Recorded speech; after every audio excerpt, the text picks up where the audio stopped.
We're live! We're doing barrage things. I have a level 6 pet. I'm just vanquishing for faction. I don't play on my ranger that much, as you can see. So we gotta get our faction up. We actually almost are to 10k, but we just need 10k faction to progress, so I might as well just vanquish this while leveling 2 pets and Acolyte Jin, who's level 13 right now. That's very exciting. We're gonna be opening all the chests. Just died of my pre-searing doom. Talk me off the ledge. That happened to me pretty recently. I had a pre-searing doom as well. On. So I don't really know what to say. It does feel like you can't play on that character anymore once that happens, though. That's how it felt for me. I've had 3 beers. First dungeon, nice. Yeah, I was doing like a pre-searing Doom Melandru solo thing, and I got Devona, and I was like almost able. We're getting like wrecked by these guys. Holy shit! They're just blocking all of our attacks. Let me get my flag off. It's not letting me. There we go. It wasn't letting me get my flag off. All right, let me focus on a target. There we go. I actually like Splinter Shot now. Area damage. Oh, my pet died. My level 6 pet. I bought a Rainbow Phoenix. I don't have Guam. I'm sorry. I don't have the time commitment for Guam. Oh, they're blocking all my shit, dude. My pets. No, this is what happened recently. I'm running a bunch of weird things. We're testing things out, but these blocking archers are really shutting down my melee team. I actually just got nuked down there. We're running a bunch of weird things. We're running a shockwave. Shockwave back. Here, let me see if I can micro. Yeah, use that. Use that. Use that. Why aren't you using your skills? This is what always happens. It's like, use these. What are you doing? Why are you spamming there on fire? We just wiped because of that. She's like sitting on go for the eyes. Like, look at this. I just got her energy. Alright, so yeah, there you go. Yeah, use your skills. She did use her res. We're about to die. We're slow wiping. All right, so we couldn't hit through their block. I was hoping Splinter Shot would bypass that, but we wiped basic hard mode, which is kind of funny. To be fair, my pet died and I couldn't save yourselves, but level 17 made 70 black dies worth. Nice. That's actually crazy. From Scourge, literally 0 usable drops for myself. All right, so we're testing out a bunch of dumb things. We're trying this out to see if it's any good. We're trying out a level 13 Barrage Ranger in hard mode. She's a level up. 200 altar runs, no char kits, never got a gold boat. Damn, that's crazy, actually. That's crazy. That is a huge time investment, for sure. That is more hours than I have on this Ranger. For sure. What else are we doing on this team? We have the Derv thing. This, I feel like it can work sometimes. Look at the damage. Vec is actually kind of popping off. I'm not running a Mesmer. I'm trying to like forgo Mesmers just to see how we do. So far it's been okay, but these dudes blocking all of my attacks plus the level 13 Ranger and the low level pets getting killed kind of is hurting us, but let's micro this. Let's hit him out of the blue. There we go, got some damage. All right, then escape. There it is. Oh, he dodged. How dare you. I do have stance removal on just my Paragon, but it takes a while to build up, so it's not the most reliable thing. Here, you have escape. Okay, we hit him though. The only issue with Splinter Shot is sometimes you do just straight up hit them, because most block chance skills are like 75 or 50, so you can still just hit. I don't know why I shot that. All right, then the escape. There it is. He blocked. We did 69 damage. Area, cool. There's only 2 targets though. I could bring like Rigor Mortis, but that's kind of unreliable. It's kind of weird. I complain to everyone I know, so now I'm here. I think honestly, I think Dooms is just too. My ID kit's out. I think Dooms is too crazy for me. I like to take a lot of dumb risks.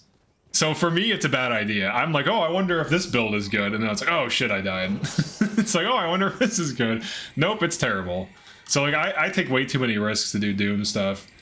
Like I think Dooms requires like a really good plan that you never deviate from, in addition to like player skill. But hello, love your videos. How's your Paragon? Am I doing? It's dead, but it was a 4-man. It's still, I still am gonna run it on a 4-man. So it's 4-man Melandru, which is still insane. So that was the plan anyways. I even said if I die, whatever. I died to the drought. I closed the game client and he hit me for 300 damage as I closed, so he did barely kill me, because if you close the game, it exits the zone. So I barely died to the drought. My frontline dervs, we got wiped. I have 3 videos I need to make thumbnails for it. But I haven't had as much time lately. I'm starting to get a little bit of time back. So we're kind of just... I'm working out like some ranger comp stuff for fun. I want to make like 3 barrage rangers and like have 2 splinter weapons. And just like hit a group of enemies with like 2 to 3 times barrage at longbow range. And just see if you can nuke shit down in hard mode really fast. Before they can even react to you. With like Order of the Vampire up and all this stuff. I think that would be really fun. Also, I think Bow Ranger is decent. I think it gets like a bad rap. Alright, here we go. She got to level up. Hell yeah, dude. Get some expertise. Fantastic. Have some Beast Mastery. She also has ES5, which she does not need. She should have Soul Reaping, I would say. Right now, I'm running Strength. I did switch to Vampiric because it's marginally more damage. It's literally 2 DPS more. That's it. I don't mind running it on this because I always have Never Rampage active. Otherwise... It depends on your team comp. If you have like Savior, or not Savior Cells, if you have like Fallback, it's fine. You can just keep your Vamp weapon equipped. But for 2 DPS and certain characters, I don't like to run it. But that is what the math works out to be. It's just literally 2 DPS. Because you basically, when a Sundering procs, you do like 15 extra damage. But this is a pretty chill Vanquish outside of the escape archer spam that kind of hard counters all of my fizz damage. So it shouldn't be too bad. We'll just get some... We'll just level up the pets. Maybe do the turtle mission, who knows. I have to unlock stuff on this character. I have units now because my ID kit ran out. They should make an everlasting ID kit drop. That would be sick, dude. Kill them. Oh, I forgot to hit myself with Splinter. Get that big damage off. They almost nuked down my Paragon somehow. Which I don't really understand. Were you up front? What did they hit you with? She's like... Oh, did she use... She cast well. I was like, what? She has well. Yeah, this is a build. The issue... I will say this. The issue with Paragon Hero is that they're not good at spamming. Like, they will leave their on fire available. They won't spam it. It's really annoying, actually. It leads to a lot of wipes. Like, you would think they would just always use it, but they just... Like, they usually cast Stand Your Ground, and they usually cast their on fire in the beginning, but, like, they don't maintain it like a player would. Like, a player knows to do that, a hero doesn't. They're like, yeah, whatever. Yeah, sometimes they're on fire, I don't know. It's like, well, if they were on fire, we'd be alive. So maybe they should be. Maybe they should be on fire this time. There we go, there it is. But yeah, they don't maintain it as well. Actually, let's kind of monitor it. Yeah, they're Stand Your Ground. So we were engaged with these enemies for like 5 seconds before she used it. They don't like to spam. It's weird. It's like they don't like to spam anything. Heroes are kind of like even if you throw dagger spam on them, I think they don't use it all the time. I think they try to, maybe. I don't think they always do, though. I think they kind of like sequence it a little bit and delay it. Whereas a player would just spam it constantly. So. Look at this. This is longbow range, dude. She's shooting with me and they're all just chilling out because we're at longbow range. It's such a weird thing. Longbow range is such a weird thing. Just cast that, why not? Ooh. Sometimes your team doesn't know you're in combat. They're just like, huh? I want to make a team of just longbow range. Just to see what happens. You need support though, like I feel like Order of the Vampire is really good. Gives you a lot of health. It's extra damage, it's nice. It's not needed though, like you can just run Order of Pain, it's the same thing. Just doesn't heal you. Arguably that's better, because then you can stack it with other stuff if you wanted to. Alright, we're figuring it out though. So damage-wise, I'm doing alright. We don't have an E-Surge to compare it to, but I already know Barrage Splinter is pretty high damage overall. Especially with Order of Vampire. Someone was saying like I was making Rackway or something. I had no idea what the hell that was for a long time. until I found an old archived build on PVX Wiki that was like a bunch of Paragon heroes with Order of the Vampire. And it's like, I have one Paragon hero. So I don't know what they're on about with that. Maybe because it has physical with Order of Vampire, but that's how it's used, so I don't know. It's a little confusing. That's the only way you really use that skill. But I had no idea what Rackway was. It seems like some weird Paragon comp. And Paragon, I don't know. Paragon with Splinter, Barrage with Splinter is good because it's like having a whirlwind attack at range. Like we all know Emerit's attack and whirlwind attack are good. This is just a constant whirlwind attack that I can always use. Honestly, I think Barrage doesn't even need buffed. I think it's actually fine. Given the fact that Splinter is so good, I think you could easily top damage with Barrage. Enemies are near each other. And it does a huge spike, especially, like the nice thing too is like at longbow range, look at this. You can assault enemies before they can even get to you. Like they can't even fight back for like a few seconds, depending on how far away they are. If you're like on a hill, it's pretty nice. It's pretty fun. Pretty good.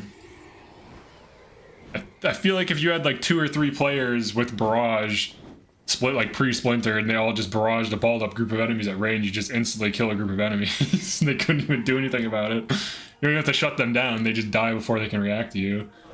In theory. And maybe even in practice. Alright, we'll Splinter this Island Guardian for massive damage. We'll shoot a Splinter shot. Does bonus damage, why not? Make sure I have my things equipped, okay. Oh yeah, it's plus 16 and 69 at whatever. Whoops, daggers.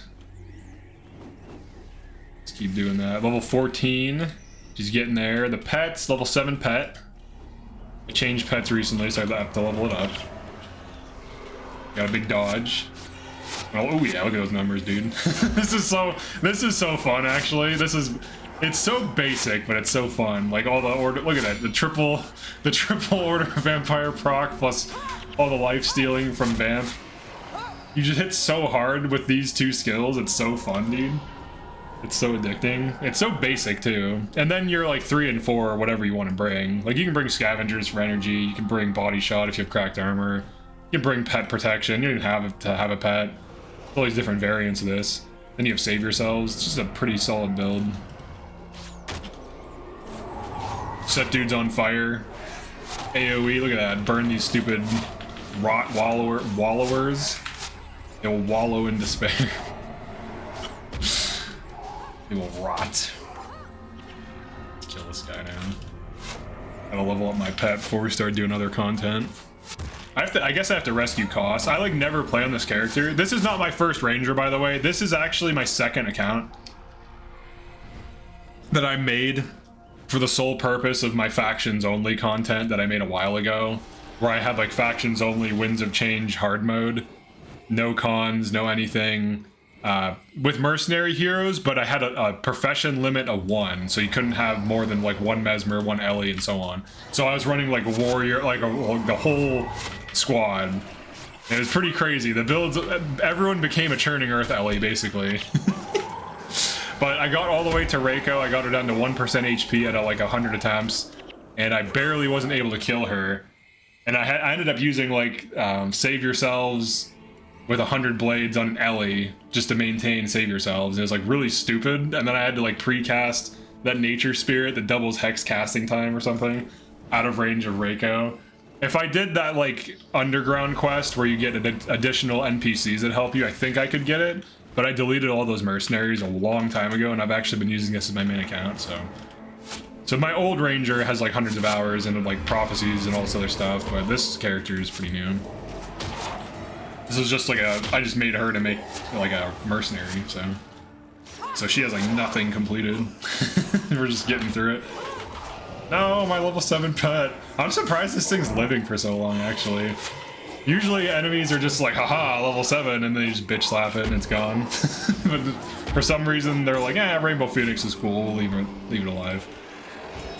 Let it last a little bit longer. I should have brought Arcing Shot, to be honest, because Arcing Shot is, it already was kind of good, but it's like really good now. Crossfire is good too, because they're both just unblockable. You can just shoot a dude who's like, I'm blocking. It's like, no, you're not. You're taking damage. That's what you're doing. You're getting hit for 100 damage, roughly. Oh, I did get a better Zodiac bow. I got an OS Q9, and then I have Strength 5 on it. It's decent.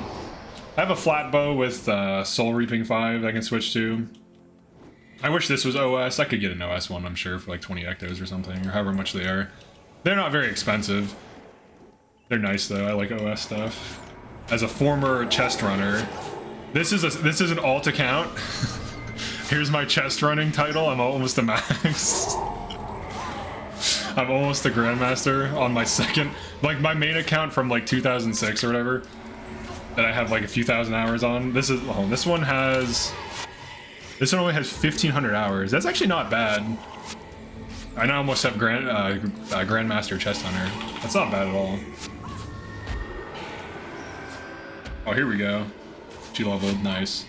Here, get some more damage. Oh, you got a lot of ats, dude. Where you at? All right, the Vec build I kind of like. I want to monitor it. The thing that I like about it though is glowstone combos with shockwave pretty meaningfully.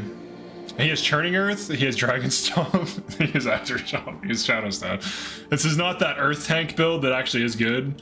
This is like a kind of a crude go get him Tiger type of thing. In this case, he's Tiger. He also has a Junk Staff. He has like crap. It's just like some random shit in my bank.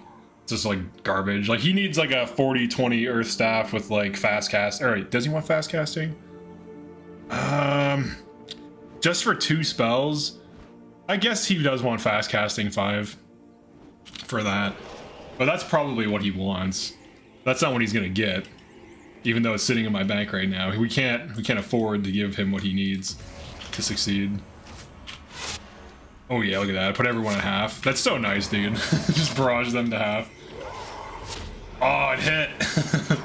Oh, sometimes it hits and then you just do like 50 damage. It's not good.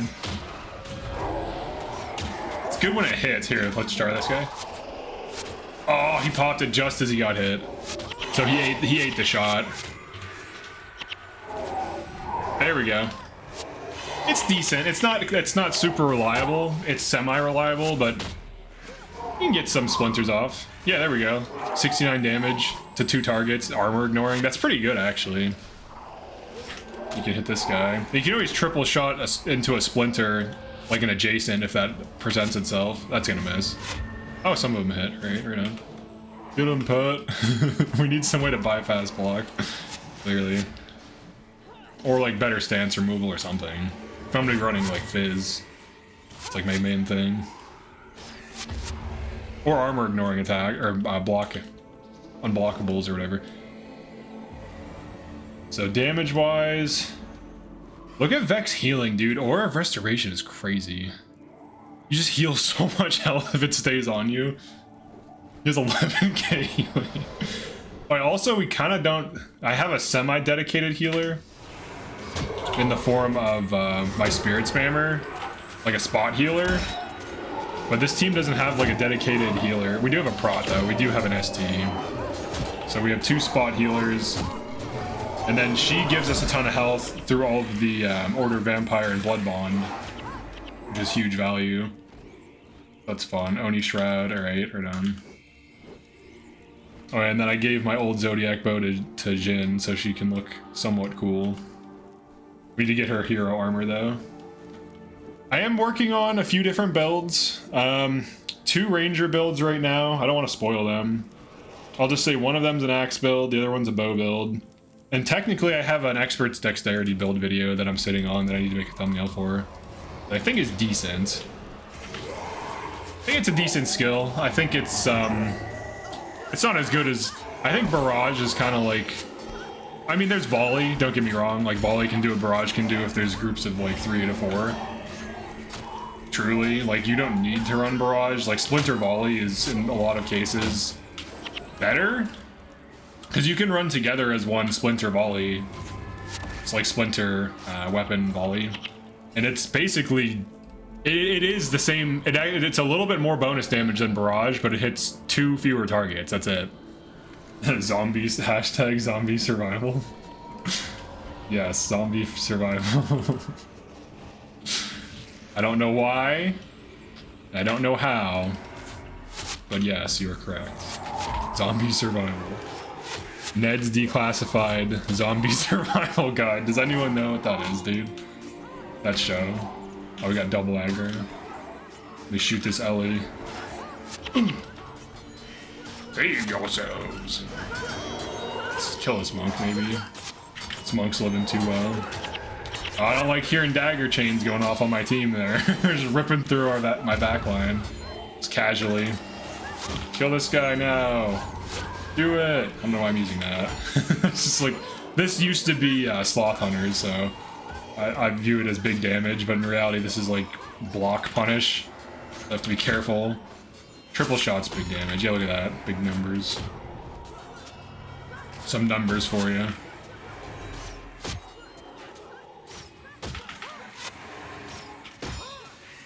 Get him! Get the monk! Word of healing! Oh, that's a good skill. Stop healing. Need to stop them from healing. Here, a big spike, maybe? There we go. Oh shit, we're getting DPS. Yeah, this assassin's just wrecking some people. Killed the level 15. Alright, what are you doing? They're on fire, dude! That's what I'm talking about! They need to always be on fire. Oh, the Paragon heroes, man. I don't know. She's sitting on, like, resources that could be helping us and just isn't using them. It's very unfortunate. I think that makes them a little bit worse. I think the only reason Mesmer heroes are so good is because they actually kind of use their builds effectively. Because I feel like player Mesmer isn't nearly as good as, like, player Dervish, or player Assassin, or even player Warrior. Because player Warrior can do a huge amount of damage to Bald, or even semi-Bald, and has Save Yourselves. But, like Hero Warrior, what's that gonna do? Earthshaker? I don't know. Knock dudes down or something? A little bit? Have a good time? I think the PvE skill, like power creep, is just way too extreme. I don't know that they... I do think they should nerf PvE skills. I think that would help. I think Save Yourself should be nerfed, actually. I think some of the actual attribute tactic skills should be buffed, and command and stuff. I think that would make a lot of sense. So you actually use your attribute points, like the game was designed around. Instead of just using this attribute-less skill that just gives your entire team super tank. Because like the reason why this build is even good is you have burst damage plus Save Yourselves. That's the whole thing. And you have multi-hit, which fuels it. And it just solves so many problems in hard mode. Right, we got double aggro.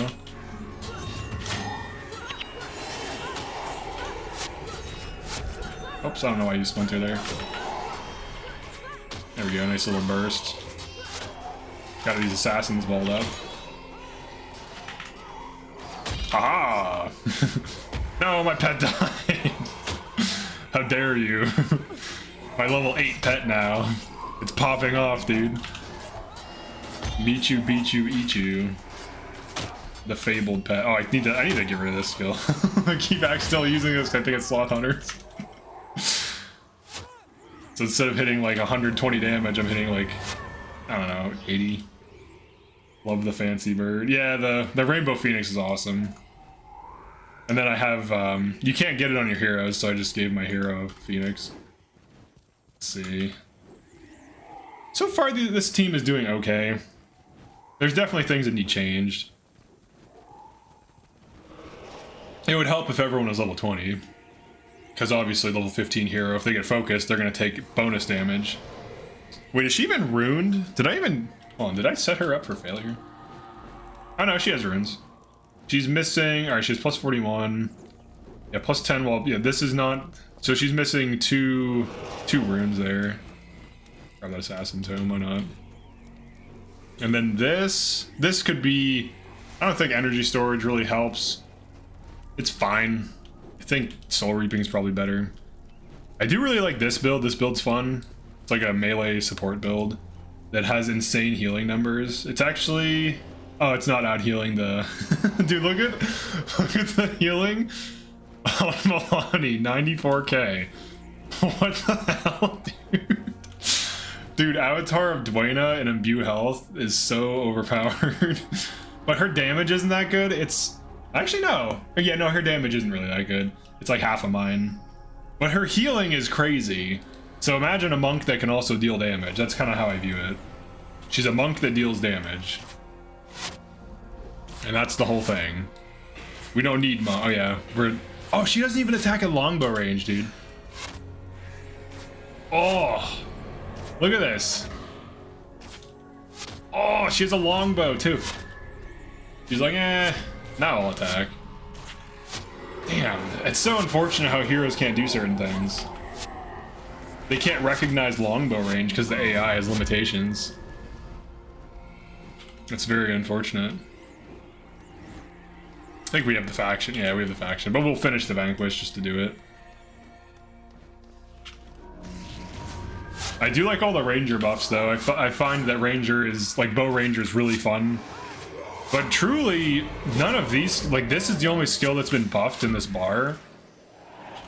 So I feel like Splinter, Triple Shot, Splinter, Barrage was arguably a very strong PvE build. Like, you don't run Splinter Weapon. One of the issues is a lot of, like, the builds that used to do things like this, it'd be like the player ranger would bring Splinter Weapon. It's like, what are you doing? You have Ritualists.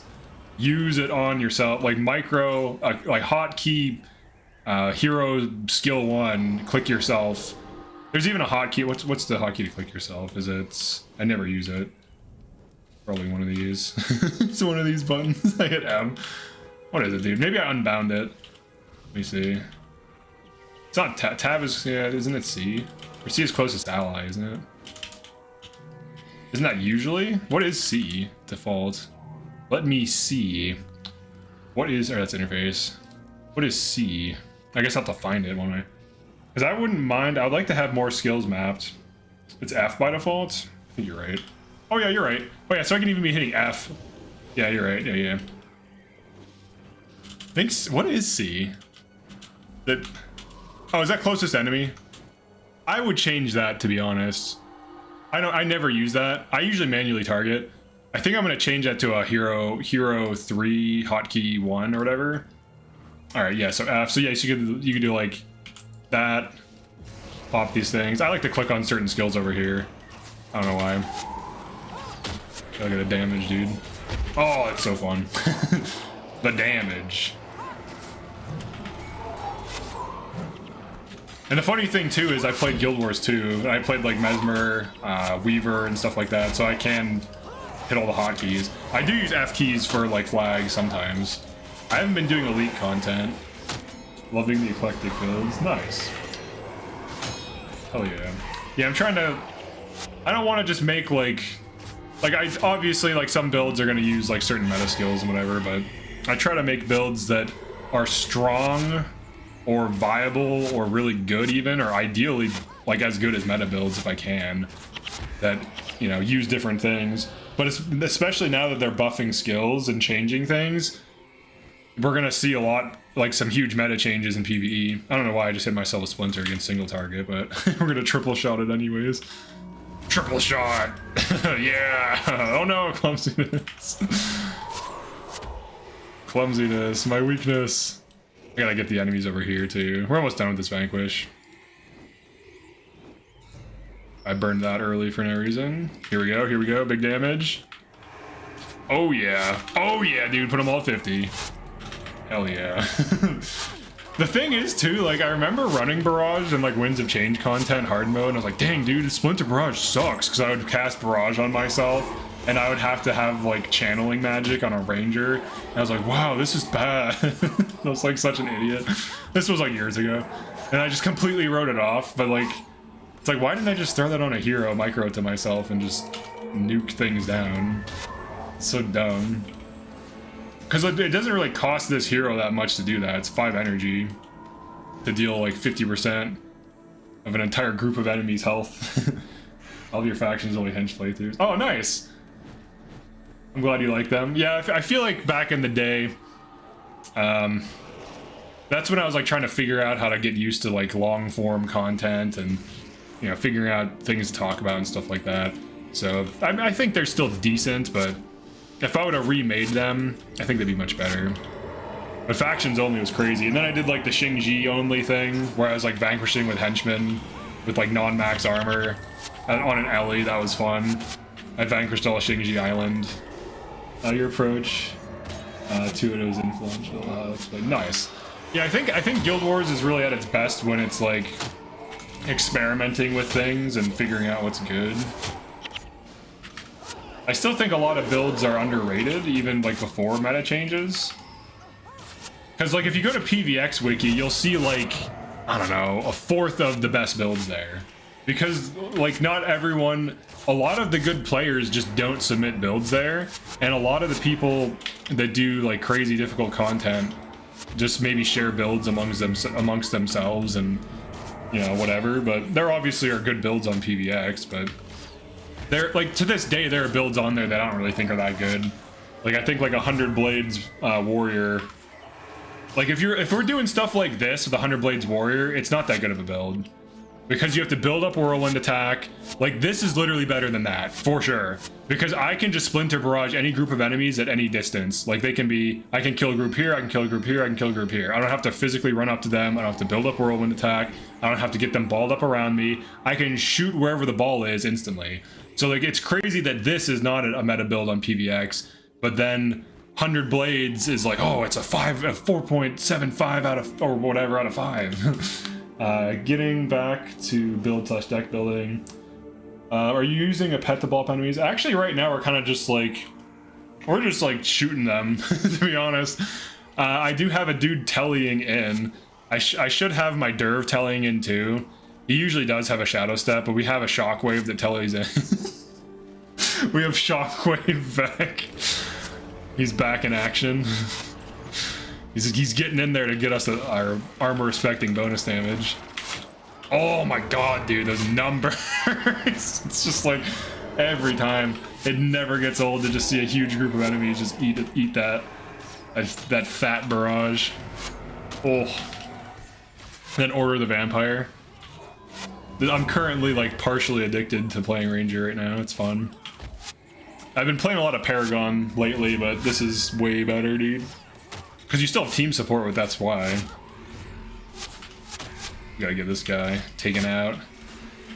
He's a single target. We can't deal huge damage to that. Well, not really. We can do that. Look, you steal the procs from that? Did I heal for like 200 health? Oh yeah, between bad skill balance, everyone just copying the same basic builds.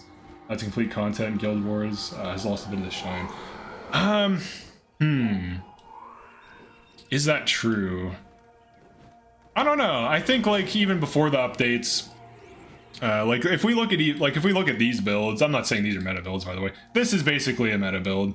No one runs Spirit Leech Aura. The reason I'm running it is because it actually gives Bloodsong an increased boost in damage, but it also allows for spamming Spirit Transfer, because then whenever they lose, like the spirits near you lose health, they heal it back. And it also makes your spirits tankier.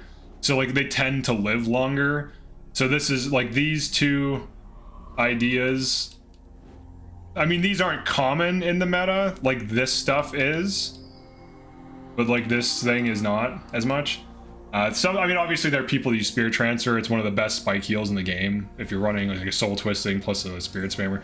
And then this I'm testing out. Splinter Shot, I don't know if heroes use this well. I don't know that they know to use it on foes that are blocking. I feel like this is like a player judgment skill, so it probably needs to be dropped. This is like a PV, or like a hero version of what I'm running, more or less. I don't know that this is going to be the meta. I would doubt that. This, I think, there is a build that is really good that uses Shockwave, that's Earth Tank build, that is basically a meta build that someone found out. It's not anything crazy, though. It uses the Mesmer skill and what is it? Stone Striker, and then Mantra of Earth. That's been a known combo, but heroes are actually good enough at using it that they can main tank with that, so it's decent. But this is just like Shadow Step in, knockdown, knockdown combo, cracked armor, blind weakness, energy management, and he heals himself, which is nice unless there's like crazy stuff. Then this we have We Shall Return is fantastic. Generally your party can be like half wiped and they just all come back instantly, assuming the Paragon hero has energy, which I think she actually has a bad weapon. Yeah, she literally has a bad weapon. It's a tormented spear, but it's missing 2 modifiers. It should have. I actually do have a Soul Reaping 5 I can throw on here. If she has Soul Reaping 5 on here, we're basically never gonna die because she can keep just hard rezzing. So like we can just keep popping off like that. But that needs to be a thing. This is fine. That's one of my old shields.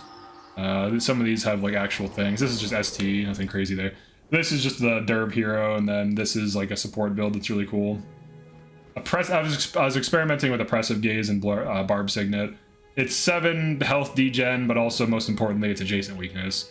And then Jaundice Gaze is removal, but also makes it so she can cast Order faster, which is kind of cool. And then Blood Bond just heals everyone, and I usually do run a Mini Master with this team. So if I triple shot into a Blood Bond with Order of the Vampire active, I get healed for like, I don't know, like 100 something, 150 health or whatever. It's kind of cool. And we have no, like, I mean, we do technically have like a partial, 2 like half healers really. But most of the healing is coming from like procs. Are they tweaking skills? Yeah, they're currently doing, they're doing skill buffs to like weak skills.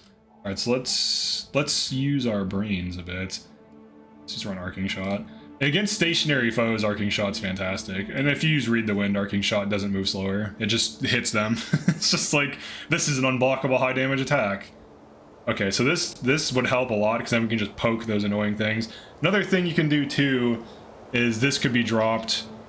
Twin Moon could be dropped as well. I like it for the heal, because like the hero needs the heal, but it's also unblockable. You could run Irresistible, so that can be quite good. Because this is stance removal, so we have stance removal, Arcing Shot, Arcing Shot. So now we can push through block a little bit. And then he bypasses block entirely anyways. And then she has to build her thing up. Oh yeah, I have a mod to throw on her thing. Let me do that. I actually just removed it from something. I'm trying to sell a Sun Spear, but I don't really know. What is it? I have a Q13 Sun Spear I was trying to sell earlier. Alright, here you go. There you go, sister. Soul Reaping 5. Fantastic. I have like some random junk in here. Like a Q12 2020 Fire Platinum or whatever. Just some like random shit. Nothing crazy. I'm not like rich in the game. I usually get like 10 to 30 arms, then blow them on something, get a good drop, kind of the cycle repeats. I'm probably gonna get like Chaos Gloves in this character and some other stuff, so I got her Obsidian. Just full Obsidian, basically. A while ago, but that's usually how it goes. You gotta blow that. You gotta blow your Guildwars cash. All right, let's go complete the 1 quests to get our turtles protected.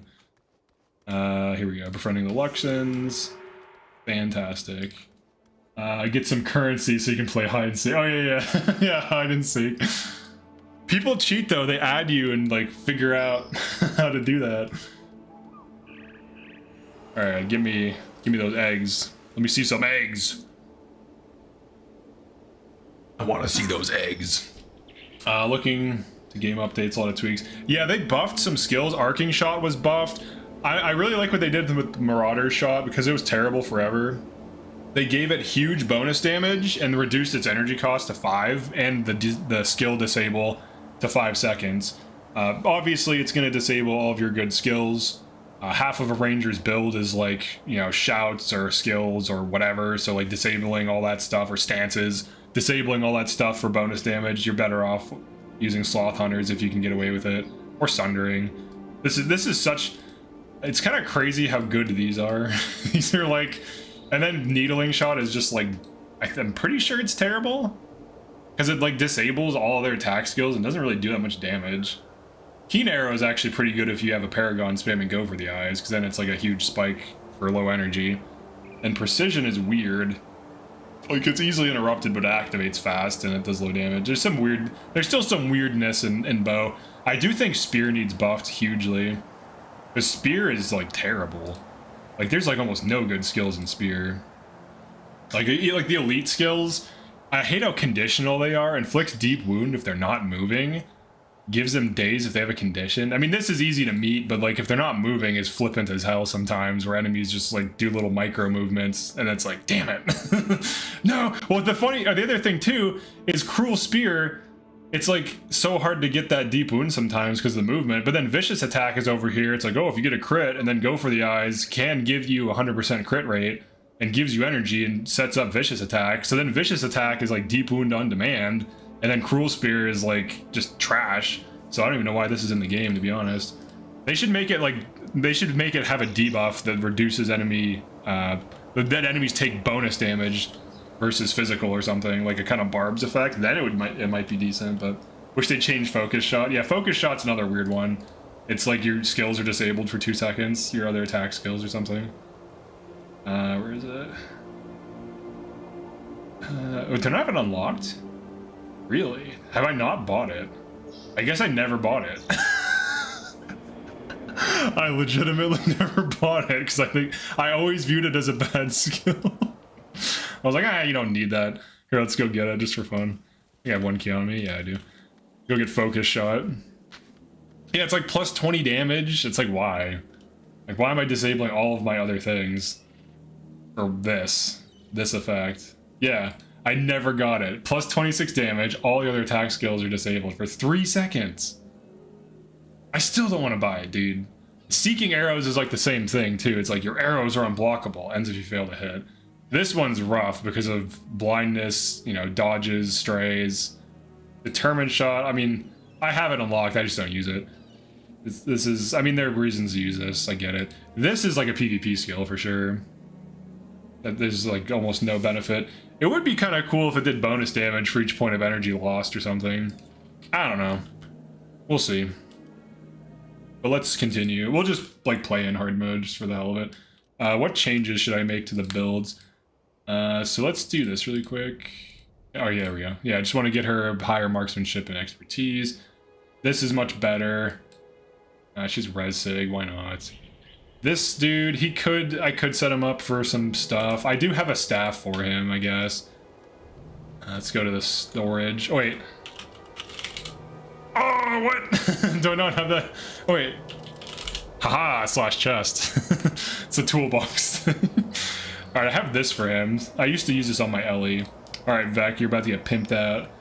I need to get you a better mod for that HP 30, though. Do I have one?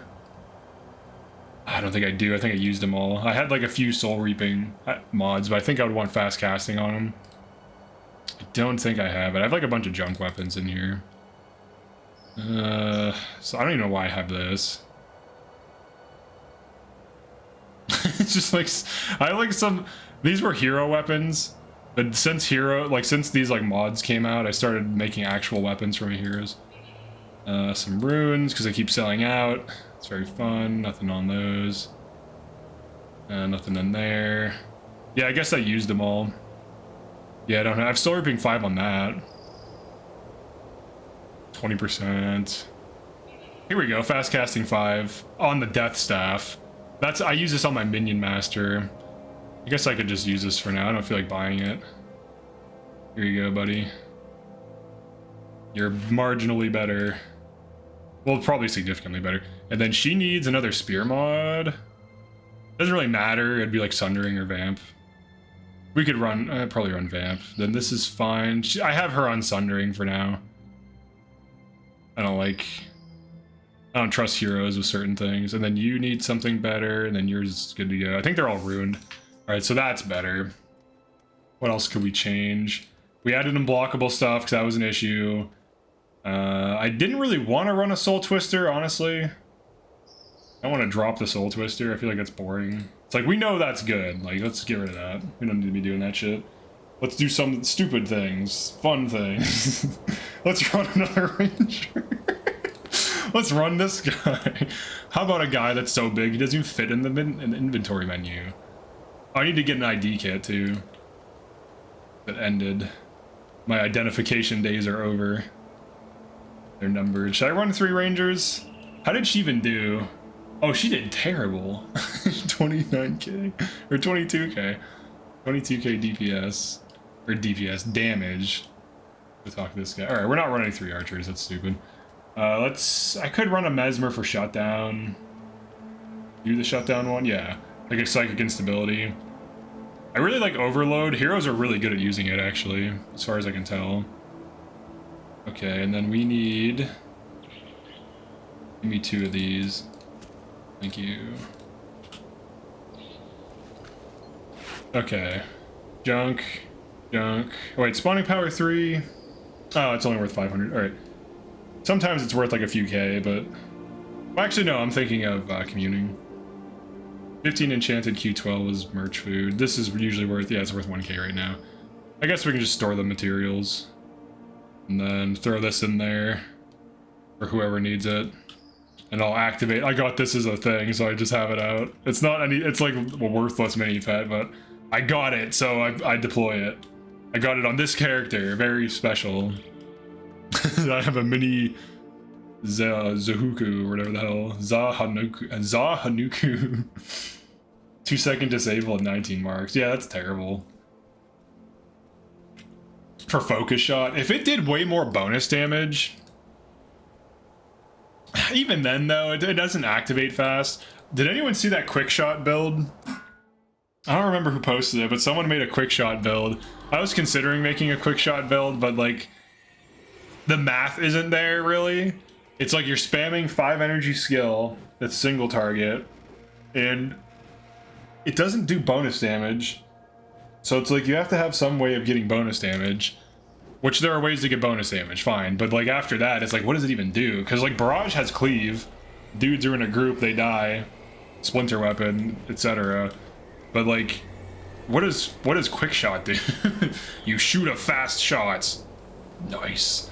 But the build was like, he puts that dirt or that writ weapon spell that gives you energy back when you shoot, like when you attack or whatever, use an attack skill or something, and then I think he was bipping himself and he was spamming like quick shot, sundering attack, penetrating attack, and he was doing like average, I think 85 DPS at master of damage with 2 elite skills being used on him the entire time. Now, then he wasn't claiming it was like the best thing ever, but he was just demoing that it was like a thing. Here we go. Oh, I didn't have Splinter. Yeah, what's Jin doing? You see how she's not spamming? Oh, actually, she's sitting there. Okay. Is she spamming dual shot?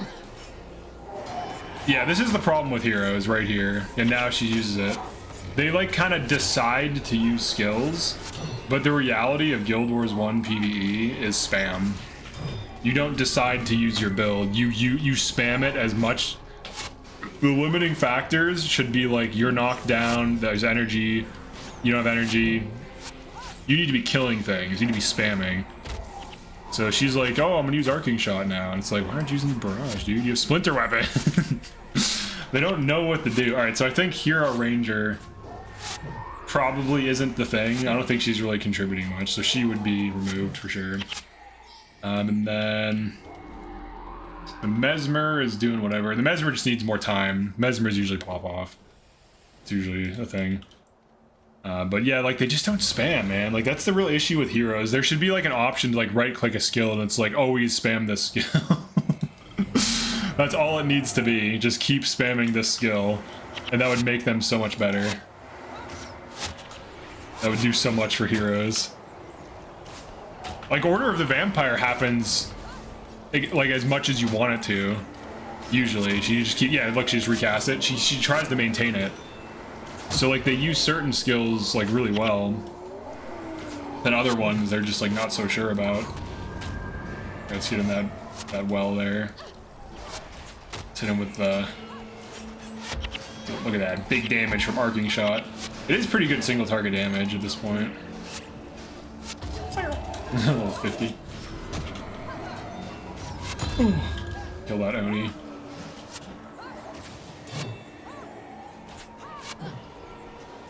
I think, do you have a staff? Yeah, you have a staff. She's soul reaping. Soul reaping staff. Oh, let me get the map up. Oh wait, am I vanquishing? What am I doing? I'm doing a quest right now. I thought I like just started vanquishing. I was like, wait. I'm doing stolen eggs. I'm not... I don't have to kill these guys over here. We're not vanquishing at this moment. Yeah, this build... I think Hero Ranger is not good.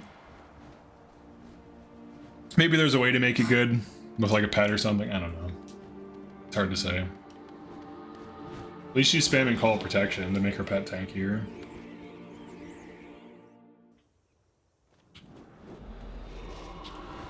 Okay, what are we at? 23k faction.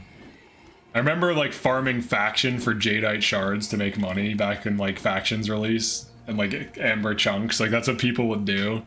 They'd be like, oh dude, alliance battle. Alliance battle is the best though, but like we do alliance battle, we get, you know, Balthazar faction, Luxon and Kurzik faction. Have a pretty good time. Oh, the damage, dude. It's just block? You're gonna block me? I don't think so. Get arced. Dude, arc is so good, it's on such a low cooldown. Get arced. They reduce the cooldown and buff the damage. With Read the Wind, it's just like a laser. Or with, oh yeah, that's right, with to take the eggs. I guess I'll try to do Masters. Whoops, hard mode or whatever. I'll do the cheap route where you kind of use the big gimmick. See if we can keep those stupid turtles alive. Using the long route. Might as well. Yeah, look at the damage difference, dude. Like attacking first. Part of it is I'm attacking first with Splinter at long range. So like a lot of these other heroes just don't have time to get damage in. But like realistically, especially if you're doing hard content, like you wanna shoot them first. Try to block this? I don't think so. I have an unblockable attack. I came prepared this time. Look at that. I can consistently attack you. Oh, never mind, my pet died. Once my pet is alive and my cooldowns have recovered, I can consistently attack you with an unblockable attack. Prepare yourself. I like how when your pet dies again, the game is just like, your skills don't have to go on cooldown now. Your pet just died. Your consolation. Alright, you still in escape? Yeah, you are. Ooh. Oh yeah, 102. That's what I'm talking about. Very satisfying to hit over 100 damage for some reason. But hitting like an 80 doesn't feel the same, you know what I mean? Like when I hit like 140 or something, the feeling feels pretty good. But when I hit like a 70, it's like, ugh, 70. Like when I see like 50 damage numbers pop up and I know I'm doing like 150 adjacent nuke with Splinter, it's like that, I can figure out that that's like a huge nuke. But like when a single shot only hits like a 40 or 50, it just doesn't feel as good. It's like a thing, it's all psychological. Big number better. It's the whole thing, dude. Right, we're gonna take the optimal path. Thank you for drawing that out for me. Guildwars toolbox, very convenient. It knows exactly where to go.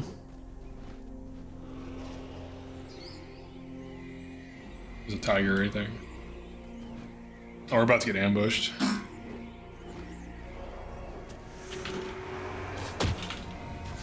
Stupid Oni.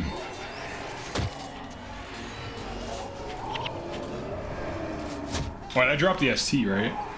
Yeah, I did. I wonder how we'll do without an ST. I think the ST helps the turtles. Maybe I should bring it back for that mission. Pretty sure it helps turtles because the turtles are allies and then they would get protected. You gonna get this? Oops, bad use. Oh, oh, I hit them anyways. Sometimes like escape just ends because it's on like a 7 to 8, yeah, it's like 7-second duration or whatever. And then you hit them just as you would want to or whatever. Alright, we cleaned them up, nice. Okay, so Acolyte Jin. Oh, I guess her the healing she has? I don't think it's from this, is it? From Resing? Wait, is she using Comfort Animal? Oh, how much does that even heal? 26. I think it's from Order of the Vampire. The healing. I'm pretty sure. I don't think it counts as the Necro's healing. So I think all this is like Vamp and Order of the Vampire, because it does count Vamp. Like if I shoot something with Vamp on my bow, it counts it as healing. Oops, didn't mean to do that. I have to hit Q to drop. Oh, that's a boss. Oh, he's not bowled up. There we go. Oh, damn, dude. Number... What do we got? Some Rottweilers? They killed my pet, but we're killing them, so it's all good. My level 9 pet. No, don't resurrect. It's so funny they use that. Bramble longbow. It's a lot of health off a triple shot, dude. It's so satisfying. I have no pets. I do. He's just dead. I'm a bad pet owner. I let my pet die. Ooh. Get him, Vec. No, they nuked Vec. They all use Vampiric Touch on it. Gotta get the eggs. Gotta hatch these eggs.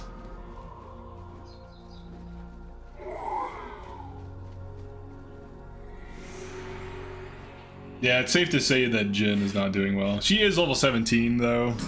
Maybe if she gets to a higher level, she'll be a little bit better. She's getting splintered too. It's not just me. Like the Rit will splinter her as well. I need to get another mod for that.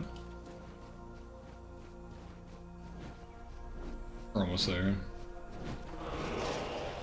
We have some hard mode content done in this character. Yeah, I want to try Winds of Change with like weird teams like this. It'd be fun. The Mesmers just always do well because they have so much armor ignoring. Just so quick. They just deal their damage so fast. Oh, that's right, I don't have to click on myself, I can just hit F. Unless I rebind that to a hero skill.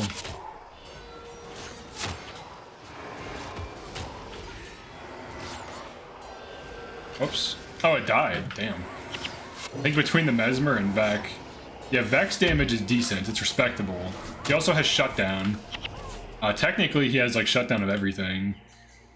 Because he has Knockdown. He has general enemy group knockdown, because when they try to run out of Churning Earth, they all get knocked down. He can knock down with, like, you know, nearby with this, and then he has anti-physical. So this is like anti-mage, anti-physical, huge nuke. Assuming he doesn't just get nuked himself, which happens a lot. Sometimes they're dangerous enemies and your prot's not up or whatever, and he just dies. Nothing to do about it. I mean, you could pre-prod them and hope they don't have like enchant removal or whatever. You can pop soul twisting stuff. I don't like how like good soul twisting is. I feel like they need to address hard mode damage and like nerf the protection skills if they nerf the damage from certain enemies. So I feel like it's almost like forced to run a lot of these skills. Like if I wasn't using Save Yourselves right now, how much better off, like how much harder would this be? I got blinded, dude. I've been blurred. It's not getting removed. Oh, there it goes. I've been blurred.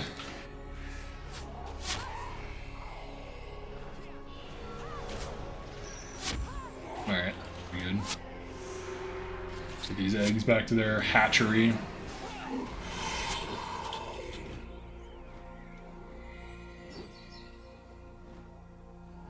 My pet's level 9. Yeah, maybe as she levels up, she'll get better. There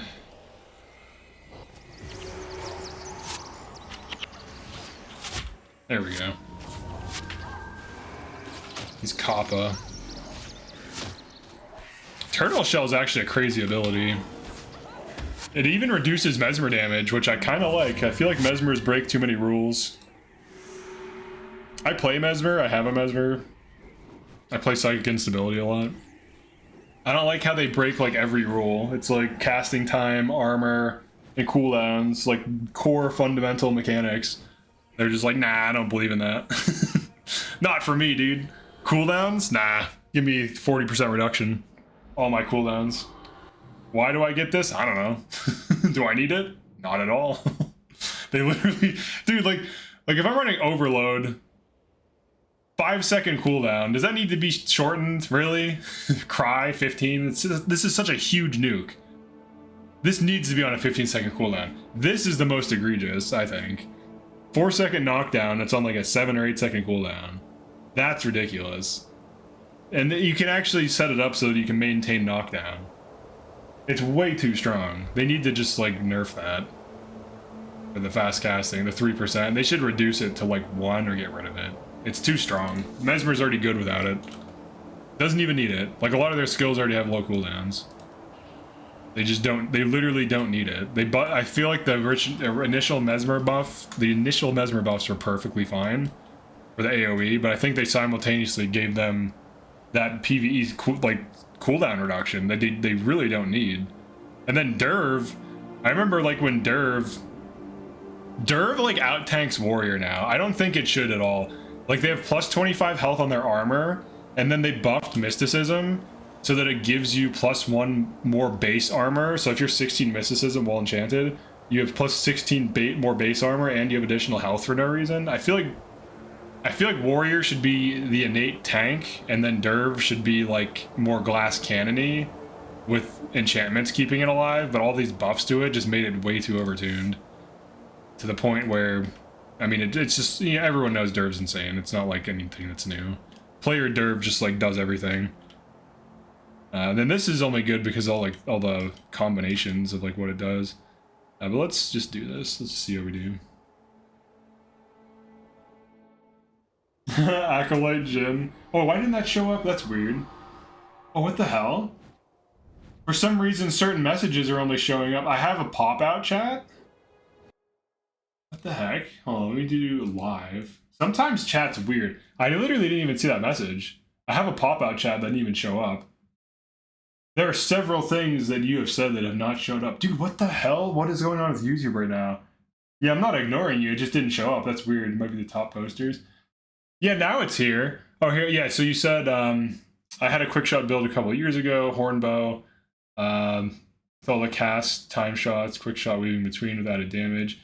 Energy unstable for sure though. Yeah, I think that's the issue with quick shot, is that same thing with like punishing shot. Like, I really like punishing shot, but that's definitely a PvP skill, because like you just burn through too much energy way too fast to justify using a skill like that. All right, so we'll do the gimmick method because I'm gonna try to get masters, and those turtles die super easy. Especially without, I should have brought my Soul Twister. But let's not use it. But I like the idea of quick shot. It's just that Ranger, it doesn't really have as many energy problems now with like energy storage 5, soul reaping 5 mods, stuff like that. Especially now with this like Well of Power thing. Like, Well of Power is so good. You can have like almost no blood magic and splash it, and now you have energy management on your team. It's kind of stupid. I wouldn't say it's broken though, because like they'll use it and put themselves at like, you know, one-shot range and then die, basically. I actually don't remember how to do this. Like, I like vaguely remember how to do this. Like, I know you're supposed to walk through, I think you just walk through the whole path in reverse, right? So we'll do that. Pretty sure that's what you do before you like go up to them. And there's still enemies, but it reduces it significantly, so you can save the dumb turtles. Save my little turtles from turtle destruction.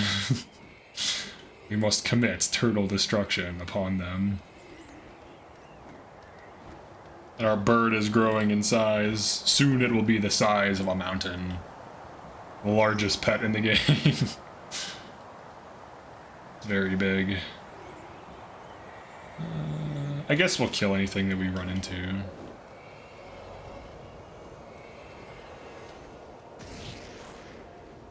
Maybe I do use C sometimes. I just used it there. Aha! Oh, dude! Did you see that? Just the rows. That's hard to beat, man. Just the rows of damage numbers. It's kind of hard to beat that. That's addicting as hell. With a focus on rangers, I'm hoping they address roller beetle. Yeah, I agree. I think they should do more with pets. I think pets should have like an ability. Like each pet should have some unique thing to it. I think that'd be really cool. I don't think anyone would really complain about that as long as they're not like egregiously overpowered or like insane. But it would be interesting if like each pet had like some unique thing to it. Another thing I'd like to see, and this might be asking for a lot. We're like semi-wiping here, so we're getting juggernaut tossed. Another thing I'd like to see is like the arrows are all the same from every bow. It'd be cool if there were different types of arrows, but that's like a... And maybe a bowstring, I don't know. Call me old-fashioned. Bowstring might be too much, but at least different arrows. Because the storm bow should be shooting like cool-ass light arrows or something. And this should be shooting zodiac arrows, you know what I mean? Some different stats. Yeah, different stats or like different properties would be really cool. But beetle attacking faster is really dumb. Because it is the most annoying pet in the game for sure. And it's really loud. It's like like every 5 seconds. It is funny, but it's really dumb. Very dumb, and it's very funny. Here we go. Trying to use disenchantment on us? I don't think so. Get in there, everyone. Juggernaut toss. Aha. I do like how the Juggernaut toss flips the turtles. That's the most hilarious thing in the game for sure. The big tree dudes run over and just body slam a turtle. Like, dang, these cannon turtles gotta be flipped. Gotta flip these turtles. Nightfall and Eye of the North are more Mimi. Your impression of the beetle is strangely accurate. Yeah, Eye of the North. I feel like Eye of the North is just like post content for fun. I can't take it remotely seriously as like a story, because like it's basically a worse version of the Prophecies plot with less detail and characters. It's like, instead of Titans, it's the Destroyers. It's like, yes, reskin Titans. Very cool. And there's like the Zura, and the Zura are all goofy. The Zura are too goofy, dude. They're way too goofy. And then the Nord are just big people, if we're being honest. Like, well, think about this too. I do feel like Eye of the North completely killed. It's almost like if you're a huge fan of like Avatar: The Last Airbender, like I think most people agree the Legend of Korra is not nearly as good and kind of like takes a dump on like a lot of the cool things of the original. Like they made they explained everything and they're like, oh, lion turtles are here for this reason, instead of just leaving it some mystical weird thing that happened for no reason that was interesting and mysterious. Like Eye of the North is like, oh, there's these little alien dudes now, and there's big people now, and it's like, what the fuck is going on, dude? And then they're like, oh, now there's plant people. It's like, all right, because like at first Guild Wars was like, you know, more serious. Yeah, Eye of the North, Guild Wars 2 being Magic, Punk, Legend of Korra, Ghost Sea. Exactly. Like Guild Wars 1, like Prophecies takes itself very seriously. Factions takes itself very seriously. Even Nightfall takes itself very seriously. Where like you know, become allies with General Morgan, spoiler I guess, because he, you know, realized he did the wrong thing and whatever, and that, you know, what's her face, Barrage was actually a, you know, evil, power-hungry cultist that he was blind to for whatever reason. So there's like little interesting things like that, and it like the Nightfall concept and Domain of Anguish is super cool. Underworld, Fissure of Woe, all that shit is awesome. Like the Deep, dude, just the concept of the Deep is fucking awesome. Like just like digging down and like shit gets crazier and evil and whatever. That's a cool concept. It's very basic, you know, like in Lord of the Rings where the dwarves dug down and discovered ancient demons that destroyed their civilization. The Deep is kind of like invoking that, and it's kind of interesting. And then Eye of the North is like, oh my god, these fiery guys. Just like shitting on Eye of the North. But like truly, and then also PvE skills. Like I think like these title skills, if they weren't as overpowered, would be fine. But the fact that there's just like straight up like 30 or whatever PvE skills, it's like, aha, I have this in my build now for free. Like, I am unstoppable. And certain PvE skills that like legitimately make me mad. It's like, why is this in the game? Like, why would you ever use balance stance when I am unstoppable? It does everything it does but better and for free. Oh, I think we're actually getting nuked down here, dude. We're getting a little flipped up. Mostly because my pet died, so I can't use SY. We're semi-wiping here. The level 9 pet might be our undoing. Use that. Oh, you're on cooldowns. Yeah, we wiped. Oh, the level 9 pet, dude. Don't do it. Oh, the level 9 pet. It died and I was on cooldown. Oh, that sucks. That sucks. NF from the buddy cop scene, or the buddy cop cutscene goes off. The rail bunch, Jocko, boss callbacks. Yeah, the boss callbacks was cheesy. Nightfall was a cool concept. I think DOA is cool. Yeah, maybe I shouldn't be running a level 9 pet, but I'm the prot too. So like, if my shit goes on cooldown, maybe I shouldn't be doing this. But I want to level my pet, so I don't really care. I'll put up with it. But yeah, the boss callbacks was kind of lame. I feel like that should have been excluded. I thought Jocko was alright. The worm thing, I think people hate the worms because Guild Wars is this. It's like all the builds. And then the worms are like, you use this now. It's like, can I customize it? No. Can I get a different ability to run around in Sulfur as a player?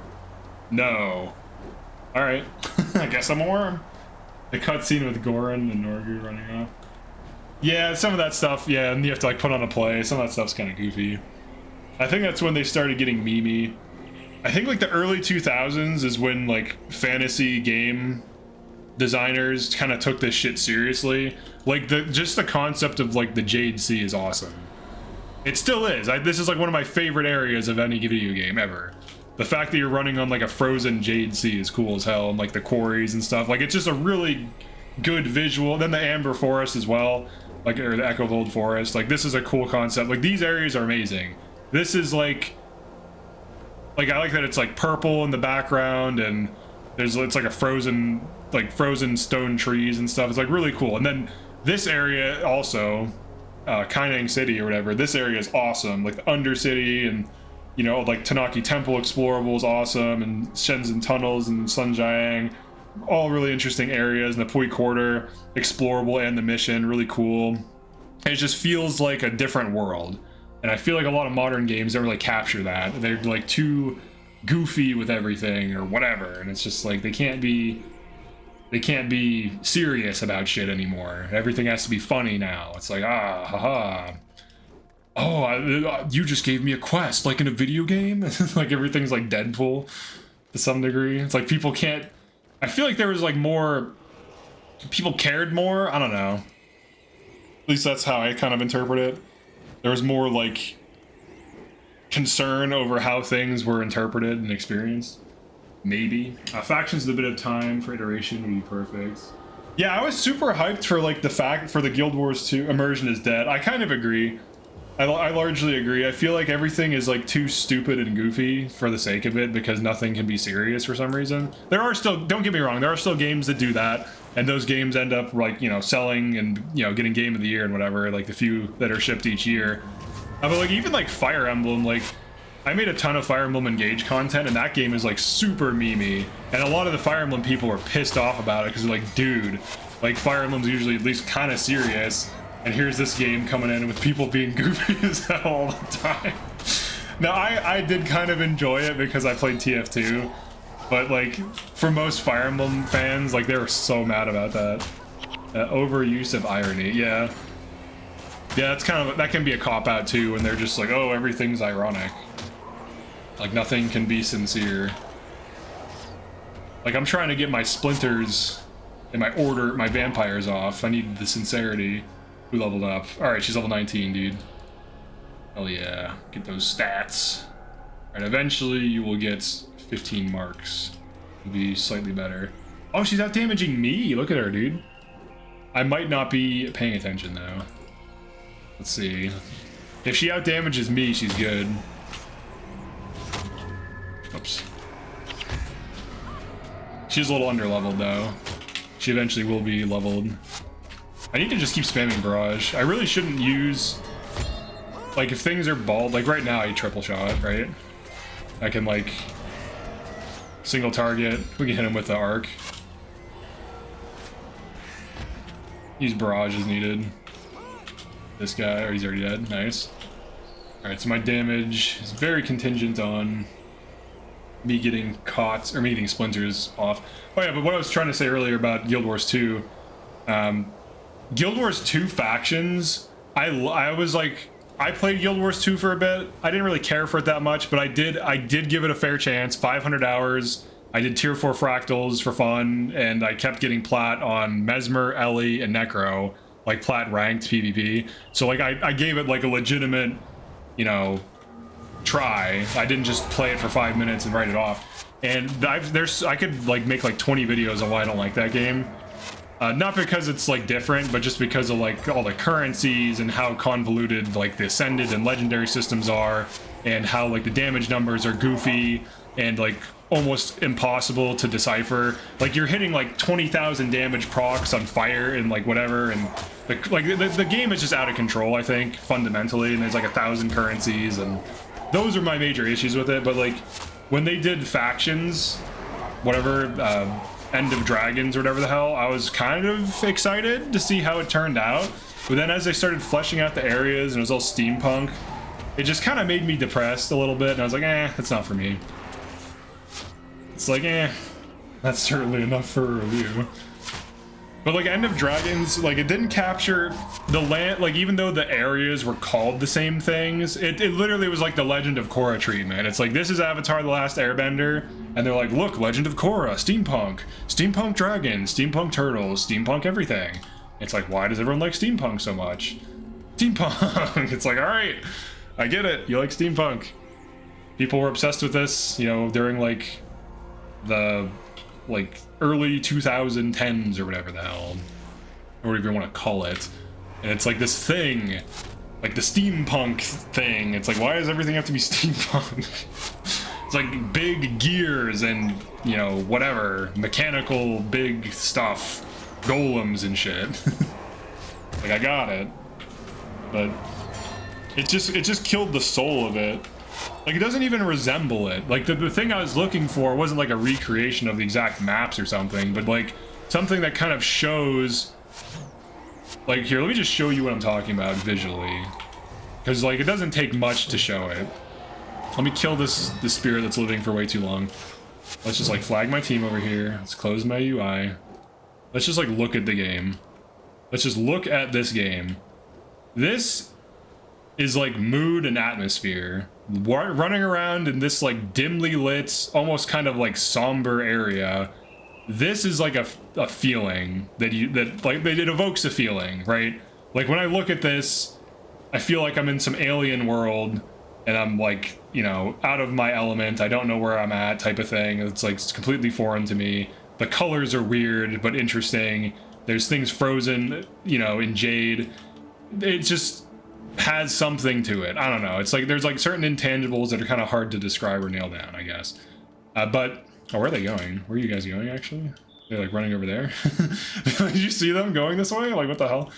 But like in Guild Wars 2 End of Dragons, it's like this big, vibrant, bustling thing, and it's like, it like lacks like the soul somehow. And it's not that the visuals are bad, like the graphics themselves look fine. It's just that like the ambience and the way everything connects together visually doesn't seem to be as well done, if that makes sense.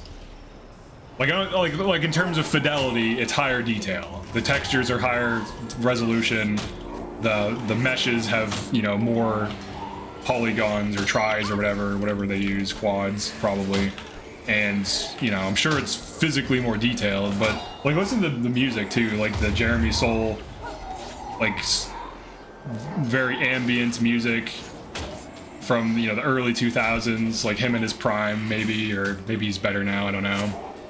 But it's just like everything comes together to give you this experience in every one of these areas, basically. And I feel like that is missing from Guild Wars 2, because in Guild Wars 2, I feel like I'm just like running around an area on a pet like a madman, just doing whatever the hell. and like shit's just happening everywhere constantly, and I feel like I have ADHD. It's like, what, like, I literally feel like, what the hell is going on when I'm playing Guild Wars 2 half the time? Like, I'll be rotating through my Weaver combos and ranked PvP, knowing what they do and why they do it, and killing people, still thinking, what the fuck is going on? With 500 hours playtime. It's like, it's just like, it's just such a weird game. Am I the only one? Is this like only me? It feels like when I'm playing Guild Wars 2, like I literally know what my build does and how it works, but because I'm hitting so many keys and all these things just keep happening, like in this game, here's an enemy, I use a skill on the enemy got hit by my skill, fantastic. I use a few more skills, I target myself, like there's still some things I can do, but like in Guild Wars 2 it just feels like I don't know what the hell is happening all the time, even though I kind of do. But because there's like so many interactions happening so fast, it's just like a lot. Just a lot of hoopla. Alright, we're kind of wiping here too. Oh, I need to get like this prod off. I need to make sure I'm getting prod off. I need to be using triple shot here. There we go. Oh, not enough adrenaline. There we go. My pet's alive. I'm in unsteady.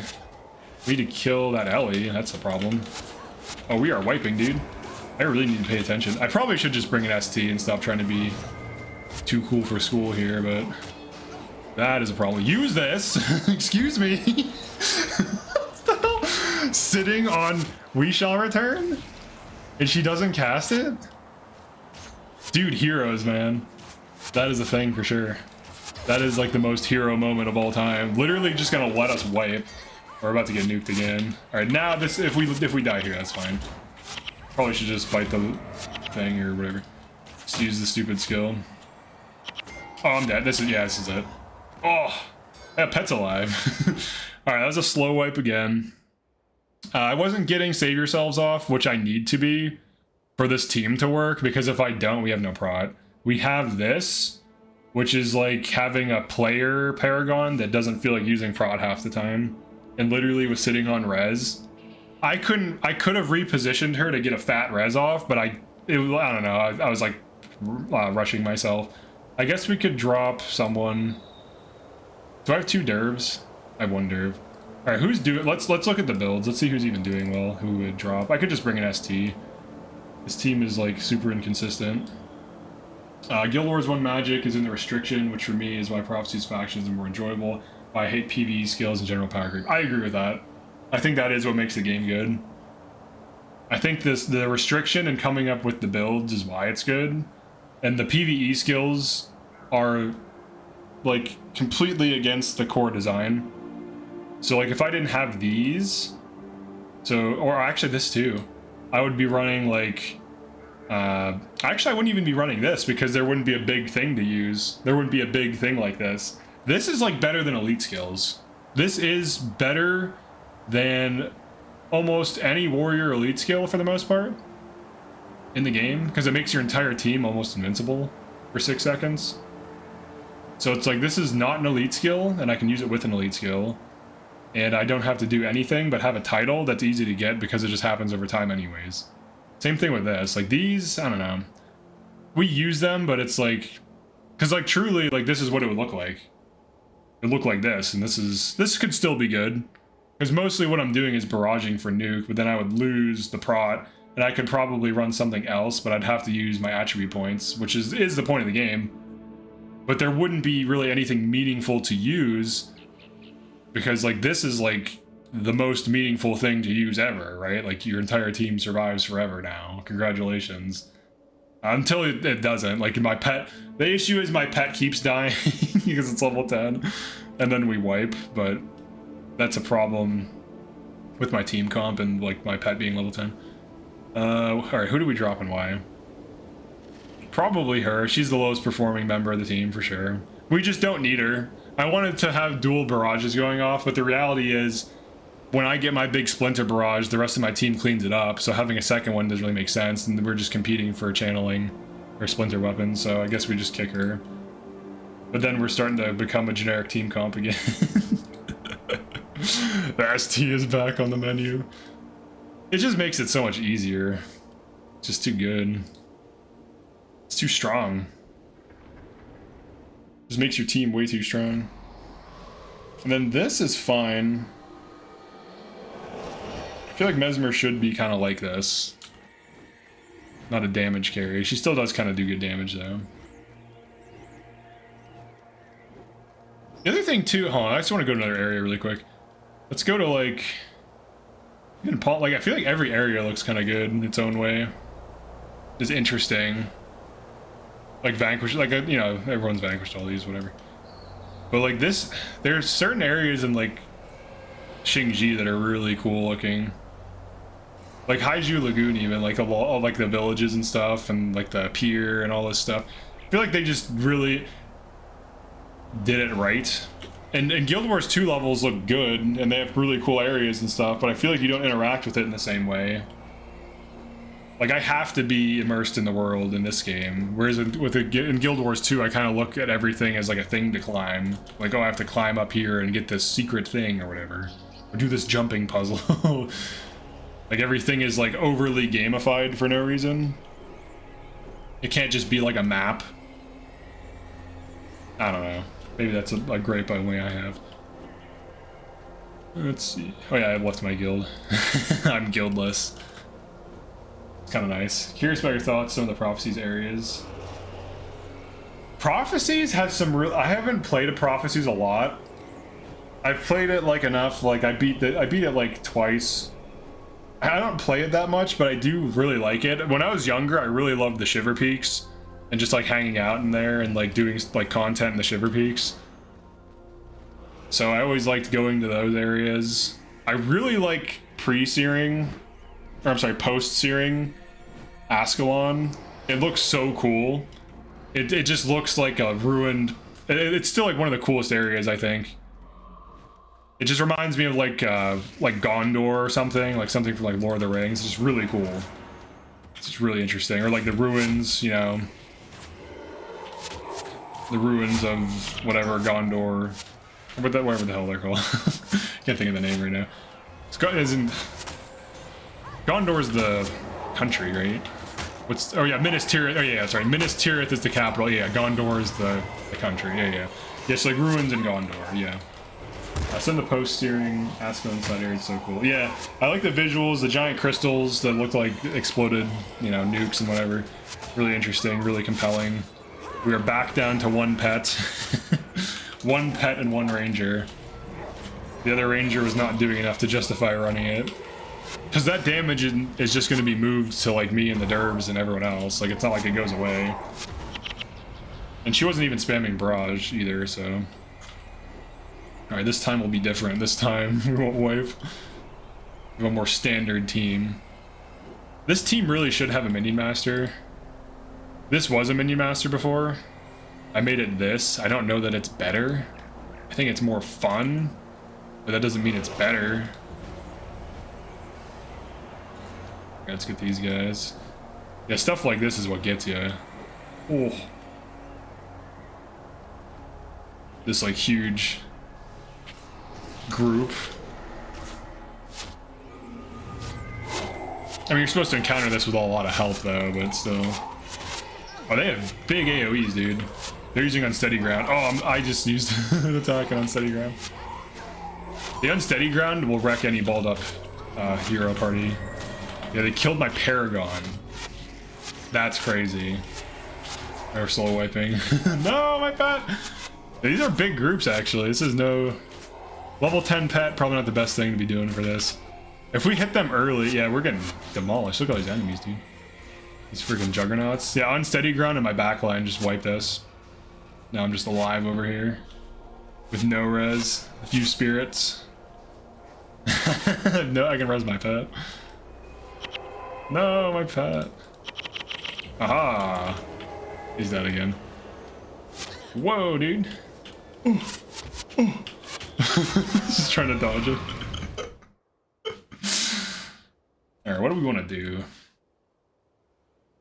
I don't really think that the builds are bad. I think we're just encountering unsteady ground in the backline, just getting demolished by it. I think that's really what's going on. I could be flagging. I probably should start flagging. I need to get in the habit of doing that. I could also be pulling too. I could flag my team and pull with like a Splinter Barrage and then force the enemies to like run up, follow up on the run, like on the approach, and just kill them that way.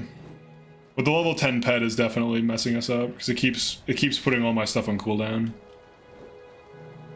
There's alternate skills. I could be running flail instead of never rampage alone, and it would be fine. Actually, I probably should just do that. But I want to level this up. It has to be leveled up. I want to use it. I like the pet. The pet is cool. Once it's level 20, it has pretty good survivability.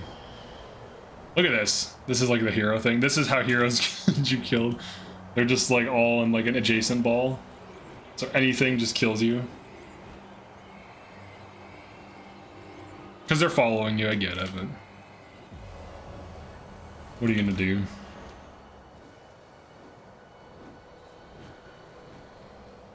We'll go like completely in reverse. There's like positions to hold too. I haven't done this in a long time.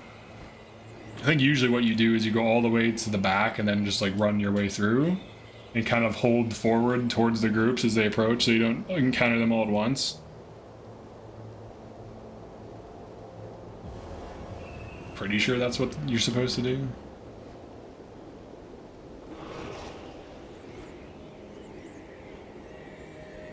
So we'll ignore like these guys for now and just go straight to the first encounter, or the last encounter.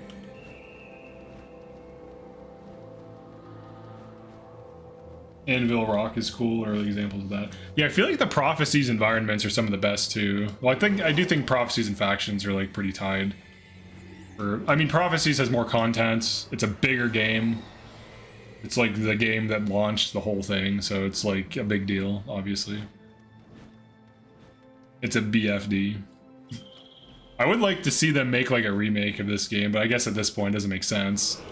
Because it's like old school RuneScape now, so it's like, why bother with a remake? Because the original still runs and looks good, and there's no real reason for it. I still didn't flag, just like went into it. There we go. There we go. Yeah, we want to dominate them with cooldowns, not them dominate us. The sundering attacks are gonna pop off, we gotta watch out. I don't care about disenchantment because it doesn't do much. I don't have enchantments really. Aside from this, but it's quick, so. Guess it depends on which generation may know we remake the game. Yeah, that's true. Well, now that we have 2 weeks working on it, working on the original again, I think that's kind of what everyone wanted. All right, so let's do. Oh no, let's hit this group first. Here we go. There we go. That's what I'm talking about. Hit them before they ball up, or before they like become a huge army. There we go. Yeah, we have like front lines. Perfect. Yeah, we can't let them amass or whatever.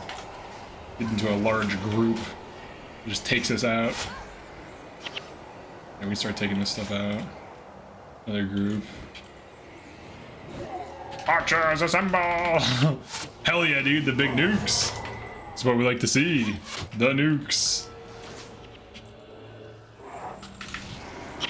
Oh, obstructed. There we go.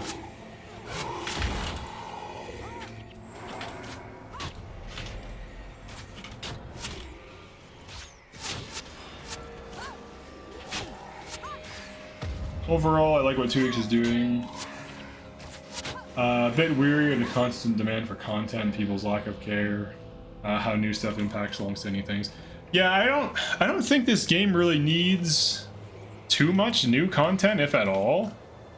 Honestly, I think just like skill rebalance would be the big thing. I think nerfing PvE skills would do a lot for the game, because it would force people to stop just... like, because even this build has 3 really strong PvE skills. Stuff changing pretty substantially, for example. Yeah, I don't know about that. I don't think that's, like, the best thing either. Because they completely were just like, oh, max weapons, inscribable. I don't think Pre should have inscribable weapons. Because it's prophecies, dude. It's prophecies. But like people online and Reddit or whatever are like, oh, who cares? All the old heads just don't want there to be cool new stuff. And it's like, no, dude, like you're changing. Like part of the reason why old school drops are even a thing is because that's how it was. and them just completely changing that is changing the game in a meaningful way that I don't think is necessarily good. I think the old school system was more interesting because the new school system sucks. The only way to make a drop valuable with the new school system is arbitrary low drop rates. So like in old school system, you can be chest running celestial stuff, for example, and you get, you know, a Q9 celestial longbow or whatever with 15 over 50 or dual vamp or dual zeal. That thing's worth a decent amount. But every other, like, you get another Q9 and it has 15 in a stance. It's merch food. 15 minus 5 energy, 15 minus 10 armor while attacking. All that shit sucks. No one wants it. So like the uniqueness of each Q9 you get from old school is so interesting and compelling, like in terms of item generation. Like getting 2 perfect mods and a shield, that's like an XX arm brace shield generally, or 3 arms, or, you know, triple digits arm braces. Like that's way more interesting than, oh, I got a Q9 inscribable gold shield that's worth 2 ectos, because it's junk and the mods are always perfect and everything's always amazing. They really shot themselves in the foot, because what ended up happening is no one cares about these skins at all. Like, there are some interesting Q9 skins you can get. Like, I like Tattooed Scimitar, for example, and no one gives a shit about it. It's worthless. Unless it's a Q8, it's worthless. You can buy one Q9 probably for like 5 to 10 ectos, if even. But like a Q9 15 over 50 Oni blade is like a few arms. A Q9 plus 5 energy Oni blade is a few arms. That's an interesting skin, an interesting drop. So like if Tattooed Scimitar dropped OS, it would be worth way more. If a lot of the stuff in Nightfall, like, name me a common Nightfall skin that you get from chest running or opening chests or from monster drops that's worth anything. That isn't like the Sun Spear or Soulbreaker, which is added recently. There isn't anything. There's literally nothing. It's worthless. It's all worthless. Same thing with Eye of the North. Common Eye of the North skin, drops inscribable, worthless. Unless it's a chest drop that people are farmed specifically, like those big chest drops with low drop rates that are in high demand, no one gives a shit. Even if the skin looks nice. And there are some nice looking skins that are cheap, but people just don't care. It's like same thing with like a Zodiac bow. Like this only drops in an elite area, so like I think I paid like, I might have got ripped off. I paid 30 ectos for this. Maybe it's worth less. It's probably not worth more, but at least it's like, you know, something. At least it isn't easy to get this. Like you can't just, you don't just get a Q9 and then it's inscribable.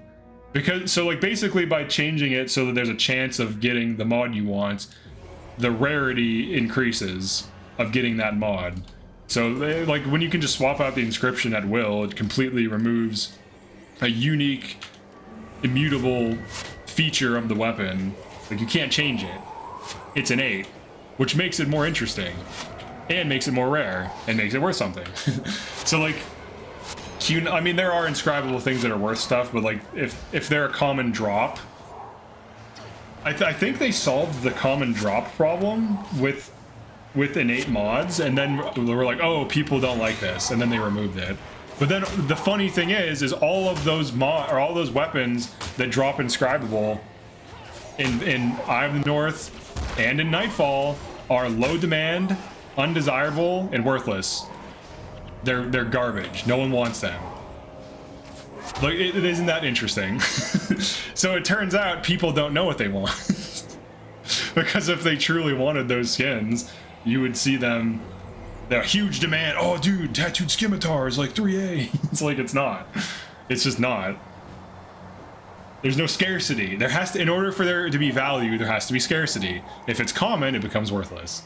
So if Tattooed Scimitar could drop OS and only dropped OS, it would be more valuable when you got a good one, because every Q9 would automatically be immediately good. But, you know, I feel like that's like a video I could have made right there. Like a discussion type video, because I do think that is a big issue, because they tried to fix the OS system, but they ended up just making it worse. Or just creating a bunch of like skins that are affordable, but no one likes them. All right, looks like we're kind of wiping here too. Dude, these unsteady grounds are just wrecking me. I'm getting caught in this crossfire between unsteady ground and wanderlust. This is huge. Huge damage from them. Need to kill these Ellies. Yeah, we're getting like bodied here bad. It's crazy actually. You look at how many melee are just like running through my back line. Jesus Christ. And then those rangers are focusing on things. Disenchantment, there's a monk. Yeah, we're like slow wiping. Dude, this is I'm surprised at how much it's just the huge group of enemies, really. So we're like fighting. Look how many enemies there are. Like we killed a bunch of them too. I need to be aware of like where I need to be like pushing this like here, I think. Hit this group. I think you can hit the groups individually. I think it's just like a sequencing issue. I think the builds are fine. I think I'm just encountering too many of them at once to do well. I could also just try doing the mission normally for the hell of it and just see how we do. Let's just do that. The back way. We'll have help from our turtle friends. Here, give me that shit. Alright, let's go. We got siege turtles now, boys. Let's just do it legit. Tired of doing it. We're getting demolished by these huge masses of enemies. This team is not like, it's experimental. It's not ironed out. I have a level 10 pet. There's too many things going against us. I like Prophecy's approach to old school items, collectors and weaponsmiths, cool situations, generally unique things to get. Yeah, what made it so special, even the bonus weapons sucked. Now everything is off. Yeah, I don't like bonus weapons. I think they're dumb too. All this stuff's like, there's always like pre-order bonuses to get people to buy stuff, so like I get it.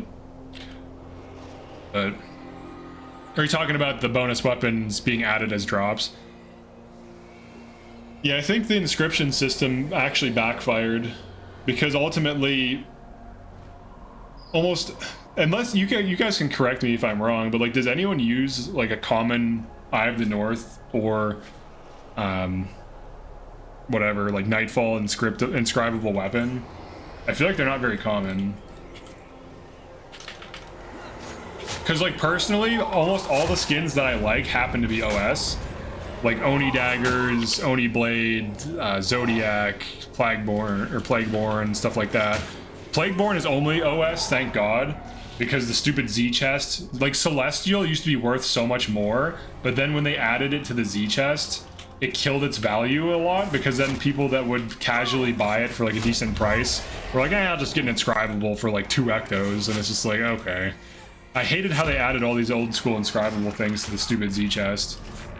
I think the Z chest was just dumb as hell. I hate it, to be honest. I think it's dumb. I don't like it. I know I'm shit talking a lot, but I think legitimately it just like hurt the old school market a little bit and made these unique drops from these unique areas that were designed for these areas less interesting. And don't get me wrong, I hate Winds of Change farm too. I think that's really stupid. I don't think that should be in the game. Because it just allows you to farm like bow staff for no reason. It's like, why? Literally one of the hardest to get skins, bow staff. Go find that. Like, go find a place to chest run that. They're like, legitimately, it's extremely hard. I think Amfa drop it, but it's rare even for them. Like Amfa and like Jade Brotherhood or whatever, and it's very low drop rate. It's super low drop rate. Like for Jade Brotherhood, I opened 100 chests and I saw 2 bow staff, and they were junk.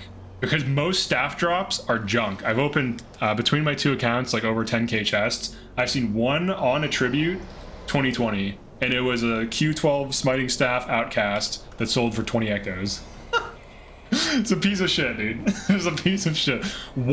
So on Attribute, if for people who don't know what that means, so if you have a staff that is not inscribable, you can't just slap aptitude, not attitude on it. And if you want that staff to be good, it has to have this. Actually, Vec has one.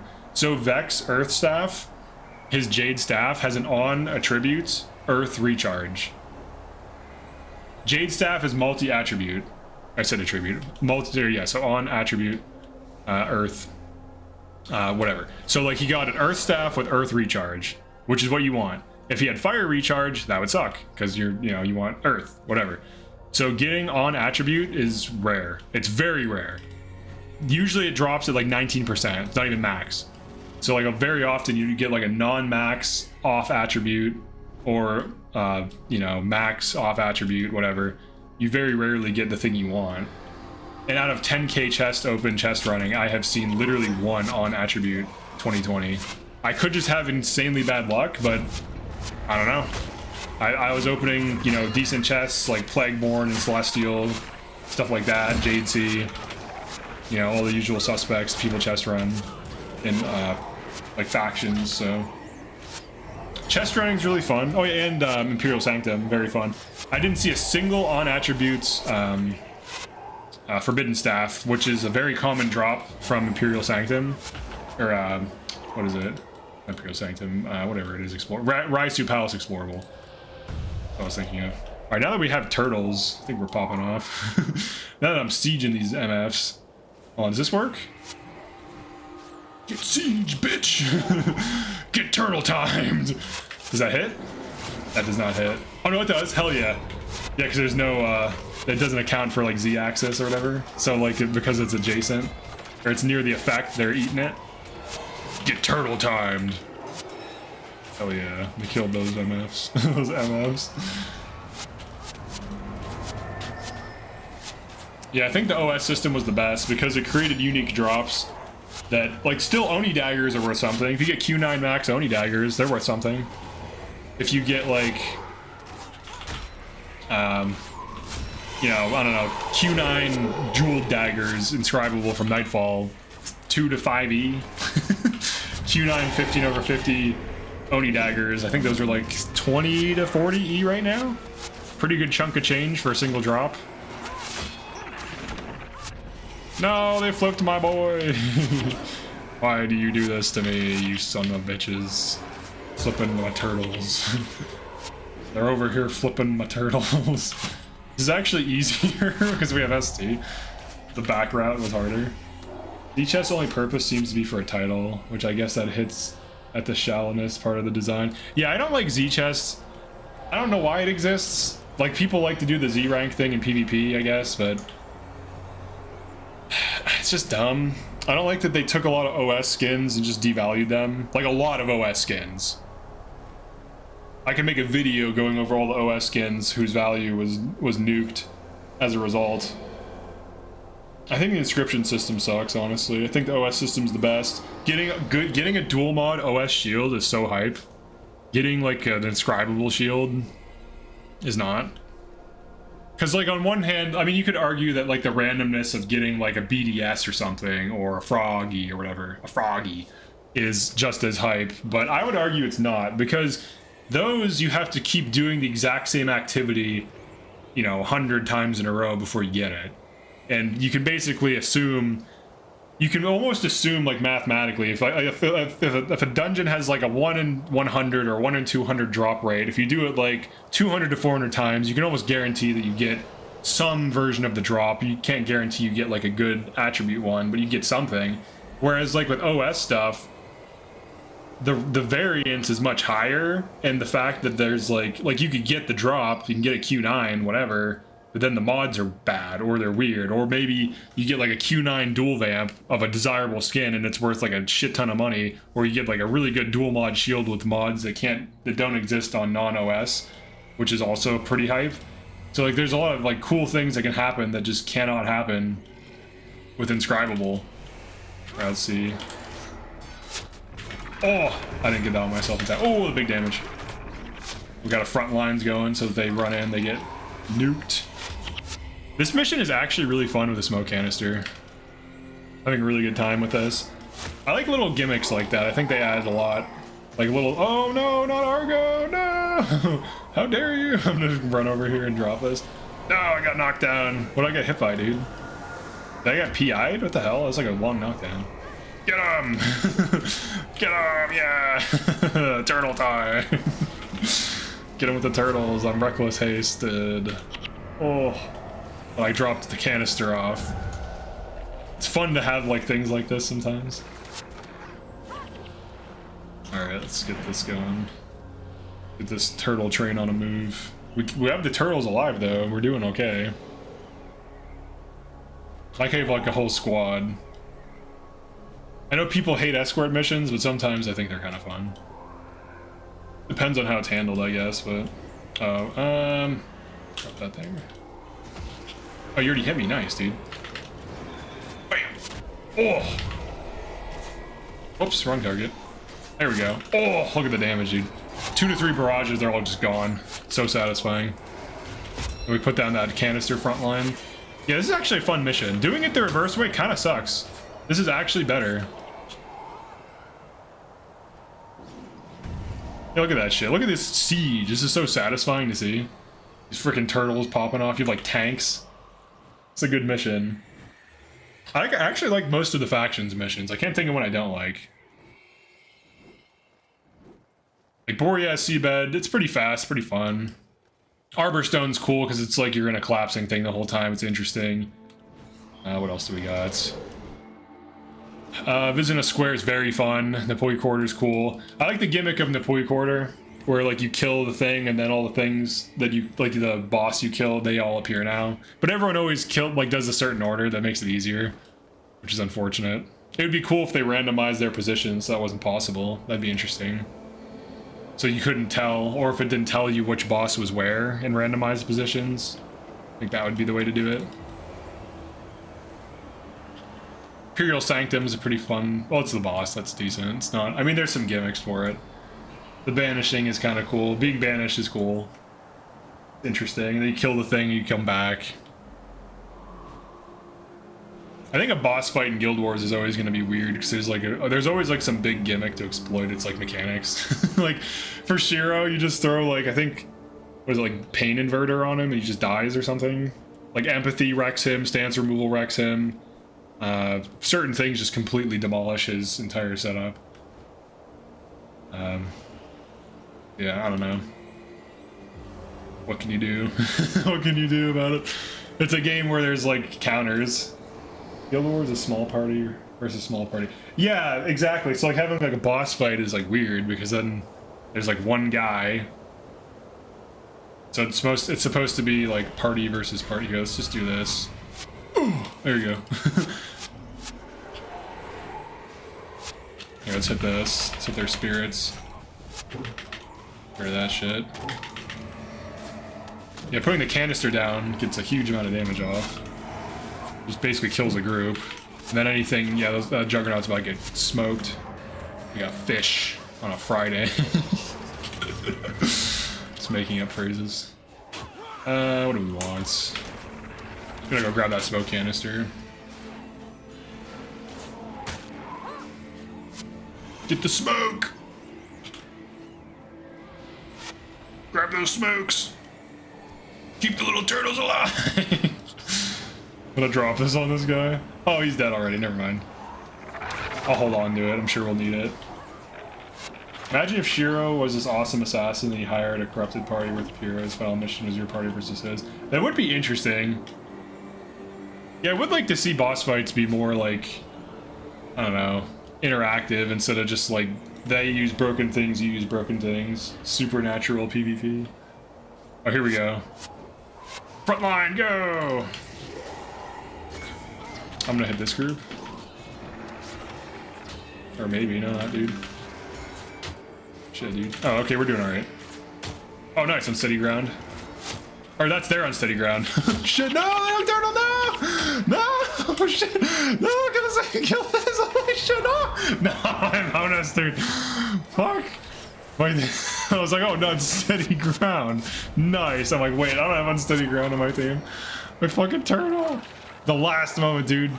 Got nuked. I should have brought like Spirit Bond or something. Damn it, my bonus. I should have moved the smoke canister over there. I think that's the last hard group too, where they can really like actually die. Because the other one that's coming up, you just put the canister in the one front and then you're good. Oh, you barely died, dude. No. Oh, he's so sad too. That unsteady ground comment counts as famous last words right there. Rest in peace, masters. We'll get 2 swords or whatever. We won't get the 3rd. Unfortunate. He barely died too to like 1 Ellie. To an Ellie and a warrior. It is easy for them to die though. It's super easy for them to die. I'm surprised that it took this long. But what can you do, man? Put the canisters down better? Probably. Maybe flag my heroes, create a defensive perimeter? Yeah. What can you do, really? Except for all the things I just listed. Maybe we should start flagging our heroes more. I know if I start doing elite content again, I'd have to do that. Oh, okay, there are 2 friends. Alright, so let's just drop... Let's drop this here. I guess let's preemptively attack these. While they're moving. Oh wait, are there dudes attacking over there? I don't think so, right? I think this is like the big thing. Gotta kill that guy ASAP. Unsteady ground is a brutal elite. It's really strong. As you can tell, it wiped out a turtle. Just want to get a start on these before they arrive because they're very slow. Freaking turtle, dude. I thought that was my unsteady ground. I thought I was safe. I was like, oh, hell yeah, dude. That'll get the warriors out, keep the warriors at bay. We'll be fine. It'll be great. It'll be great. It'll be great, dude. The turtles are at bay. The turtles are at bay. Alright, let's, was it F7? Here, you go there. You're the turtle protector. Congratulations. Congratulations, you protect the turtle. Alright, we'll kind of hang out here. So we can like rotate over there. I think those push eventually. I don't know when or where or why or how, but pretty sure they push at some point. So we'll just try it. I think they're pushing right now. So smoke canister. Oh dang, my pet died. And I got knocked down. By seemingly psychic instability. Oh yeah, here we go, we have to rotate. Oh shit, dude. We gotta drop back. Alright, now we're fighting on 2 fronts, which is never ideal. This is really the big hold. Oh, they were out of prot range. That's why. The soul, they're possibly. Maybe they weren't. Maybe they were in prot range. Seemed like they might not have been.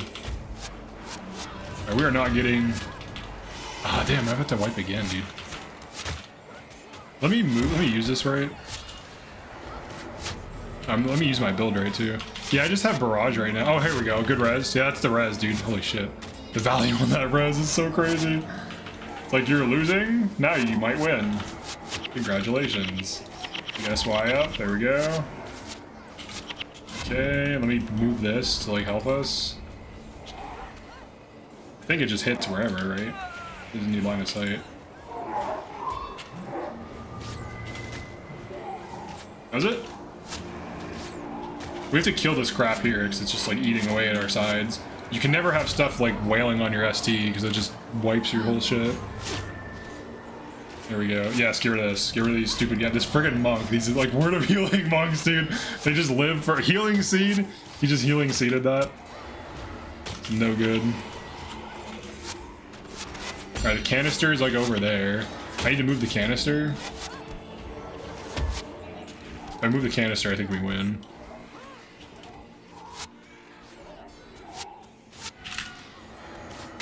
Let me use my build correctly.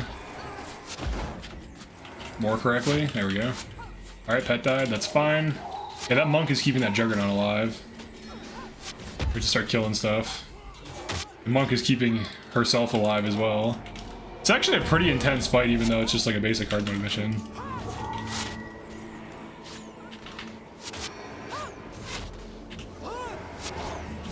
This freaking monk juggernaut combo is just like wailing on them this whole time. Get away! Get away from my turtles! It's still like dude, they don't even acknowledge him. They're just continuing. All right.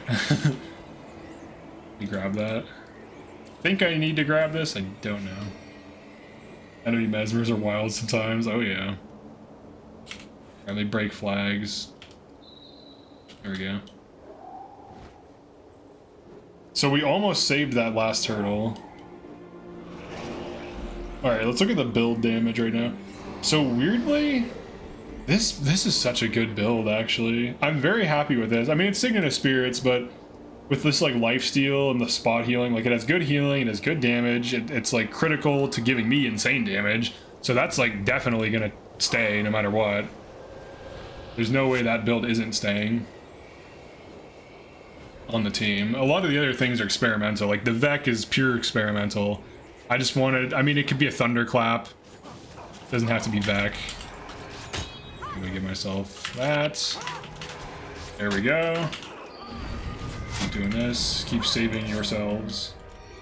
And then this part is like weirdly really easy. Because you can just set this here and just chill out. And then look, all the turtles are alive again. This part is like super cake. Like the whole mission, this is the easiest part of the mission for sure. Whereas in, what's the other mission? Can't think of the name, I don't have it on this character.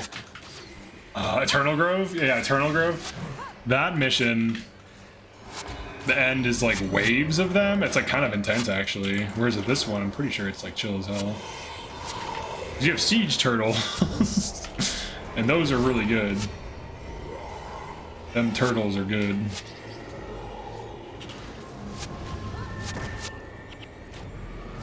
Ah, he dodged. 34 damage, 35 damage. Look, the young turtle, that's the one that's supposed to die. So it's over there. And then it dies again. I wonder if that lives, if it counts as you getting the bonus. I don't think I've ever kept a dead turtle that rezzed alive, but they always res. I don't know why. It's very weird. It's like a thing that happens. It's part of the game. Oh, you got Aegis, huh? I'm shooting the spirit of recuperation. Trying to Aegis me right now, dude? I don't think so. We hit a spirit, because he keeps using spirit transfer, which is what keeps him alive.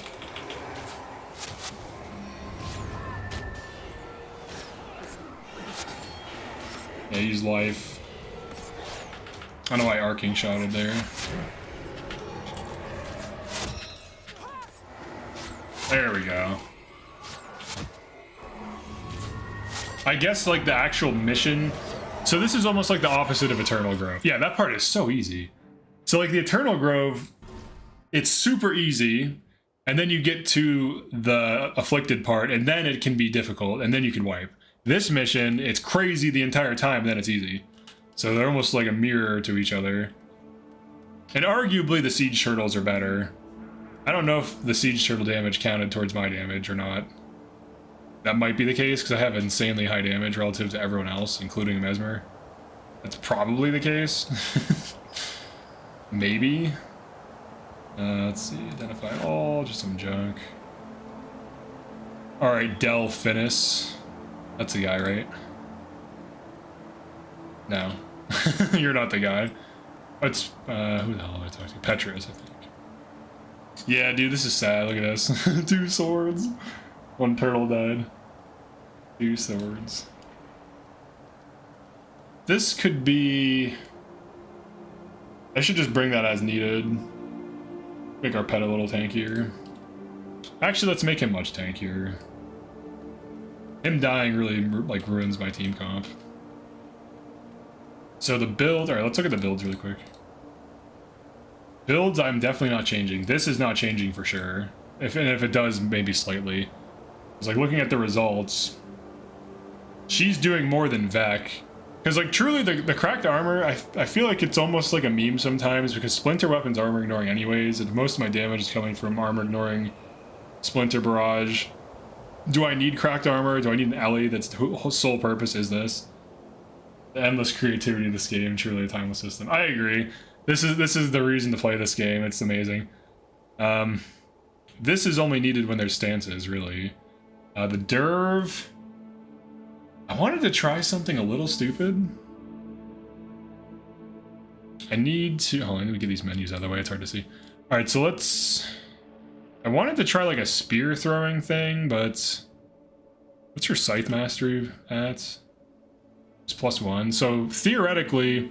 Let me save this. Alright, let's just save that.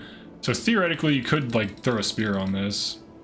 And the reason to do so would be so that they don't move into melee range. And then they're basically like a chip damage healer that uses Duena and like imbue and shit. So like we would drop certain skills. The issue though is like a lot of these skills need to be used near enemies. And like a lot of times, like even this, they'll run up to an enemy and use it. That's like the big problem. They'll just run right up to an enemy.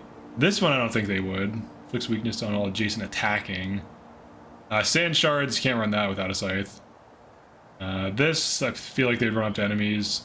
That's really the problem. Yeah, I guess we'll just leave it alone. Have 2 computers. This one doesn't have all my builds on it. So I just say, all right, we'll just leave this as is. I think it's fine. So burn for their on fire combo. This could be changed. Like you can run either or. This one has burn on like up front, which is nice. Sand shards can be good for sure. Give her a lot of damage and then more healing. I think the derb build is good. And then you change it as needed. So I think these stay. This one I want to get rid of and run prot without it, but this is like so finicky. She has a little bit of chip damage because she catches Splinter and she does like attack for some chip damage. And plus the burn and then like they're on fire, but I feel like this could be more consistent. Let me monitor this to see how she does. I think she's been doing better with the SR5 mod. So I think this probably does stay. I'm going to try to pay attention to this more. This one, I think this could be changed, but he's doing okay damage numbers and he has crowd control to some degree. I'd have to look at what he's doing more. This is probably fine.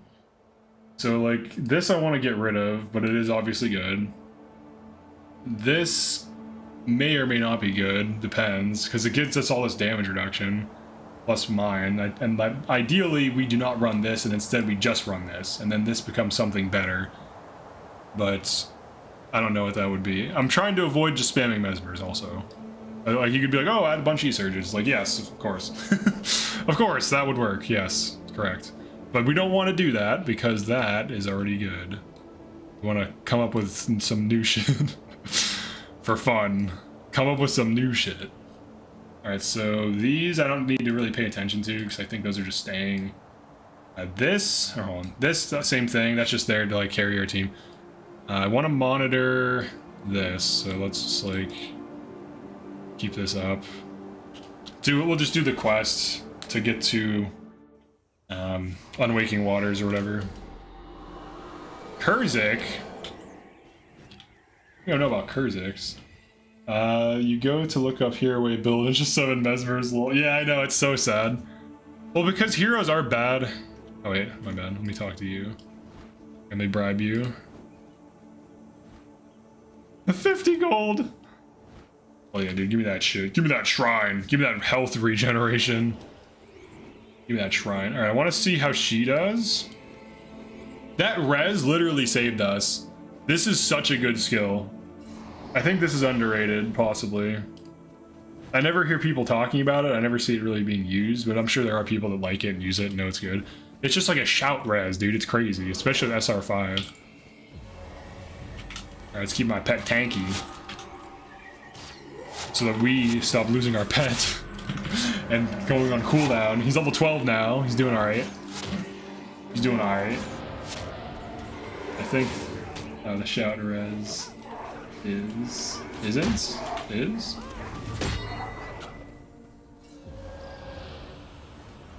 how you doing, Low? Welcome to the stream.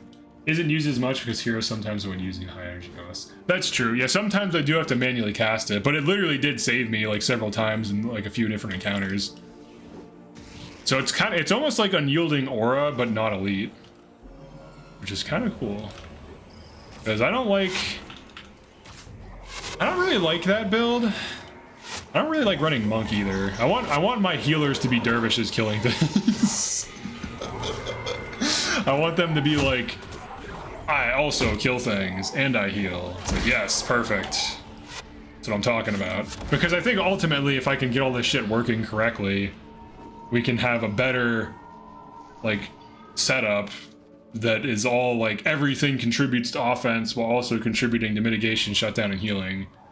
Because like this build is kind of like that in a nutshell, where it's like it gives you, I don't know about this shit, like I don't know about Barb Signet and Oppressive. Like she could easily be running Enfeebling Blood, for example. She has a little bit of curses. She gets Awaken the Blood, you know, gets her to enough where the duration is respectable. It's 10 seconds of weakness nearby for like 0 energy basically. Things being dead much faster, safer. Yeah. You see that? I'm tracking Milani. You see that, dude? This is why melee heroes are bad. Their judgment is garbage. They don't know, like, Ranger right here to attack.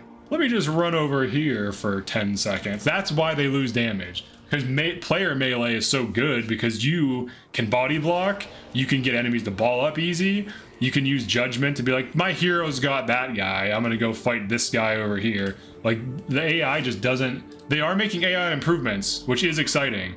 They recently changed... They buffed preservation so that it only heals low health allies in, like, area range. And they did some other AI change, too. We might see AI changes. Shit might get crazy.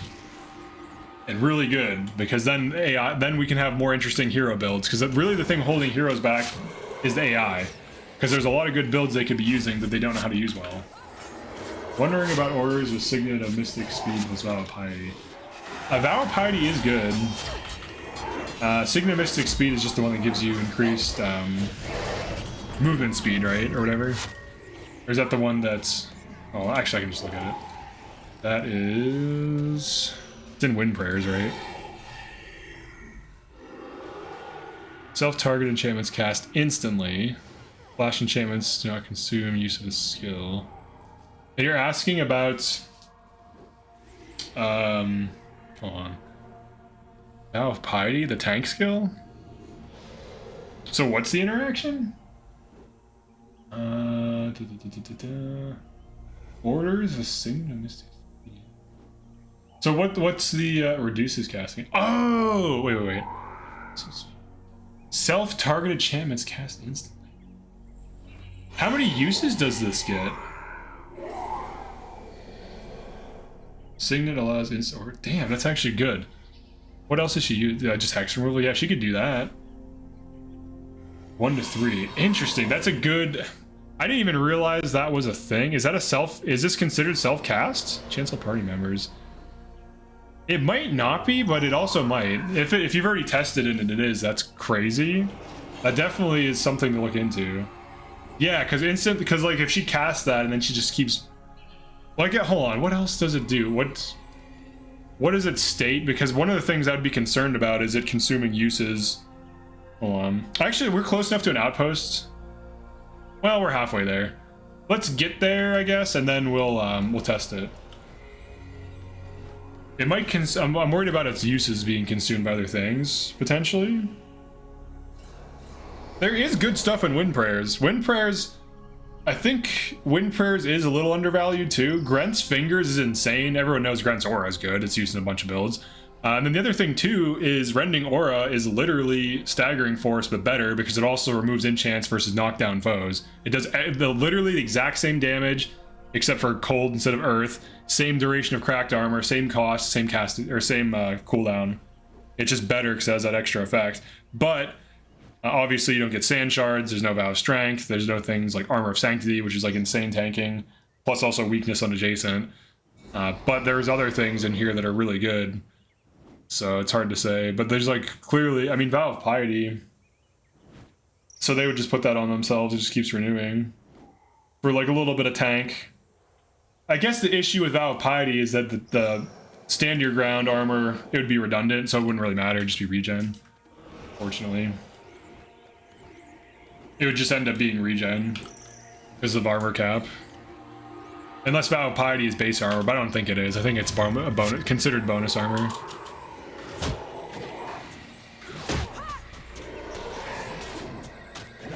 So using Barrage and single target, it's still bonus damage, so whatever. Gotta do what you gotta do. Stand your ground wouldn't work. Yeah, you could still use that skill though, assuming that its uses don't get consumed by other spells, which they might. Oh, what does it state exactly? And sometimes the stated description isn't accurate either, because there's bugs and anomalies and stuff. Self-targeted enchantments, flash enchantments. Okay, so it's only enchantments. What other self-targeted enchantments are there? That's not self-targeted. I guess that. It would consume on Awaken the Blood, but that's fine. Oh, I'm getting like... we're getting raged. I'm like looking at skills, we're getting raged. These afflicted monks don't mess around, dude. They rage your team. Look at that, we're just getting raged all over the place.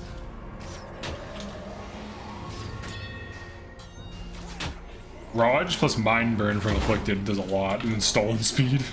It's pretty nasty skills on these guys, and then Order of Apostasy for like huge enchant strip. Get him, pet. You can do it. Maybe. Maybe you can do it. Alright, so the Paragon. Paragon has a little bit of damage. Player Paragon. Here, what's your Paragon? What's your damage? 6%. Player Para tends to get like 10 to 15 with like meta builds. Here, let me do this. I didn't mean to do that. I just want to move this. These two builds. So how does she do? She has chip damage, but the healing and the supports are pretty huge.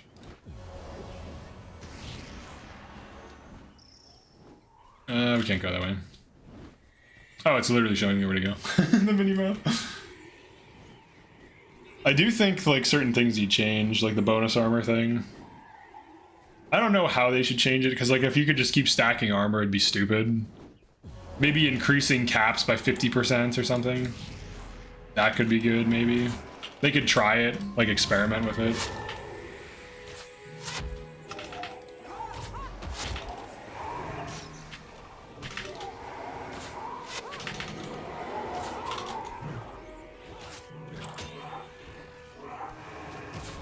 He flesh of my flesh. Oh, and then he spirit transferred. Dude, they're so good. Armor in Guildwars 1 is janky through and through. Yeah, it is for sure.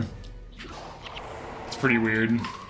But if they increase the cap though, then there's certain enemies. Well, not really. I doubt there's very many enemies that are like spamming armor skills that are like not removable or something. No, they're fighting my turtles. Oh, those are not my turtles. These are wild turtles that we don't care about. These are killable turtles. Turtles that we may kill. Get me in there. Energy.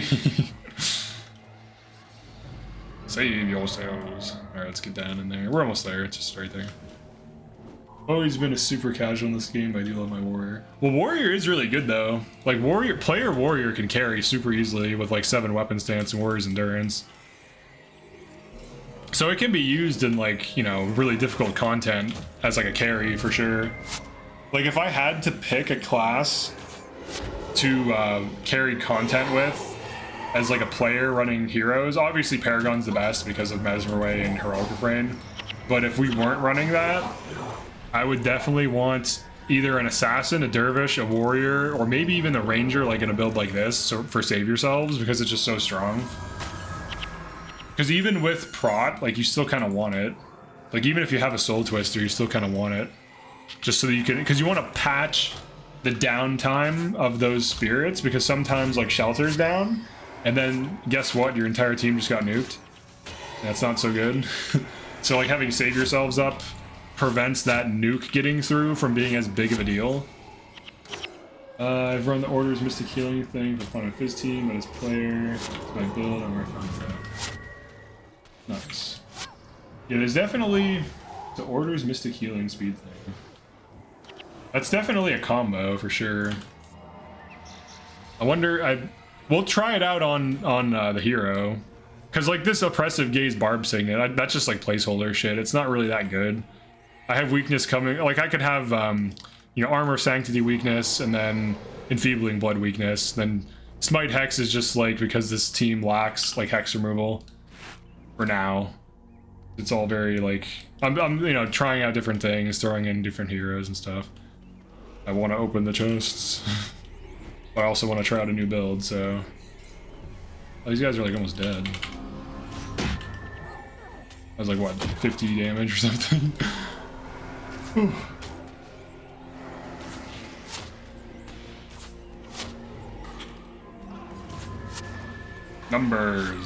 Numbers are good. Alright, let's get him in there. Get in there, Togo. We're almost done with factions. It's such a fast game. Get in there. My level 12 pet is surviving with all this tank. Did you ever do that make your time and it's a flesh wound combo thing yet? Make your time and it's a flesh wound. I haven't. I'm not aware of that combo. Like, I know what those skills do. Like, you get adrenaline and then you pull conditions off a dude, but I don't really know what the interaction is. The PvP scene at the time of factions was so white hot, I can't blame them for trimming the PvE. I guess so, yeah. Alright, let's see what we can do here. So obviously we'll drop this, and the curses. We would be a dervish secondary with some wind prayers. So let's see what we can get with low investment. Obviously we would reduce soul reaping. Yeah, just to get a little bit. Because if we're trying to be spamming this, how many do we get? We get 2. Let me check this out. Alright, so 30 seconds, your next 2. Okay, so it's on a 20-second cooldown, but it is a signet, so I don't mind that. And what is this? Remove one of your dervish enchantments, also causes cripple to foes in the area. Jesus Christ. Alright, well that's a good way to keep things at bay. It's just like, run something. Removes enchantment, we're like charge. So the vow of piety, unfortunately the armor won't matter in this in this situation. What else do we got? This is interesting. Interrupts all adjacent foes. I don't know if they'll use this correctly. They'll probably run in and try to interrupt things. Like, a player would know to hang back, but like they always like to run in with these flash enchantments. I totally would run them on them, but I don't think I can trust her. I think that cripple signet got buffed recently, so it's a bit of an issue in GVG. Yeah, that is crazy. Oh, it meant the power is yours, not fleshman. Oh, okay. Oh, so you just use make your time to fund the power is yours, basically. No. Actually, no. What else is in here that's good, dude? A lot of this is like super circumstantial and like melee based. There's like, she's gonna run in, dude. Transfer. So there's something here, maybe. I lose the 2 energy on. I like to have the 2 energy on Foul Feast, but I mean you have Soul Reaping, so who gives a shit? 2 conditions. So maybe got like a grab conditions transfer, but is she gonna run in? Is she gonna be like, here I am, I'm in. We got something. We got kind of something. I guess we'll see how it changes things. What's the 3? Mystic Healing with Order. Oh, yeah, that's a good point. That's a great point, actually. That is a great point. Yeah, because like Mystic Healing is something I never really considered, but that's a good skill now. This is a thing, but I think she's going to run in, so I don't think we can trust her with that. Yeah, Mystic Healing, maybe drop Soul Reaping down. Can we get this to 3? What's the breakpoint for 3? Oh, is it 12 or higher? Damn, it's 12. Yeah, we can't do that. 4 Soul Reaping. Can't be doing that, dude. It's gonna be 2. So let's get a respectable amount. Yeah, like that. So 2 heals for 41. That's pretty good. Plus condition removal. We have this no longer contributes to hex removal, but we'll probably do something else too. Yeah, Mystic Healing's interesting. Though I have to wonder if she's going to be casting this too much instead of that. Because the other thing too is this is basically a party heal that we get to kill things with. So I'm worried she's going to spam this too much. Because I want her to be spamming these. Because you give a hero too much to use and they use it. Dumb as that sounds, but... always so hesitant to just give them things. This is always good because it's just like a quick little heal. Doing his touch, each enchantment on you. That could be a 120 heal, but is she gonna run up to melee and try to touch heal? Heroes wait for orders to expire, but the whole point of the spell is that orders are instant cast. That's true, yeah, so we don't want to do too much, because we don't want her to be casting Mystic Healing. It gives her something to do though, too, like if these are used, she can keep spot healing, but is that even good, because it's such a chip heal? Because like hard mode, it's like your prot's down, you're dead. It's like chip heal helps, but how good is it really? When you hit with a scythe. Do I give her? Oh no, I don't want to give her a scythe, right? That's kind of stupid. She's got a staff. Yeah, 40-40 or 40-20 with 5 fast casting. So it's coming out quick. And then this is going to be on cooldown. So then this will kick in, but theoretically she could have a scythe and do some shenanigans with Grant's aura, but then she's running in, so I guess we don't want that. even though it would be cool. But I think a player could probably pull it off. They would like hit the melee. Could do Cultist Fervor or the Order of Pain. Yeah, we could. Insta killing would be fine since orders now be insta cast. True. I do like this interaction. I think this is interesting.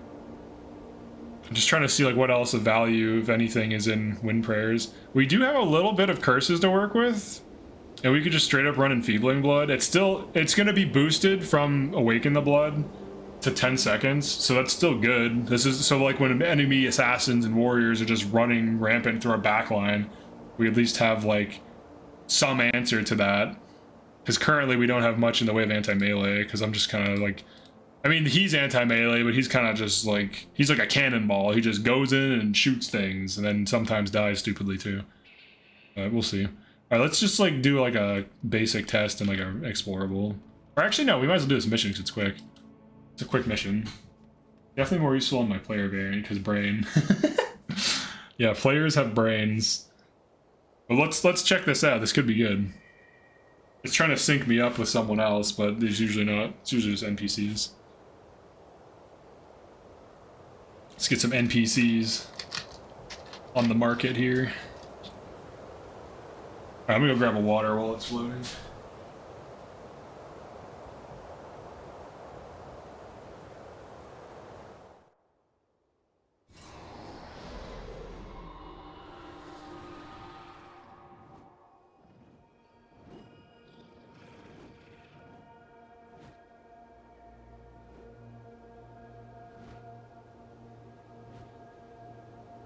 Back with the drink.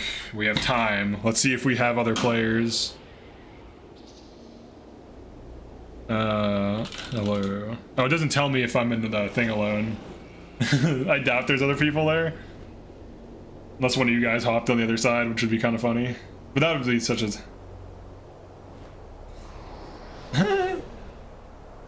Type in all chat.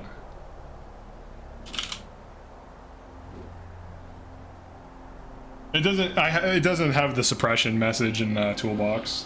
Still remember all we had were henchies. I didn't mind henchies, honestly. Oh, they were alright.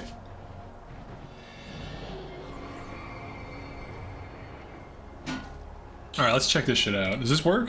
Someone said it does, so I'm shooting. Oh yeah, that works. Damn.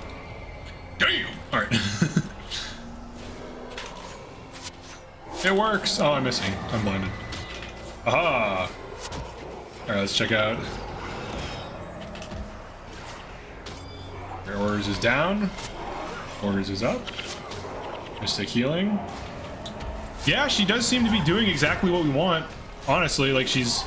Orders is down. Yeah, she's doing other shit. Jaundice Gaze. Well, I guess it's... Yeah, it is like coming out about the same amount of time. It's not a bad build. I mean, it's utility, it's healing, it's condition removal, because this transfers all conditions. So it has spot heal, or it has party heal. It's a weak party heal, but it's something to do when there's nothing to do, because like you always want your builds to have some spam option that does something. So that when like the hero, like that's why Discord Way was good when you can only have 3 heroes, because like when they didn't need to heal, they would be dealing damage. I think that's like an issue with Monk right now, is that like when you don't need healing, it can't do anything unless like you splash some damage somewhere. Like as a player, that's easier because PV skills, but as like a hero, it's kind of rough. I feel like Monk hero is kind of bad, unless mine are just bad. I don't know. I'm just not good at using them. I used to religiously run Monk heroes, but I just don't believe in them anymore. Especially when shit like this exists. Like if we can get more things like this working, like these builds are crazy, but and like the Derv healer and stuff. That'd be Zealot's Fire. I've tried using that, but like they do like no damage with it. Like it's cool that they have it, but they end up dealing like 5% team damage because the trigger is too random. Monks are overkill on healing, and heroes with other stuff do it fine enough. Yeah. I do feel like Monk heroes are kind of weak. AI really struggles with Monk, or Rit would be cruising. Yeah, they're specialists in a game where heroes can do tons. Right, yeah, like they specialize in healing, like, because back in the day, before Writ was added, and all these other healing options existed, Monk was like the best healer. Like, you know, when it's just 6 professions, it's like, it's Monk. So they're like, well, we can't give this energy management because it'll just keep healing forever. So they like restricted it. They're like, all right, we have to make sure it has no good energy management. Its damage is bad. Can't you use something else? Fire, target, and target shots. You can. That is a build. It burns through energy. Ooh, a Plagueborn Scepter. Single mod? Single mod. Single mod? Yes. That's what we expect. I mean, if you do any bit of chest running at all, you would be an insane person to not expect that to be single mod. Because, like, usually, or if it's dual mod, it'll be like a bad mod. It's normal. It's like the average. They made sure to nerf any energy exploits the Monk found, too. Yeah, they like, really over-nerfed Monk's, like, everything Monk can do. And then they over-nerfed tactics because Watch Yourself used to be, like, insanely good. Because it just gave you, like, plus 24 armor for, like, 10 seconds. And it was easy, and it had no cooldown. And it was just, you just maintained it. And no matter what you did, you had 24 armor. And then they nerfed the PvE version to the ground. They made it garbage. And we're just like, Watch Yourself. We can't have that. And then, like, Stand Your Ground's over here, like, I'm like Watch Yourself, but better. It's like, yes. Yes, you are. And now Tactics is garbage. And Stand Your Ground is still fine. Alright, let's do this business. Kill him. He's gonna do all the things. Don't let him do those things. He's enraged. We can't be having rage. We have anger management classes under our belts, or something. We must kill the mad dragon. Oh, dude, I'm like perfect for killing these scales with this barrage build. Perfect. I'm not really doing that much damage this mission. There's not that many adjacent balls, but it's alright. I could have switched to like a single target build.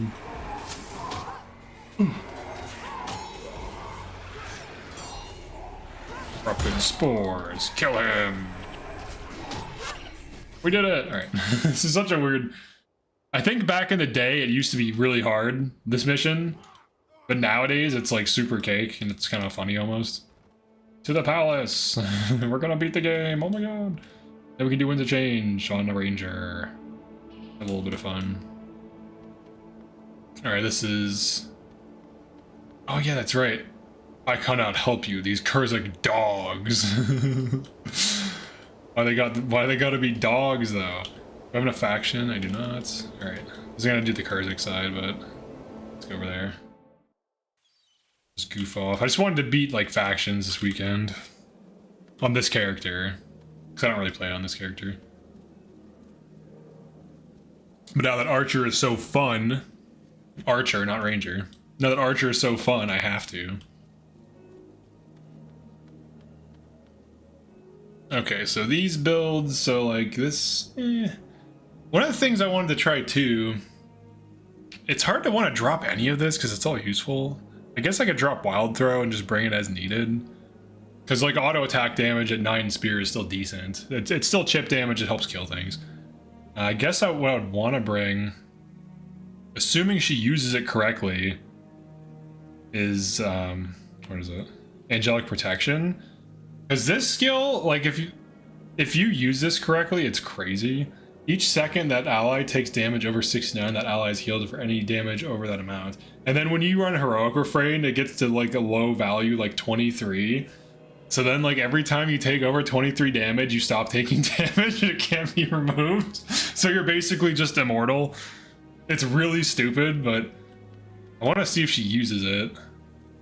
Because like if heroes use this well, it's super cracked.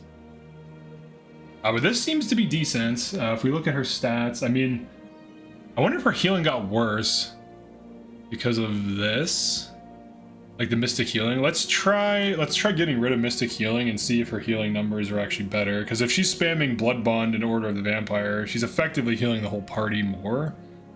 And then this could be something else, maybe something fast. Team stat tracker is a godsend. Yeah, it is. It really helps. I love Unholy Feast, but they always run in. I would love it if you could just be like, stay with the team and use this on melee. but they always are like, I'm gonna do a big thing, and then they do it and then die. But it is pretty good. Barrage, yeah, we're running Barrage.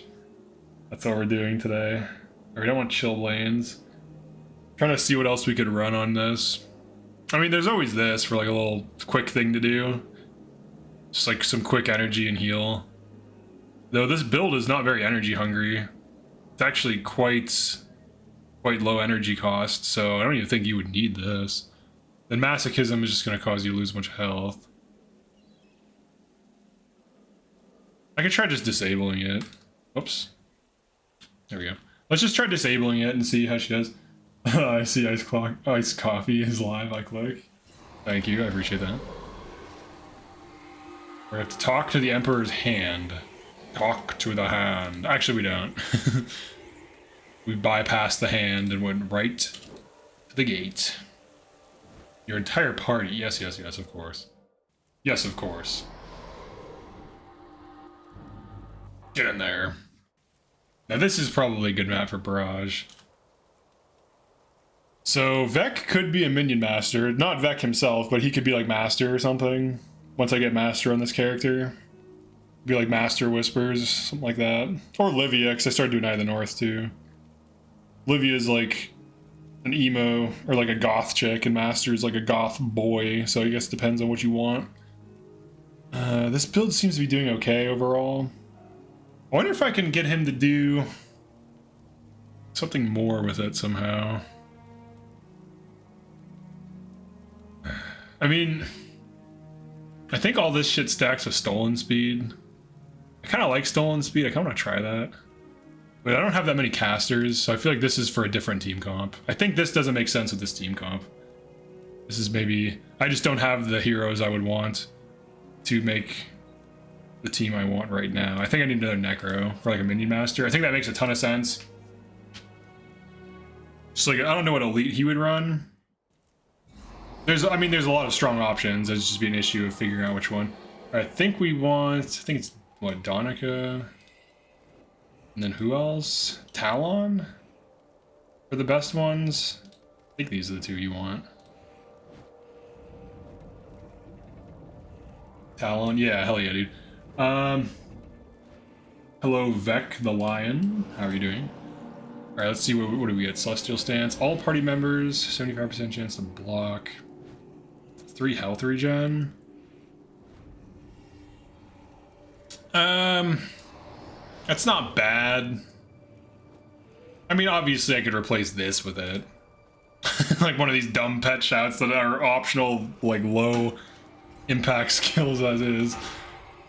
We don't need that shit. Alright. Celestial Stance. Yeah, I remember how hype like the Ellie Celestial skill was. Well, it still is. It's crazy as hell. Glad you're live so I can actually see stuff going on. Nice, yeah. Yeah, we're just goofing off in hard mode. Testing like a bunch of different builds out. Right now I'm checking to see if this build is going to heal more if I disable Mystic Healing. The idea being that she uses her other skills more. Because one of the concerns is that she's like spamming Order of the Vampire less potentially. Oh, why am I not attacking this ball, dude? We micro myself with Splinter there. There we go. That's what we like to see. All the numbers. All the numbers are good for us. Yes, ball up, you fools. You fools! Oh, never mind. I didn't dodge. Never mind, I'm kidding.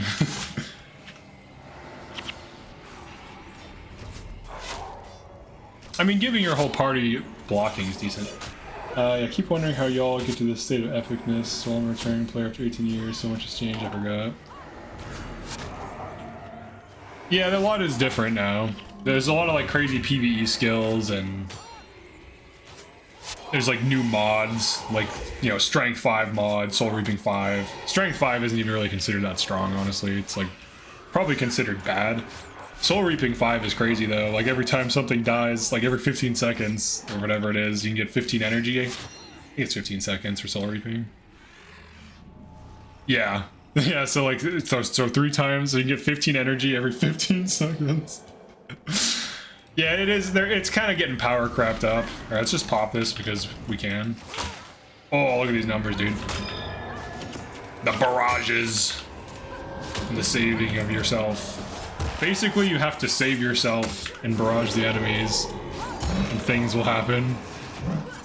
Good things will come to those who barrage groups of enemies. Let me hit this back line over here. If I can. Oh, I knew it. Alright, obstructed. Oh, there we go. There we go. Kill the Rit. Hit these guys. I guess I can kill the Rit. Yeah, Rit's killer healers. Die. Dude, they're really good at tanking this. Oh, they're dying over there. Yeah, they're dying over there. Alright, good. As long as we're making progress. Aha! I'm getting that well. Well. Dude, the wells are fun, though. It gives you something to do. Like, it rewards positioning, which I think this game needs to do more of.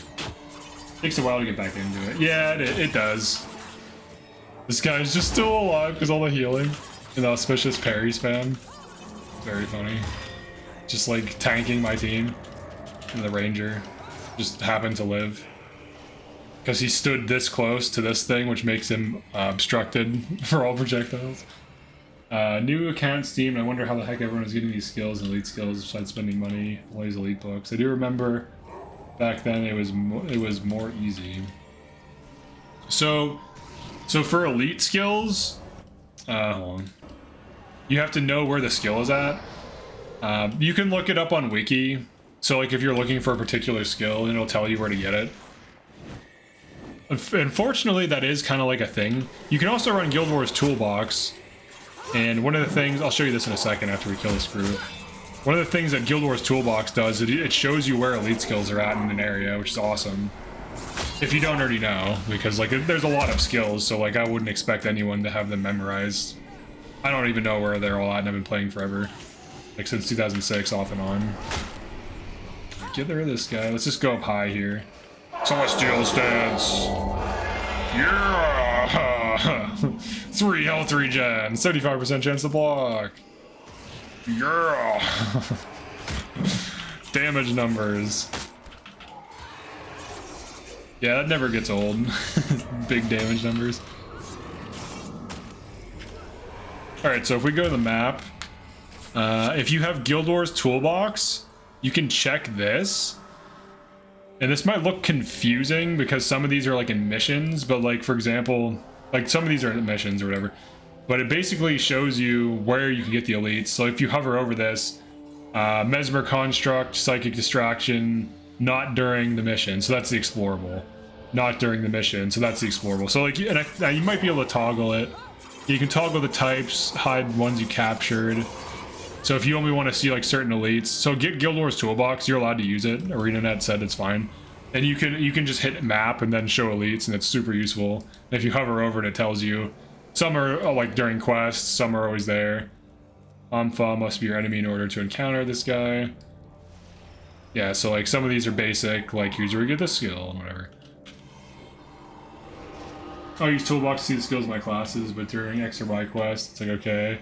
I'd love to have known that. Yeah, I know. Because there is no way to know, really. Do I have to fight this guy? I know this map. I know I can just go this way, right? Look up ahead. Oh, Brother Menlo is saying he's sure he could kill him in a single blow. But do we even have to... Is that even a thing? No. Do I even have to kill that? Can I just avoid that? Well, that's funny. I can just be like, alright, whatever. Those dudes are over there. That's not my problem. Barrage is fun. Hooray. Oh, they attack us. Okay, right on. Or I'll pop that. We'll hit him from a height advantage. We are above it all. Let me hit that, I don't know, hit that? Yeah, there we go. Hit these heals. Maybe go for these guys.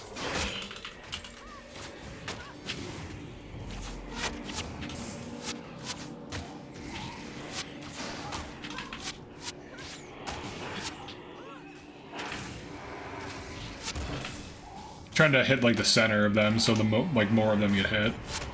That's one thing that's fun about playing Ellie and like running Barrage Ranger. You have to do it on melee too, but with melee you can kind of see it a little bit easier because you're like right up in there. Sniping is very therapeutic. Remember using text mod at the last .1 for cartographer? Speaking of that, I think my Ellie is at like .2 missing or something for factions. It's because your YouTube video even started my Hunter because I never enjoyed it. But dang, it's hard to understand. It's kind of boring for now because I have all these, or I don't have these skills. Yeah, so the main thing that's going on with this is I'm using this on myself, so I'm targeting myself with F, and then I have this bound to a button on my mouse. Then I have Splinter Weapon, and then if there's a group of adjacent enemies, Splinter Barrage does like an insane amount of damage. So Barrage you can get like halfway through most of the campaigns. It's not too far into the games. And then Splinter Weapon is as soon as you're in factions, you can get it from Kainang Center.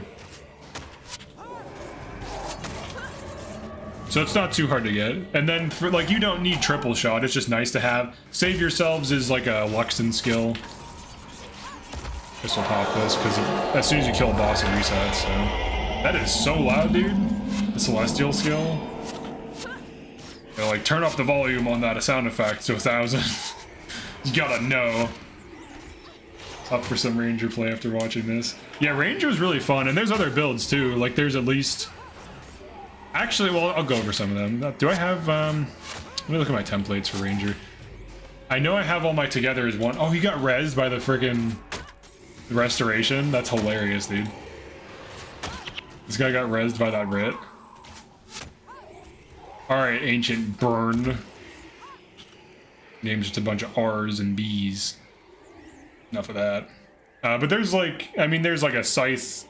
There's Scythe Ranger, Dagger Ranger, Barrage Ranger, TOA Bow, probably even TOA Axe, and probably even TOA Hammer, I'm sure. I mean, Crude Swing Splinter Weapon exists, you know?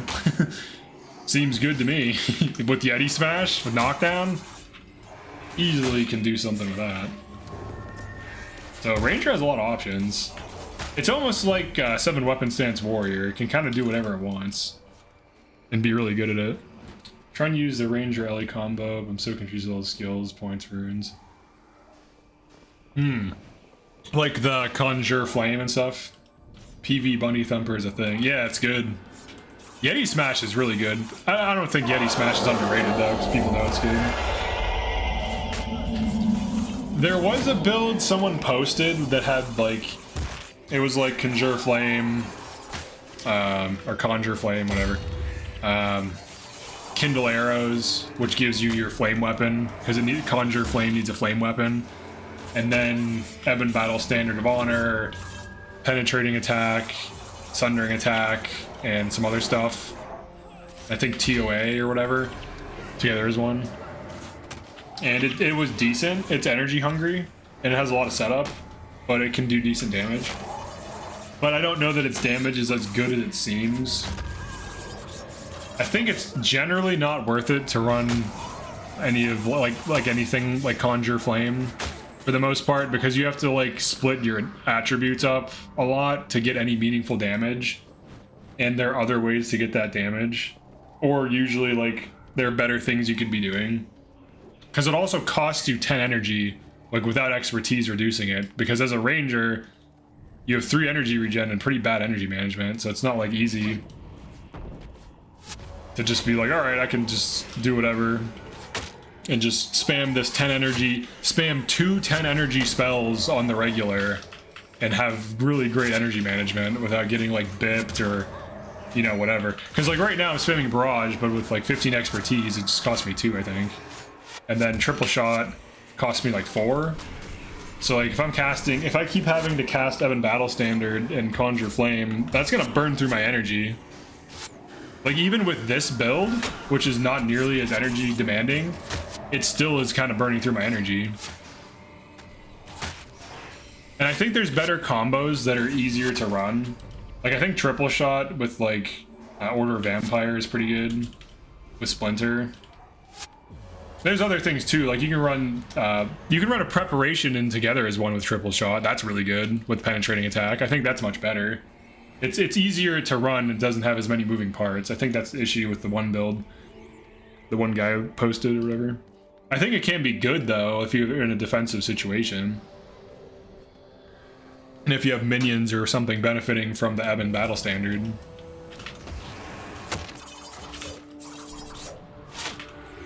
Triple shots. I guess against 2 targets, triple shot's better, because then it's 3 procs of Splinter and then big damage on the target, which is basically big damage on 2 targets. Whereas like Barrage splintering 2, you're just getting 2 procs. But it's probably similar damage actually. Oh, that was obstructed. I don't know which things are obstructed or not. Some things it doesn't count. Like you can shoot through certain walls like this. Sometimes you can't though. I love how someone new will ask in the e-management question and the immediate wall of responses is BIP. Yeah, BIP doesn't, I don't know, I think this over-reliance on BIP is weird. It wasn't a thing for the longest time, but then everyone was like, oh, you have to run a BIP, BIP, BIP, BIP, BIP, BIP. And it's like, there have been so many times doing like Winds of Change that just having a BIP causes like a point of failure in my team where like the BIP dies and it's like a healing sponge. Because it needs to get healed all the time. Like every time, like the difference between BIP and Well of Power, right now at least, is Well of Power, they just need healed once. Because once corpses start appearing, they no longer need healed, and it still benefits melee attackers and other people that happen to be in the area. Or if it procs on like a melee enemy that died in your backline, it can renew it on your backline. But BIP, they just keep spiking themselves down. So it's like a constant liability. Like BIP Necros can get killed through prot because their health is so low that if enough things target them, they can still die. And it happens all the time. So unless you always micro flag your BIP, which is kind of annoying, but if you want to do that, you can. Or if you're playing like, you know, elite mode content, you kind of have to do stuff like that anyways. But for your casual hard mode player, I don't think they want to do that. Or they'd rather not. But yeah, like it's not the be-all end-all solution to energy management. There's also what I get / got at the time. These folks talk Chinese to me as a new player. yeah, I know what you mean. You're not gonna have all the skills. Oh shit, a bladed shield drop. Nice. It's gonna be junk though. Statistically. Yeah, one single mod. That's fine. I mean, that's what you expect. Because if every OS shield was good, then they'd all be worth nothing. So there'd be a ton of good ones around. So it's single mod. It's nothing out of the ordinary. Alright, let's do this. Pet is level 13. It takes a while to level pets, dude. It takes a minute. Pet was level 5 earlier. He's packing on levels. Oh, that's bad. I just like was first in and got diversion. Alright, well, because I'm diversion, I'm just gonna kind of selfishly grab this before we kill the bosses. An Elementalist Tome, huge drop. Let's get a big shot right here. I still have triple shot. I can still auto attack.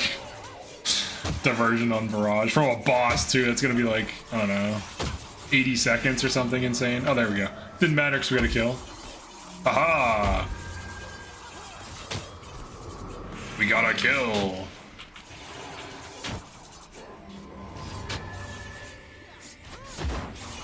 I could make some builds for like new players, like for people who don't have skills and stuff, because that would also apply for Melandra accounts for the most part.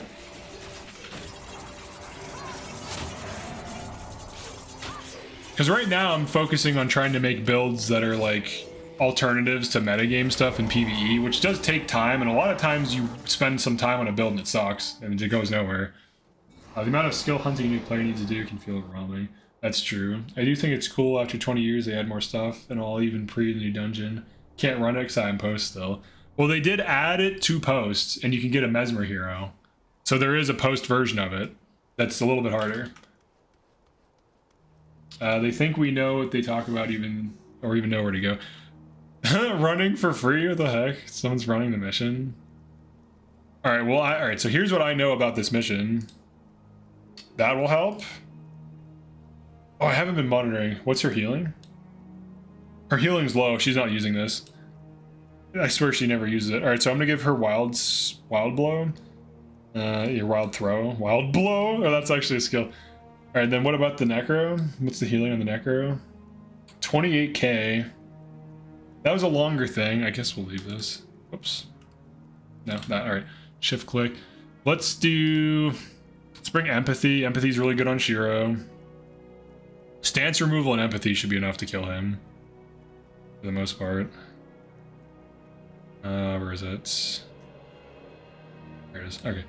Empathy. We could run barbs or something. I think this build could be good. Who is popping off? Who is not? Vec is doing pretty decent, actually. He's out it's not an E-Surge, but he's out damaging a Psychic Instability. I could run Vor on him, too. Like, against Shiro. I think this is fine. Usually just stance removal is enough. Stance removal and empathy is usually enough to kill him. Omega cheeses Earthbind and knockdown spam. Yeah, that's also good, too. Oh, you know what? I have the stance. I have this Celestial ability. Let's get that. Yeah, that we can tank him when he gets the lifesteal active, so I'll just pop that. We should kill him pretty quick. And I'll get little Ichu over here, maybe up to level 14. I don't know what this name is. I think it's just nonsense. Or maybe this Michu Bichu. Michu Bichu. I don't even know what it is, so if you're wondering what the hell my name is, I don't even know, dude. At least we got local spear thrower. I love that Paragon. That's basically my main now. Oh, I should have been single target. What am I doing? Oh, Jesus Christ. He's like, motherfucker, just killed me in like 5 seconds. Get away from me, you bastard.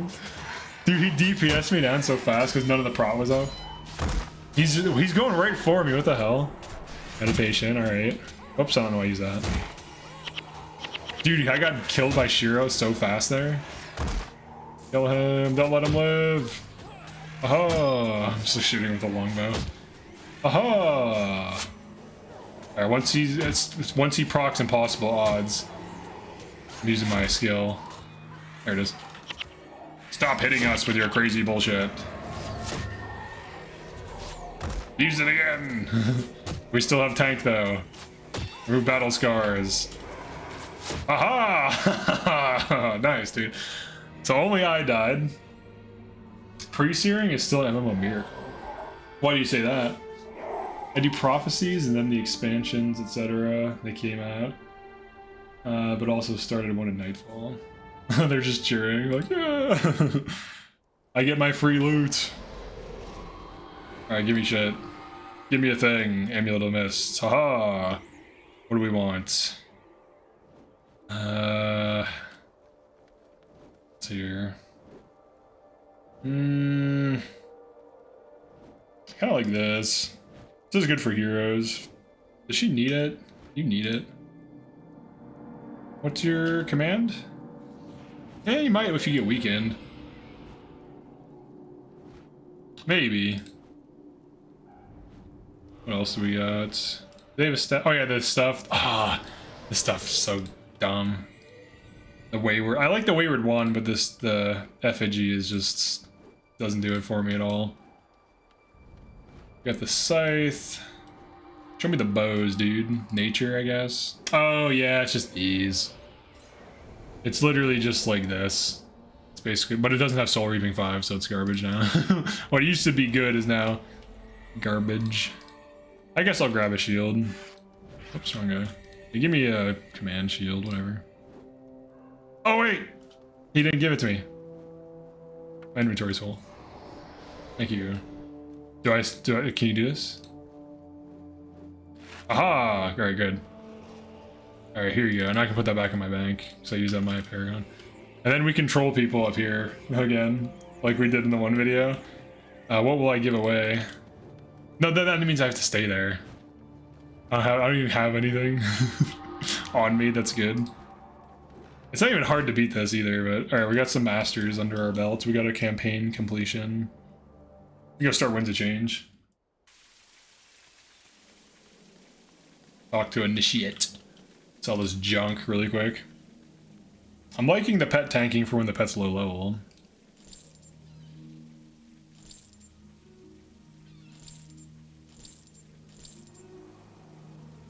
Sell some of those. Illusion 3. I think that's worth like 500 maybe. It might be worth more. Because Illusion 3 I think is metagame, isn't it? People buy that shit. It's like always sold. Wait, is it always sold and I just deleted one? Oh, let me see. It's usually sold out, I think. Alright, see ya, Michael. Thanks for stopping by. Tutorial Zone community never died, even got content updates. Yeah, that is true. That is, like, insane. Okay, never mind. All this stuff was sold out forever, but it seems like it's back now. You get stuck on this guy for no reason. Sell all this.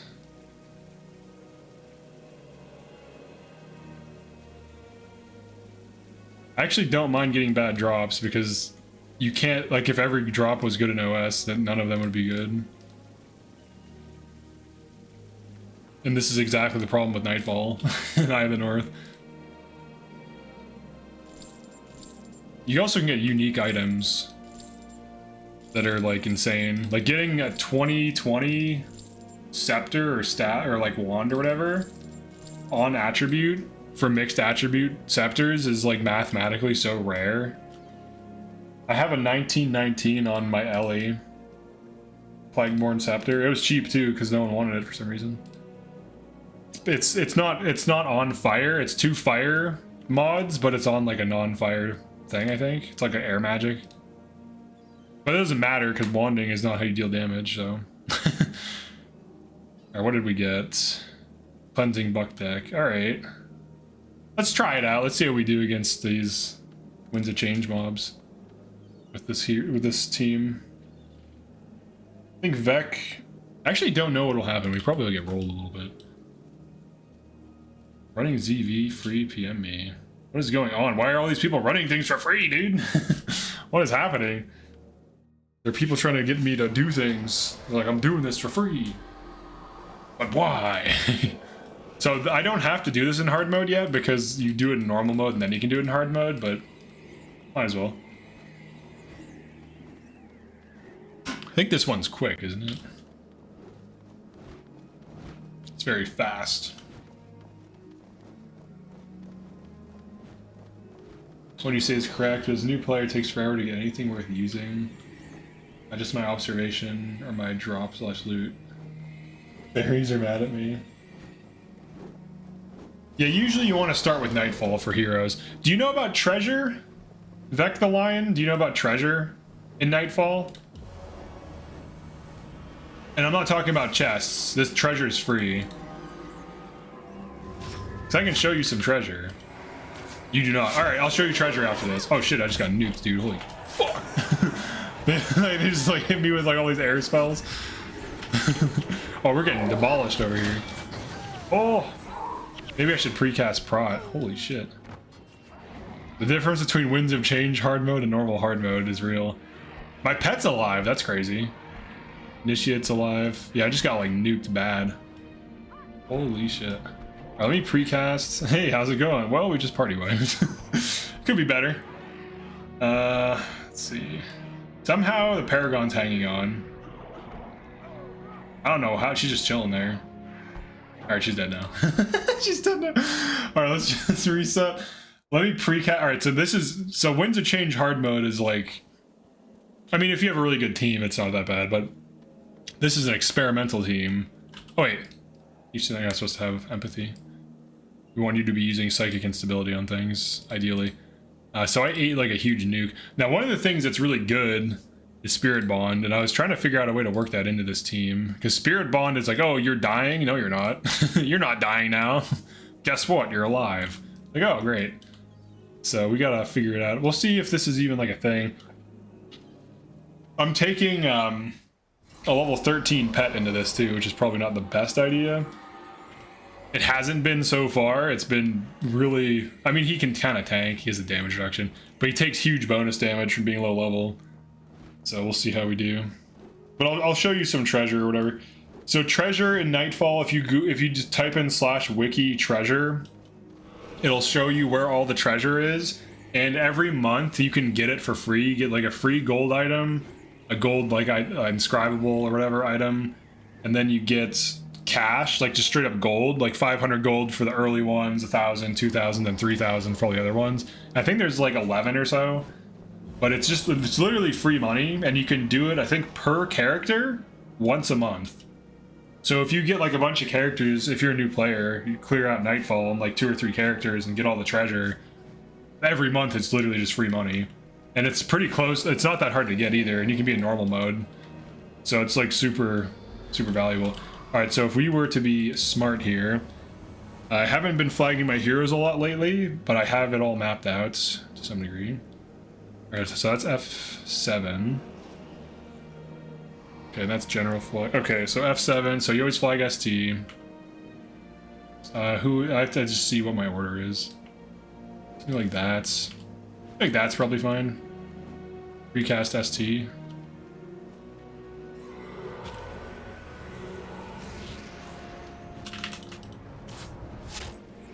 Kind of pull back a bit. I got Vord, I got stripped, good. Vec going in, dude, Vec is such a Chad. Look at him, holy shit. Vec just winning like a Chad. Get him, Vec. They are tanking us, dude, holy shit. We're kind of in like a stalemate almost. They're starting to die a little bit. This is actually, honestly, I love Winds of Change. It's so exciting and fun. It's so crazy and difficult too. All right, we're kind of stabilizing. But you see how just like, look at that formation, we're so solid now compared to just like me getting insta-nuked. Precast ST, flag, get in there. This is where I think Guildwars 1 shines, where you have to like actually do shit. At least for like hard mode content. But normal hard mode's fine because it's a good segue into stuff like this. Alright, so this team comp can work. I just have to be smart about like what I'm doing. Precast, that's like the mantra for Winds of Change. Precast ST, flag hero. Because if you don't do that, you saw what happened. You're just dead. But you need to have Nightfall finished. No, you can get treasure as you go. So, what makes it so hard? I've never done it myself in hard mode. The enemies have crazy builds and they're all high level. And in a lot of cases, there's a lot of enemies. So there's just like this is a pretty chill Winds of Change quest. There's just like a normal amount of enemies. So like is that guy pushing us? He's running around weird.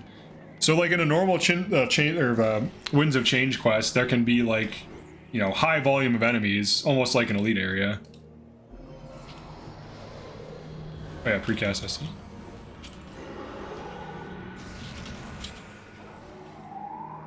Oh shit, Vec. No, you crazy psycho! My dude Vec is like, I'm a try. He got rezzed. I shouldn't give him shadow stuff, dude. It's way too crazy for Winds of Change. Vec is like, I don't give a fuck. I'm going in there, coach. Like, no, you psycho, get out of there. What are you doing? Why are you using the build I gave you? Stop doing the things. Don't do the things I told you to do, explicitly put on your bar. Do not do those things. Do different things, better things. We're losing a few numbers. There we go, we're getting them.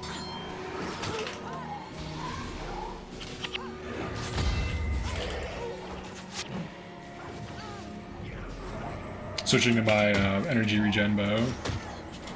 Also shoots faster. Soul Reaping 5. It's a flat bow, so versus stationary targets, it's better. Alright, holy shit, dude. Alright, so this is why Winds of Change is harder. Even with flag, I mean, Vec tellied and died right away. That's what screwed us up. He didn't have prot. He had some prot. I should have precast all of it.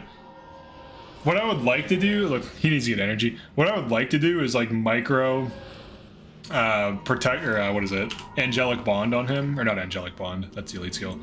Angelic Protection on him, so then he has like super tank, and then he just can sit in there. They can't do shit to him. With Union up, and shelter, like he'd be taking 45 damage before the healing kicks in and just undoes the damage. DP stacks, bad memories. Oh yeah.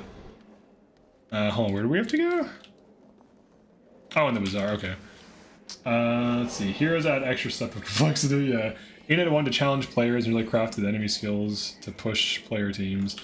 Yeah, Winds of Change has some pretty... Oh wait, let me get my pet alive. Let me re-alive my pet really quick. Winds of Change has some pretty brutal enemy teams that will definitely destroy you if you're not prepared. Like, I'm running a few meta builds on this team, like Soul Twisting and stuff, and like Signet of Spirits, and even with that, it's still... You can still, like, wipe in half a second. Things can go south really fast. But this barrage... Dude, look at the barrage damage. Jesus Christ. I think because there's so many enemies, it's just always getting fat stacks of, like, procs or whatever. Fat stacks of procs. I start saying that to people in real life. They're like, what are you talking about? Getting the fat splinter procs, bro. Like, splinter procs? What the fuck? What is that? Splinter procs? Like the guy from Ninja Turtles? Wait, is there a Splinter in Ninja Turtles? Isn't that the rat? Alright, here, I'm just gonna go in blind. Wait, let me get... Well, let's do this, let's at least be semi-smart. This would be like a lazy way to do it. Just fucking... Oh, I hit a bad target. Like a way bad target. There we go, that's a good target. Got prod up. So this would be without flagging. High risk of doing this, but we precast. Precasting is usually enough, we'll see. Let's hit their backline. Micro. I'm putting channeling or splinter on myself a lot too whenever I can. So whenever you see it just appear, usually it is me microing it onto myself. Heroes do usually put it on you, though. They're pretty good at that. Hey, they have splinter weapon too. Nice, dude. They're like, yeah, we know about the meta. We deal insane damage.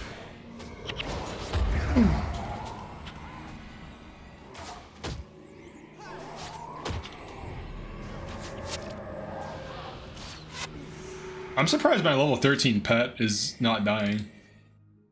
Where's your writ, brah? No ST, no bueno. Splinter, the master turtle, or the master from Turtles, yes. Yes, you must stack the turtles up. Well, there are turtles in this game. Alright, now I can do the hard mode. Yeah, hard mode, dude. We just did it in hard mode, but now we get to do it again. For twice the reward. I always get a kick out of people throwing out stacks of acronyms. Just sounds insane. Yeah, I try to do that sometimes because it's funny, but like if I'm making a guide, I try not to say shit like that because it's way too confusing. People are like, what are you saying? Like, unless they actually play the game a lot. Or even in some cases, I'm just using jargon. So, okay. I don't want to compare to an E-Surge. Is this worse than... Is Panic better? Here, let's make a poll. Let's engage with your audience. Which is better? Panic? Which is better? Panic or Psychic Instability? Both, I think both are really good. I think the big issue is heroes don't use Psychic Instability as good as they could. I think Panic probably is better. On heroes, I think on player, Psychic Instability is much better. Because you can be like, hey, group of enemies, you're not doing anything for 4 seconds. And they're like, damn it. I wanted to do everything. But now I can't do anything. And then Panic is like, hey, group of enemies, some of your skills might go off. And they're like, damn it? Damn it. Some of your skills might go off. Kind of. Yeah. But the other thing too is with Pi, I just call it Pi. You just Pi a guy. Like, let's say there's one guy. Can't panic one guy. You can Pi a guy. And then he's on the ground. He's like, oh shit. Oh, I shouldn't have used my skills. Oh shit. Alright. People try to make hero saves for Pi, but I still find myself microing it. Yeah, if you can consistently micro it, it's probably better. If you just have it disabled and you cast it, that's probably the best use. Because the heroes don't use it all the time. It's weird. They'll sit on it sometimes. But with Panic, they're like, skill to use. You can try it. It probably is better though. to be honest. And then there's some combo with that. What else? I guess this is fine. The damage difference is crazy though. I'm surprised my damage is this high. I guess there's like the enemies are just in such huge balls that somehow Splinter Barrage is even better than normal Vanquishing because Winds of Change has massive groups of enemies everywhere. So it's just always gonna be bringing huge value. What else? So who did well? Vec did okay. Pia guy sounds wrong in different ways. Well, if you're like a clown, you throw pies at people, it's fine. It's totally fine. So I'm wondering about this business. I feel like with her staff, like this is a crazy staff. Fast casting 5, 40-20. I mean, it's already casting it fast. I think I'd rather her have Spirit Bond. Here, let's compare. See what, whoops. Let's see how fast she casts it. Beautiful stick. Yeah, Pressure Staff is sick, dude. I actually use this on my Necro. I changed the one mod though. Alright, how fast can she cast this? Let's look at her. Alright, so that's without a proc. That's just with fast casting 5. That's still quite fast. With a proc, it's gonna be like insane. So there's like, I think, a 36% chance to see either of them proc. So it should be 1 in 3 just procs. Because you have to cast this. Still no proc. Unless it did proc, but I feel like it'd be much faster. That's a proc, yeah. Yeah, so I feel like just with this staff, that kind of makes this redundant. Let's see. To be fair, proc speed is insane. Yeah, so like I think this is enough. I would rather have Spirit Bond. Because she has a pretty huge split. Spirit Bond's crazy, dude. That's like the best, one of the best anti-spike skills in the game. It's just so good. Yeah, if we drop this, yeah, like she has 9 wind prayers. 9 prot is decent. Get some Spirit Bond action in there. It's also fast. Because one of the things about Winds of Change hard mode is everything is fast. Like you're getting demolished by shit in like fractions of a second. Like you take a step without prod up and you're just dead. Like it's insane. It's like, oh, you didn't have prod up? Guess what? You're dead. It's like, damn it. Oh, dude. 66 health is decent. You take over 50. That's 660 health there. That's a lot. Shield of Absorption. That's pretty good. This is looking pretty good. I kind of like this. I don't know. I kind of like that. They did a great job mirroring the GVG spike experience in PvE. Yeah. Kind of like this. Also, optional hex removal. Could run reverse hex for like spike hex removal potentially, or just, you know, some basic hex removal. Convert hexes is actually pretty good too. It just, you know, it's just a huge hex removal. A Necromancer could run it, but I think with spamming Spirit Bond, she's gonna have a hard time. Because the nice thing about Spirit Bond... Oh, wait. Oh, dude, this combos a Spirit Bond, too. Now, it doesn't increase the casting time because it's quarter cast, but it reduces the energy cost. So if she Jaundice Gazes something and then Spirit Bonds, it's free. And then really casting order for its 5 is fine. Spell Absorption and Removal Light Areas is Chef's Kiss. Yeah, it's really good. Or Shield Absorption. Oh, am I lagging right now? Or is that just my preview? I think it's just my preview. Yeah, I think this is good. How do you feel about Mistform Ellie instead of Fun Psycho Melee back? Mistform Ellie, we need a Mini Master. You should give Marker Protection a shot at some point. Marker Protection does seem really good. It definitely seems really good. It's actually kind of insane. All of your protection spells are disabled. Still a quarter cast, you're basically immortal. Inverts damage to healing. I think this is going to do a lot, and then this could be switched out for hex removal as needed. And then I think this build is getting there. I think this could be like used, assuming you have like some Fizz team or whatever. I remember OG Mistform, what a weird history. Yeah. Right, everyone says Panic, so I kind of agree actually. I think for heroes it is Panic. Panic at the Disco. Then this I think is shaping up to be better. We'll try it out. With Spirit Bond, her healing should skyrocket, dude. With Soul Reaping, let me see. 62. 58.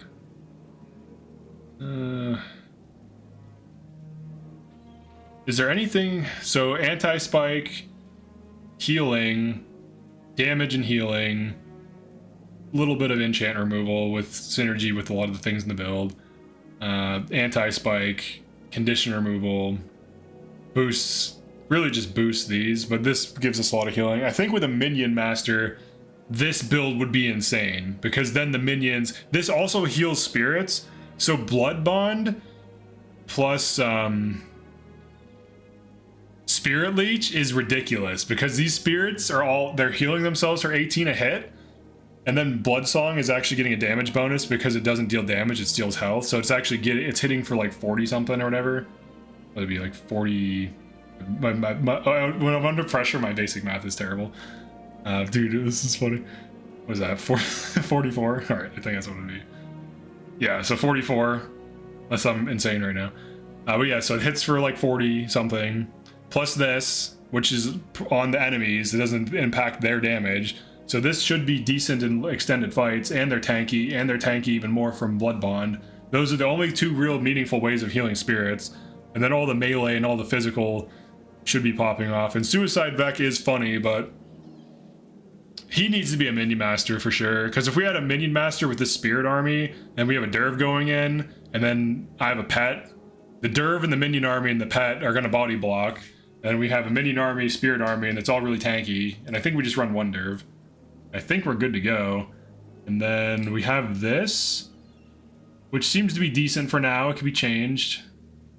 She could be running, if she used it well. I don't think she uses this at all. I've watched her. She doesn't use Angelic Protection, which is very frustrating because it's so strong.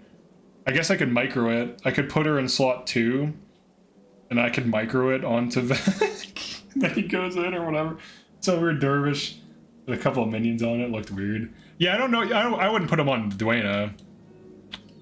Because, like, the attribute, the spread is going to be terrible. You don't want a dervish making minions. They're going to be low level and die really fast. They changed MOP, didn't they? What is MOP? See, even I don't know all the acronyms. I don't claim to be, like, a master of Guild Wars 1, by the way. I would say I just, like... I did some challenges and stuff, and I play in hard mode and stuff. I'm, like, probably about as good as most... Oh, market protection.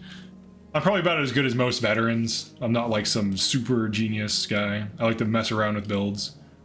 So... Alright. We got a monstrous eye, got a commendation. Okay, so I guess the Vec thing. We could spirit bond Vec now.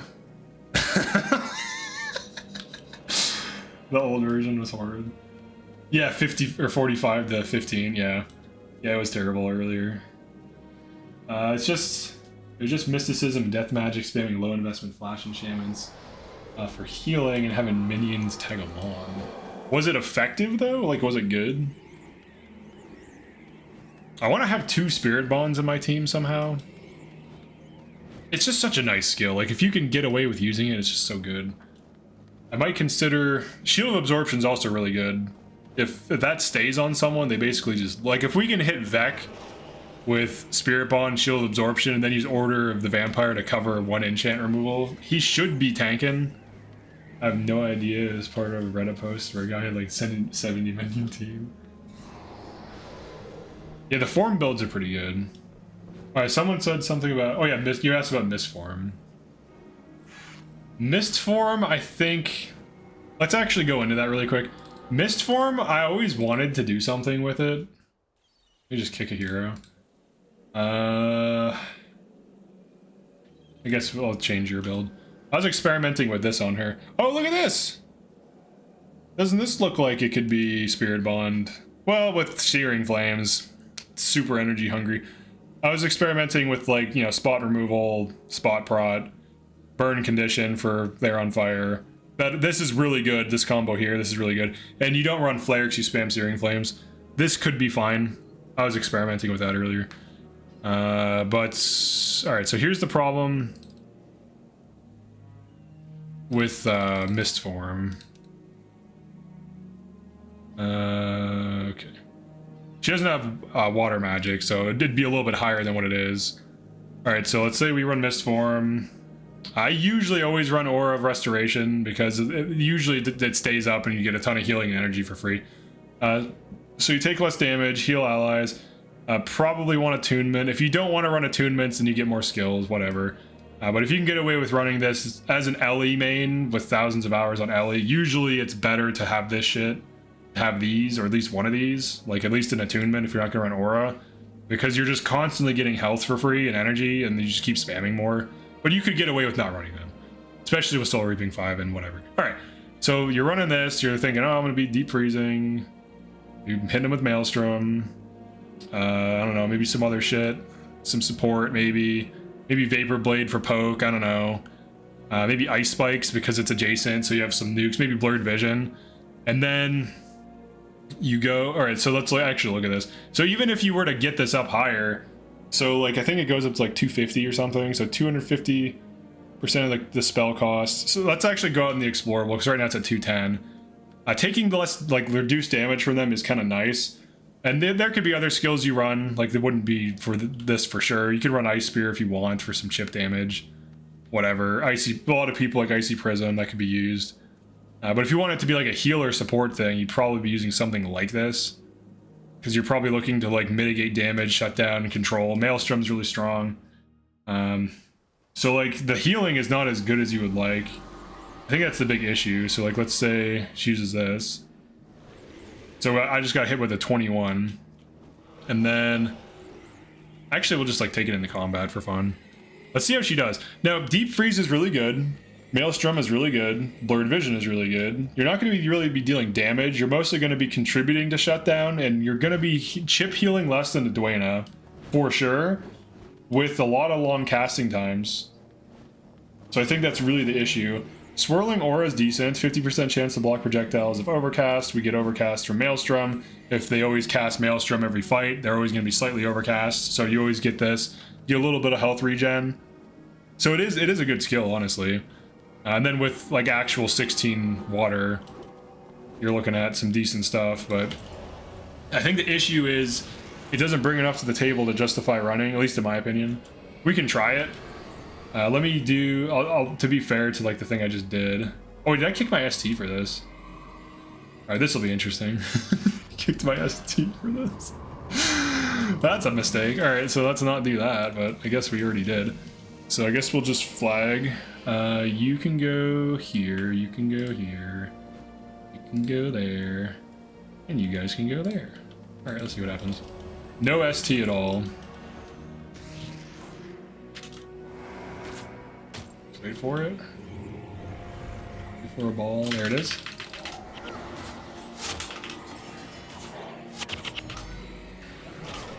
See what she does. Yeah, you guys can monitor better than me because I'm actually playing right now. But let me know how, like, if it's good what she's doing. I need to switch to this. My energy's bad. We're doing all right. 3K healing. Oh, I guess we can track her healing. Compared to the derv and shit. Maybe it is good. Maybe it is good. I don't know.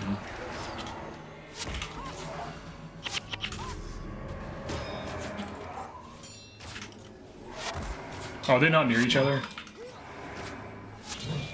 Oh, Vec is a Chad for living there, dude. Vec is a Chad. Weirdly, that did okay. All right, let's look at her numbers. She was far away though.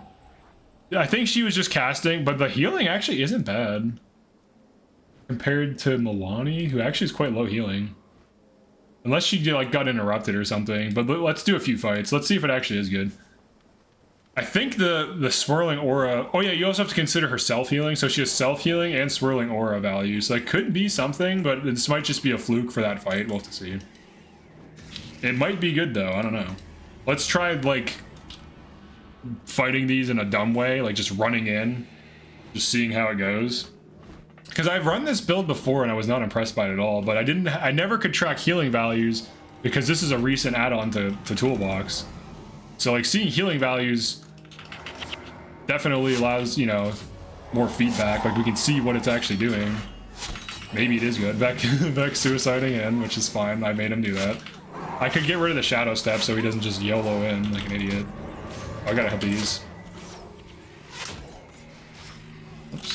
There we go. The Necros are healers, so I gotta kill those. The healing is decent so far. Oh, and the other healers are starting to pop off a little bit. And this is with 12 water magic too, so it would be a little bit higher. Maybe like 10 or 20% higher with 16. Did I not pick up a gold drop back there, by the way? I'm like not paying attention at all. The drops. What are you trying to build, Support Water Alley? Someone mentioned it, and I was like, interested in trying it just for the hell of it, because I've tried it before, but I never could track healing numbers. Did I leave a gold drop back here? Yeah, it's close to the wall. I think I did. I just left a gold drop. Right now, her damage is something. Oh, yeah, right there. Her damage... It's not going to be a carry. Like, it's like a support build that shuts things down. But, like, if you Maelstrom a back line and then Blurred Vision a front line, like, that's pretty huge value. That's like having, you know, shutdown. That is shutdown. So, it's not bad. And I dropped an ST for this, and we're doing okay, which is weird. I mean, because sometimes shutdown is as good as having, you know, an ST. Who knows? Lol, Ectos. No, it's just junk. It's like 300 gold. Water Alley doesn't need to care about proximity. True, and also it contributes to shutdown, whereas the Derv hero. Yeah, look at the healing difference between Milani, but that's for now. We'll have to see. It's possible Milani's being shut down or being, like, messed up or something, and I'm not paying attention.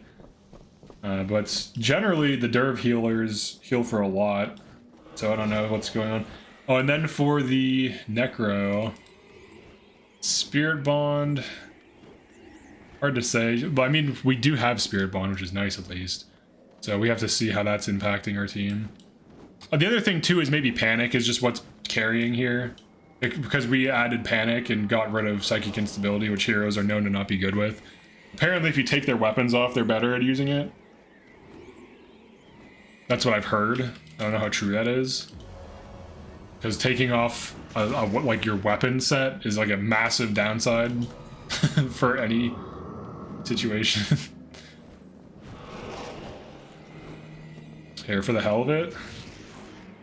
Let's open the fight with Maelstrom. We can. She also doesn't have a water staff. Open with Maelstrom.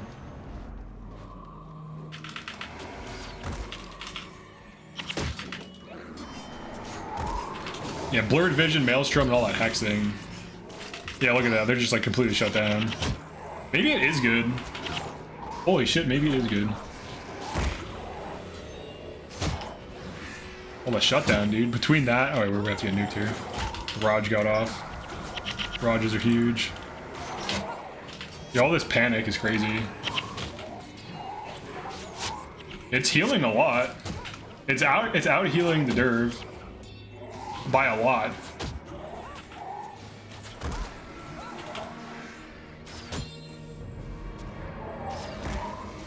Okay, this is something worth running. The other thing too is Swirling Aura is really good against like enemy Paragons and Archers because it like soft counters them.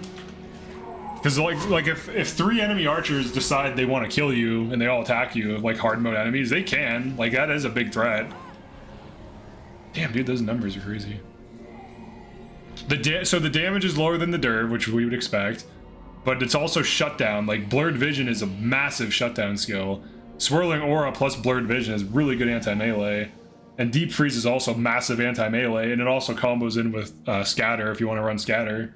Without melee and minions to back up, the Water Alley is definitely gonna have more coverage. It's interesting we're able to get rid of a Soul Twister for this though. That's kind of crazy. I guess we have so many heals going off and enough prot to tank them that we can drop a Soul Twister.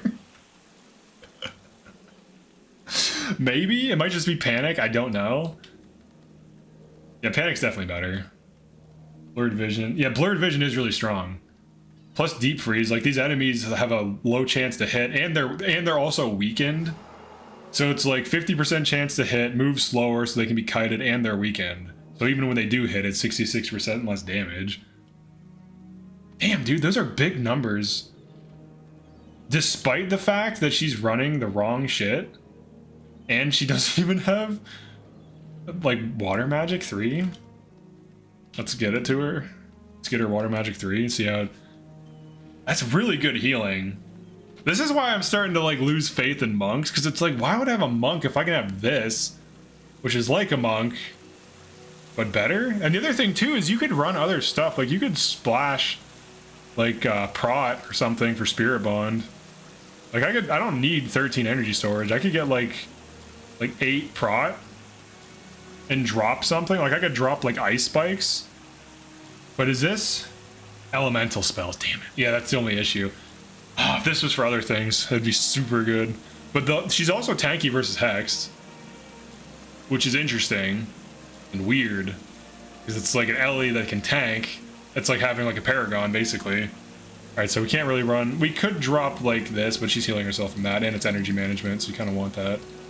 But I'm sure you could come with some variations. Her energy did get nuked in the last fight for some reason. Yeah, I don't know. We could run Glowstone. With this high of energy storage, Glowstone would be good. We'd have to drop something, though. Yeah, you have 225 energy spells. I think she has fast casting 5. Yeah, fast casting 5 on a fire staff right now. Which... You have two casts, or 2 seconds, so... Okay, so let's go run water magic, apparently. Ellie. You there. There you go. Take that off her. Do I have a water staff? I don't think I do. I don't think I have any water staff. I'll have to buy one or make one or something.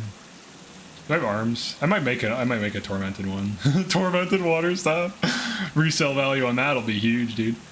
Oh wait, I have some mixed at staves. I have like these 20% fire waters, but that sucks because it's the wrong thing. Like some junk. I should just sell some of this stuff. But I'm stubborn. I like to keep certain things, even though I know they're like worthless merch food. Like this one's merch food. It has a bleeding reduction. No one wants that. It's useless. No water staff. No, I don't think so. I'd have to go make one. So water staff. Give you a staff, I guess. Where's that ghostly staff? You just have that for now. Okay, whoops, that's me. I have a ghostly staff. Okay. Ghostly staff. Alright, let's check out the values. 263. But we could do something else too. We could boost it. This is, I don't like using this skill, but is it 10 spells? It's 10 spells. I wonder what the numbers get up to. But I think this, oh yeah, here we go. 6 health regen for 7 seconds. That's actually a lot of health.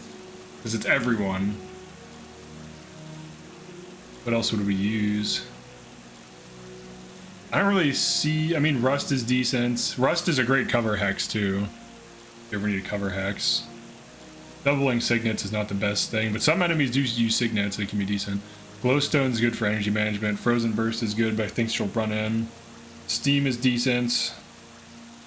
I think this is probably as good as it gets for what you would use, because you want skills that cost a lot too.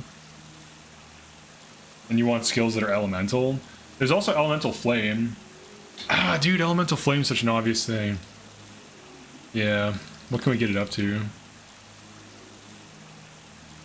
Can't drop Maelstrom, because we need 3-second burn.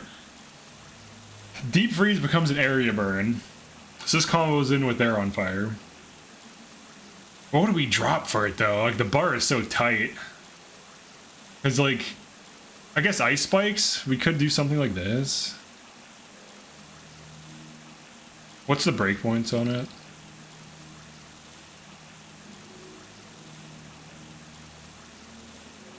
$10? That's pretty high. 10 is a lot. I would just get it to 3. I think it's just 6. Whoops. Yeah, 6 for 3. Don't you already have Burning Frame? I do. Yeah, I don't need this, but it's nice, potentially. It's a thing that could be nice. Always partial to Rust. Yeah, we don't necessarily need this, but it could be nice. I don't know. We'll see. 'Cause you're getting big burns off of those. Just stick with that for now. And then, because Ice Spikes is good, Rust is good. This gives her a more spammy snare, because snares were very effective. The enemy melee was having a really hard time getting to us. So there is something to be said about snaring hard mode melee. And then if we look at the numbers, that was her. Those are her numbers before getting 16 water magic. Let's see. I have some quests to turn in, I guess, but whatever. Let's go try... Oh, this is an easy one, Shadow's Passage. Or actually, it's not. It's kind of crazy. Let's try it. You ever played around with UA Smite Monk? Unyielding Aura Smite Monk? I think Smite Monk has some potential, I'll be honest. Well, let me kick her. Let me add a Monk. Let me add an Ogden. Or what is he running right now? I think I was trying just like a basic... I mean, it's a healing burst. It's nothing crazy. Just like healing seed is actually really good if it stays on something.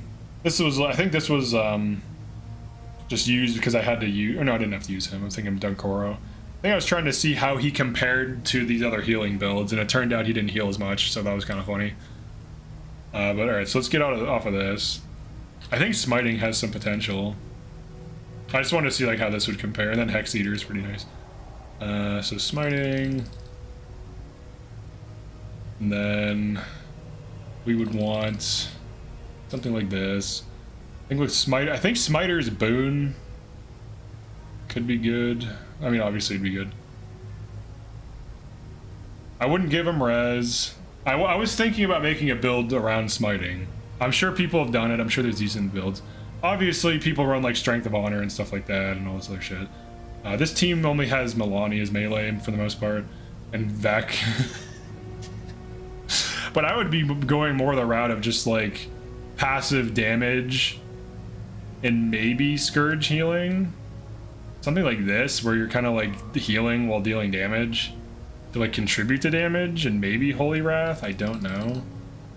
I mean, this is decent. I don't think it'd be that good. It'd be okay.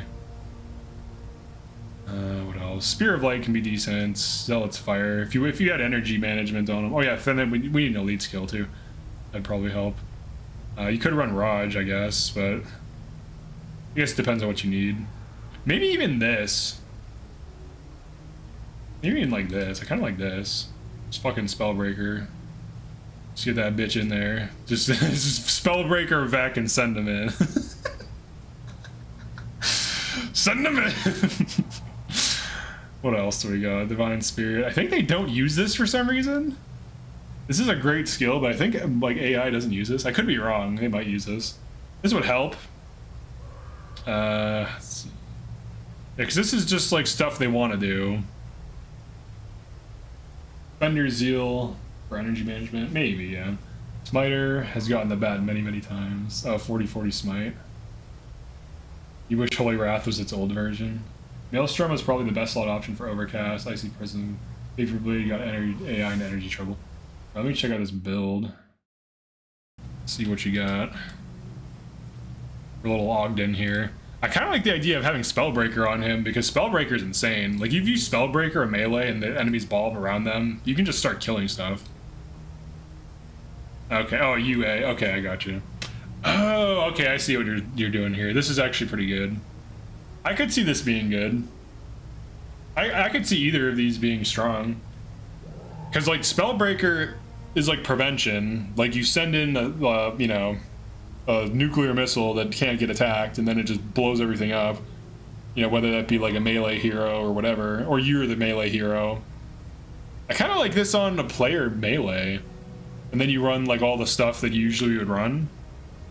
Like your usual suspects. Maybe drop a Scourge or whatever, because Scourge is kind of too high of a casting time, and maybe even too slow. To be honest, it's probably too slow for hard mode, because like the pace of hard mode is insane. So this could be like a melee hero support build. I could see this being really good. Like, you Strength of Honor yourself, you Spellbreaker yourself, You go run in, have a good time. You're not gonna get hexed. You're not gonna be doing whatever. Yeah, then reversal damage can like prevent some damage. You know, smite stuff away. You're gonna be smiting conditions. You're not gonna be smiting hexes if you're spellbreaker, but unless you get caught in an AOE hex or something. But I think both of these could be. I mean, this looks really good, for sure. Yeah, this makes more sense than the normal version of UA, where it's just like all healing, because now you're contributing to damage. So I would say this is a good build if this isn't a meta build, or if this is considered a variant of UA on PVX or something. I would rather run this for sure, because this is like you're contributing to damage and you're healing. Anything you do heals for 96. Yeah, right. And then the party healing is huge because of UA, and then you have hard res, really good hard res. So, but I think something, yeah, these are both really good. I think this would be good too. You would have to manage this though. You have to, whoops, not that, sorry. Oh no, that's right. It's because this is open. You'd have to put that on yourself and then recast it when it gets removed, which it does. Because I think they remove it. If they have control over it, I think they remove it after a certain time. And then they will use Judge's Insight on you. So this is pretty decent. I guess you could just switch that out for UA too if you wanted to run it that way. And then swap in one of these as needed.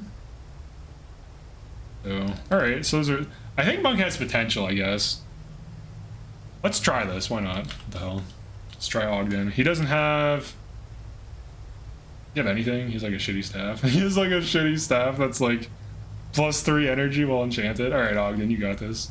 We don't need this skill though. I really like this skill when it's used with other stuff, because then it can deep clean hexes, but maybe... They tend to be good at using this overall, and it's like a really good... I use this before the buffs. I love Hex Eater Signet, because if they do like a Vor on your team, it's like, no, it's not there. Blessed Aura for Spellbreaker. You could, yeah, you could run that as needed if you want a longer, and then 20% enchants and all that stuff. Alright, so we don't have Prot. We're in hard mode. This one I'm pretty sure is crazy, but we'll see. We might have enough stuff to deal with it. We got Ogden, Spellbreaker. I guess I could Spellbreaker Milani. Or Vec. You want Spellbreaker Vec and just send his ass in. Get in there, Tiger! Alright, let me hit myself with that. As we approach the precipice. Spellbreaker Vec. Get him, Vec! Hell yeah, dude, he's in there. Oh, we're dying. Oh, we're dying. Oh, Vec's alive. So the Spellbreaker and Vec aspect worked out, but I think they're too split up. Yeah, they're way too split up right now. I'm dealing pretty low damage too. Look at Vec's damage, dude. He did alright. We wiped like all hell. I'm just alive. I'm alive! Yeah! Yeah! No, damn it. I'm alive. Alright, let's bring back in. Let's see if the water alley matters. Let's see if that matters. I'm curious about that. How good was that really? I think the snares mattered though. The bless, like all that stuff helped. Let's see. We have no ST still. We're still without ST, which I am a fan of because I don't like relying on it. I think it's too good, too oppressive. So she is getting a lot of healing just from casting spells on herself. So like this is healing out of combat, but still counts as healing. For the record. Level 14 pet, yeah! Winds of Change, the perfect place to level pet. Oh shit, dude, that guy's in here. The perfect place to level a pet. Save yourselves. Give me a weapon. Thank you. Oops, let me use my build. Yeah, do the things. Alright, this is kind of working out. Do the things, get the weapons. I like how this makes my pet unblockable. It's actually kind of cool. Dang, dude, is Ellie actually... I mean, I have a player Ellie I know is really good. I damage carry on player Ellie easily all the time. Like, well above E-Surges, especially with, like, Savannah Heat and stuff, but It's getting Maelstrom. Swirling Aura helps cut down on wanding from enemies. That's true, yeah, and like all the archers and shit. Huge, yeah, look at the healing too. The healing's respectable. I've replaced a soul twisting with this. What the fuck? What? Winds of Change hard mode. Who needs soul twisting? Just run water magic. It's so simple. Anyone can do it. Save yourselves. Save me too, dude. Damn. Save me. Oh my god. Save me too. I want to live. I want to live. Oh, we got a fell blade, dude. That fell off of him. Get barraged, idiot. Oh, I got put on cooldown. That got killed. My pet got killed.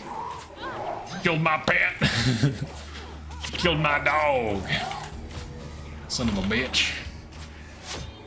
Oh, he killed me again. He killed my dog a second time. Getting a few deaths, but considering we have no soul twisting and I have a level 14 pet, could be much worse. Wait, is that quest? Oh no, he's not there. Lord Division Swirling Aura is like a fortress set up against projectiles. That's true. Yeah, and the Suicidal Vec is very funny. Though he is not... I feel like he would be better if he was unsteady ground, to be honest, because like he would just be knocking them down better. Because enemy casters wand and they get knocked down in that, which is really funny. Let's wait for the ball. Oh, these guys. Oh, yeah, that's right. These guys still appear. That's so funny. Big damage. Yeah, give me all the damage. Give me all the damage. I'm greedy. Greedy for damage. Keep hitting me with all the things. All of these, dude, there's so many enchantments hitting the team too. Which is good because all those are cover enchantments. Oh, my pet died. I think we're stable here though. I think it's the last group and we're stable. Unless there's one more. Yeah, my pet dying, I mean, that's because it's low level, but with all the, like, the earshot healing and stuff. Wonder how he'd use, like, Stone Sheath. Yeah, I don't know. I'm sure he would use it on an ally. The poor bird, the abuse. Oh, dude, 7 bolts of silk. This is a quick one, holy shit. It's like 3 groups. 3 groups, quest over.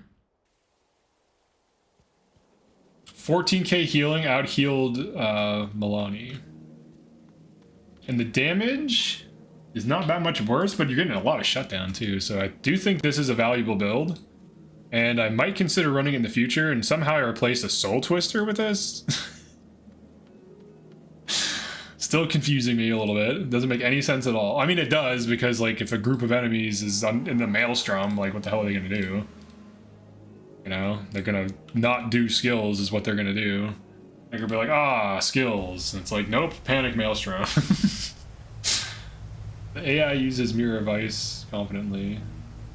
I'd imagine Stone Sheath would be the same outcome. You want me to try Stone Sheath just for the hell of it? Immunity to crits, plus 30 armor.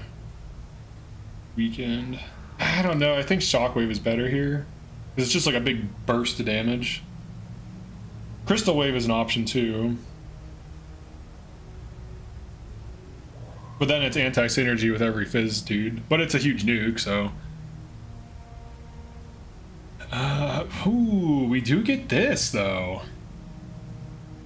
We do get this. 40 damage to target, plus 40 more damage, causes cracked armor. How does this work again? 40 damage to target, plus 40 more damage. Does this hit the target for 80 and adjacent for 40? Or does it hit adjacent for 80? Do you think he'd use wards for Death Charge or after? Not sure. Probably after. I know this is like one of the best sources of cracked armor in the game, because it's one of the few sources of cracked armor that's nearby at range. I think it's the only one, actually. I think everything else is adjacent. Like all the major sources of cracked armor. This is nearby, but it's melee range. Death Charge is really high priority. Yeah, I think he's always going to Death Charge in. This could get us our cracked armor. Stone sheath could be used. Can I try sandstorm? Let's try sandstorm. And then let's use this. We no longer have weakness. That's not true. We have weakness from her and from her. So he'll know when they're weakened. So yeah, let's try sandstorm. A weird charge ward setup would be funny, yeah. We have a water alley, so like we can use Tanai's crystals. Then he has knockdown, sandstorm plus plus snare. They're gonna try to scatter in sandstorm. They're gonna be snared and then possibly knocked down by churning anyways. So we'll use the sandstorm to our advantage, ideally. Oops, didn't mean to use that one early.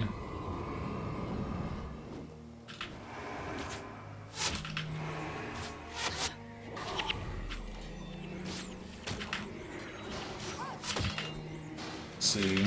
We'll see if he gets damage numbers. It might be too slow. He's getting some damage numbers. Yeah, it lasts forever. That's the thing.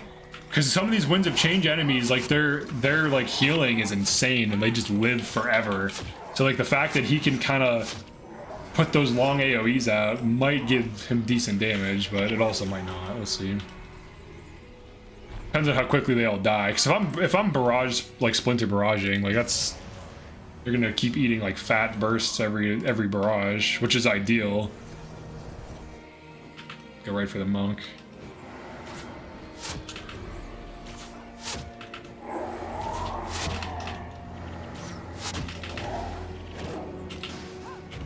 Yeah, we'll see his damage as it goes on. I mean, he's much safer, and it causes scatter, but as you can see, scatter can be used to your advantage. I actually don't like the opinion that scatter is always bad. I think if you're intentionally balling up enemies for like speed clears and stuff, then yeah, but if you're playing the game normally and not doing like hyper-specific strategies, I think scatter can be used as like a resource. Because enemies that are fleeing while snared just do nothing for 7 seconds. Or well, not 7, but like 3 to 5 seconds on average. Especially if they're like 90% snared. His damage is decent. A little bit above the Mesmer, but weirdly the Water Ellie is getting high damage right now. And obviously if we were to add Emin Battle Standard to this, we would be boosting all of our armor respecting dude's damage.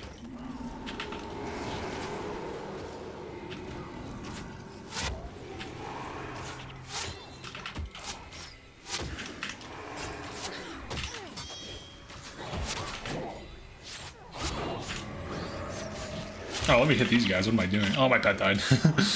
My pet, no. Let's kill this. Alright, how's he doing now? My pet. Switch to Vlapo. Need to kill these necros. We're doing alright. He's doing fine. He's out damaging the Mesmer. Sandstorm just lasts forever, so it's kind of nice. The cracked armor, he seems to be using it correctly. That's good. He can de-stomp, he can sandstorm. He can de-stomp them into sandstorms. This is just living because it's split off up here. And then I can go into an AoE too. I can make use of that. If there's, dude, there's an AoE well here, I can run in there for safety and then they take damage. Water Ellie. He's being an absolute champion. The Forest Flee State is a lot, especially if snared. Subtle CC. That counted as a vanquish? That's convenient. Alright, I guess we vanquished this. I want to get that locked chest though. I'm addicted to chest running, so I have to legally. He outdamaged a Mesmer, but it's not an E-Surge, so an E-Surge would be doing a little bit more. It's a Panic Mesmer. They usually do 10 to 20% less damage than an E-Surge. So his damage is respectable, but he has shutdown and cracked armor source. Okay, tactics 3, that's not worth anything. It's weird, this vanquish in this area is weird because these are always present, but you can still vanquish it early. I don't know why that is. Deep Freeze is high priority, should support Sandstorm. Nice. Yeah, then he also gives cracked armor nearby range, so like Deep Freeze, Sandstorm, Tanai's Crystals, then plus me barraging. That's fat damage. Vanquishing while doing Winds of Change, nutty. Yeah, I mean, that's one of the ones that's like a meme to vanquish. Like, when I vanquish for people, I would not charge for that one. I would just do it for free, because it takes like 3 minutes. Some of these vanquishes, most of them are like reasonably easy, but some of them are hard. Sun Jiang with low player count in the one central area, if you don't know how to handle it, can be pretty crazy. Oh yeah, doing quests. Okay. Winds of Change. Dang, it's 11 already. I've just been like, dude, we have Chan the Attuned. All right, cleansing Shen Zun tunnels. Get in there. I think you go from here. This one's hard. I'm pretty sure this one's hard. This will be a good test of all this bullshit we're doing. Yeah, this will be crazy. This one's crazy. This is where Winds of Change starts to get crazy. Those 4-man areas is where Winds of Change gets its reputation. I actually like those areas. I think they're fun. I wish there was more stuff like that. Is this the one where you hold out in the ministry and the ramp? Yeah, it's you have like a few people with you, I think. Or where is he? Yeah. Yeah, it's like a tower defense one. And then all these are crazy too.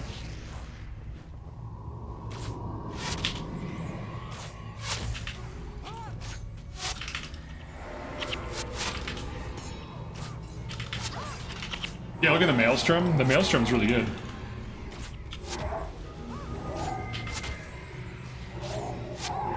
I'm surprised this is working as well as it is, to be honest. Like, if you showed me this team comp, I'd be like, what? What the fuck are you talking about? What is this? This is stupid. But it's working. So, whatever. Whatever, it's good. The Order of the Vampire. I mean, yeah, look at this shit. We got Ellie's. Fucking Ellie making a comeback. None of these skills were buffed, by the way. None of this shit was buffed. This is just Ellie. Like, this was something we could have been running this whole time. This is how it's performing. These are the healing numbers. None of this was hit by skill buffs. Like, I'm pretty sure. I don't even think this was touched. Yeah, I don't think any of these skills were hit by the skill buffs at all. This obviously was, but that's not one of the things. Like, Ellie's are a thing. And Winds of Change is no joke. Like, this is not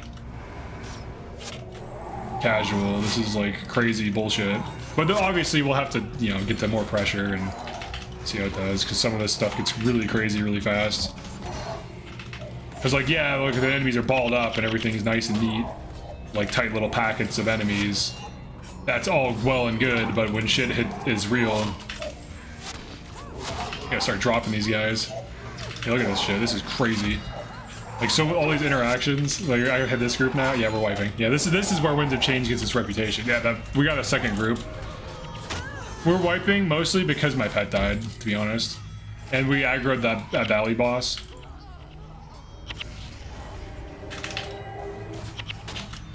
We aggroed that Ellie boss. They were living for too long. The healers from the Ellie boss's group came in.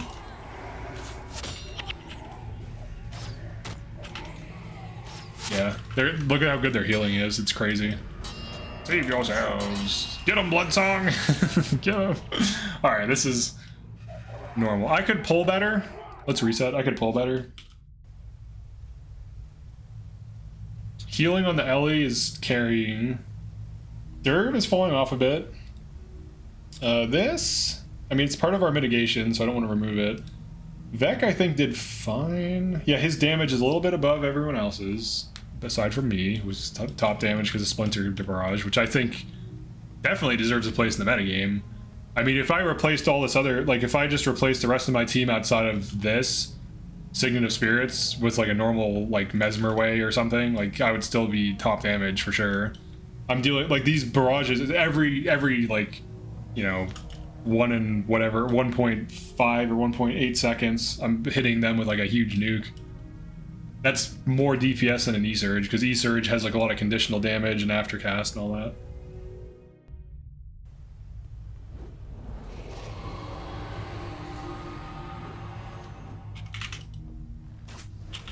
Oh, single target.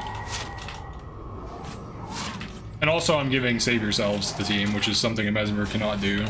even a player mesmer, like how are you gonna fund it? Where are you gonna get the adrenaline from?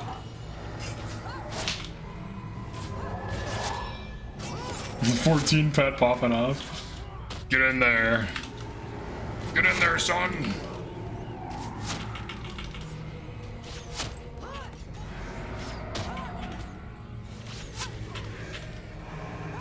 I'll pull them.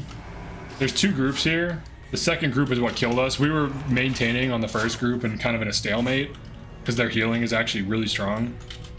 But let's get an unobstructed shot. Unobstructed. Dang, dude. I'm getting an angle. What the fuck? Stop getting obstructed. Alright, dodge, that counts. He's like, hey! You can't attack me, I'm special. This is what we want. Yeah, we wanted the ball. Oh, no, don't do that, don't do that. My bad. Oh, no, I didn't keep accidentally flagging my whole team. That's how you insta-wipe and wins a change. Just flag your whole team and have them not use skills for 3 seconds and run. There we go, Splinter. Oh, I think it's still aggroing. Obstructed, that's not good. Oh, it's all obstructed, dude. It's obstructed by like the terrain. There we go. Attack these central targets. Should be okay. Need some hits. He's blocking me, dude. They're blocking me. I think they have Aegis. I think that's what it is.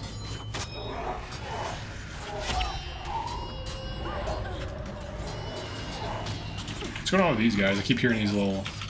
There we go, yeah. Kill their damage.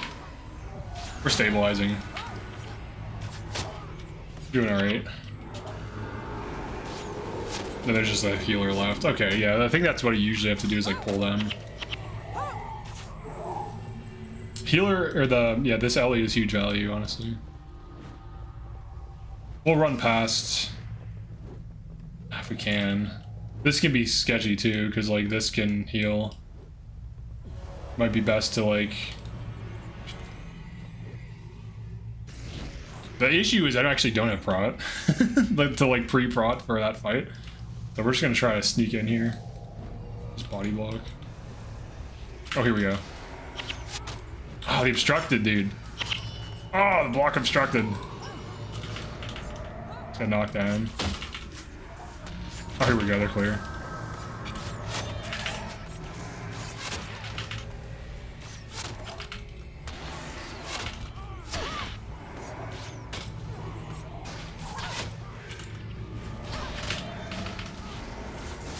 I can hit these. Get a little bit closer. Nah, he's too far away.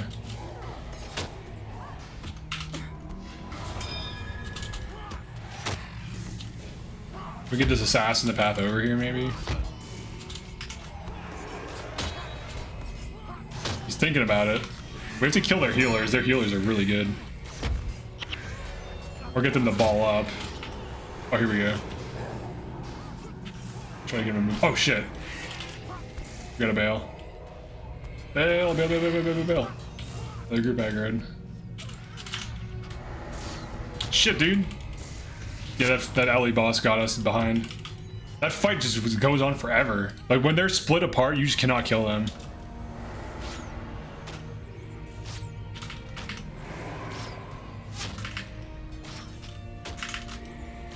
I don't think we're gonna even kill these. I'm just like trying to put in some work. My pet's still alive somehow. Yeah. I could die, I guess. Try. We'd probably get rid of the death penalty. The alley boss aggroed because the fight was just dragging on for too long. All the healers were split apart, so none of the damage could be focused on them. So they just would out heal any damage we put out. Forever. Must have been the wind. Alright, we should be able to get rid of the death penalty. Okay, now the Derv is out healing the Ellie, but the Ellie has shut down, so... Alright, let's try... I can do this to myself.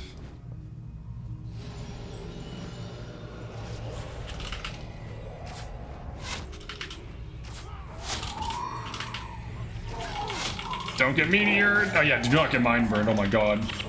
Mind burn from a boss instantly kills you. You can instantly kill your team. Kill him. Alright, good. Without him, they ain't shit. That's probably what killed the entire team, was just getting mind burned out of the blue.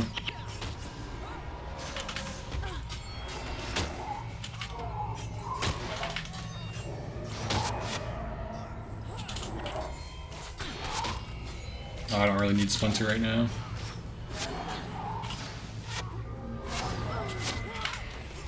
Here we go. Nice ball.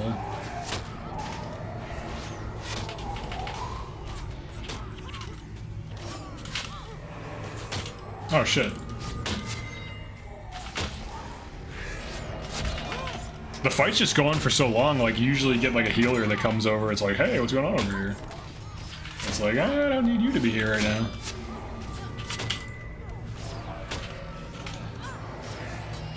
Yeah, that assassin's just still DPSing someone. Alright, those are balled up, that's huge.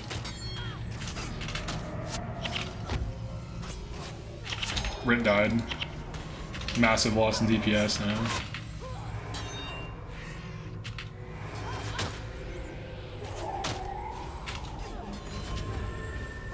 Close the distance gap. Alright. Yeah, I just switched to my energy management bow. I could just have SR on both, but if I can afford to hit him with the strength bonus, I like to have it. Okay, most of the death. Oh, actually, holy shit. Look at her. Oh my god, dude, my team has been wrecked.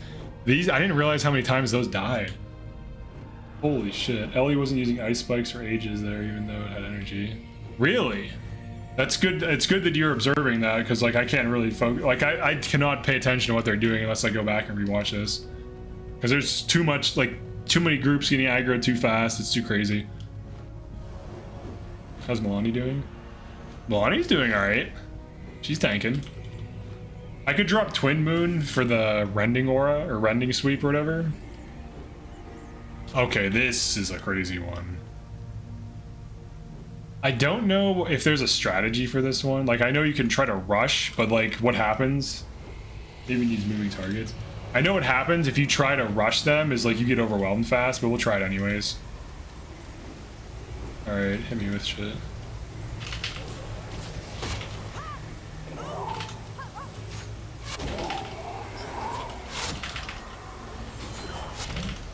Hell yeah, dude, fuck him up. If you kill him quick, you can kind of keep pace with them appearing. Because you have extra numbers, you have extra damage. But I think there's like a two-pronged attack right here that immediately shit gets crazy. Yeah, like right away. Oh no, it's over there. Okay, it's over there.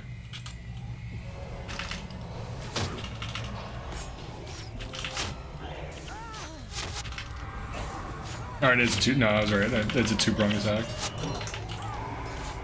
How did she die? What the hell?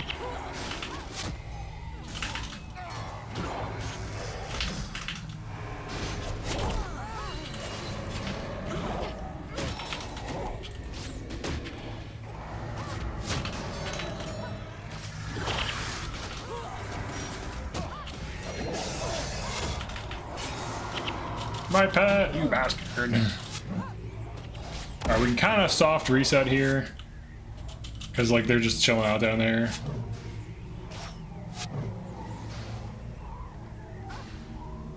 Good. I love that res, dude. That's so strong. Alright, pet's alive. Let's kill this and reset, because they're already balled up down there. I'll pull them. Oh shit, never mind. The map is coming to me. Oh, it's another two-way fight, dude. Holy shit. Holy shit. Yeah, we're wiping.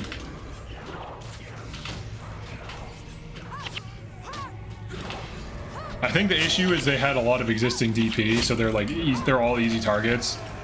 Otherwise, I think we'd be fine.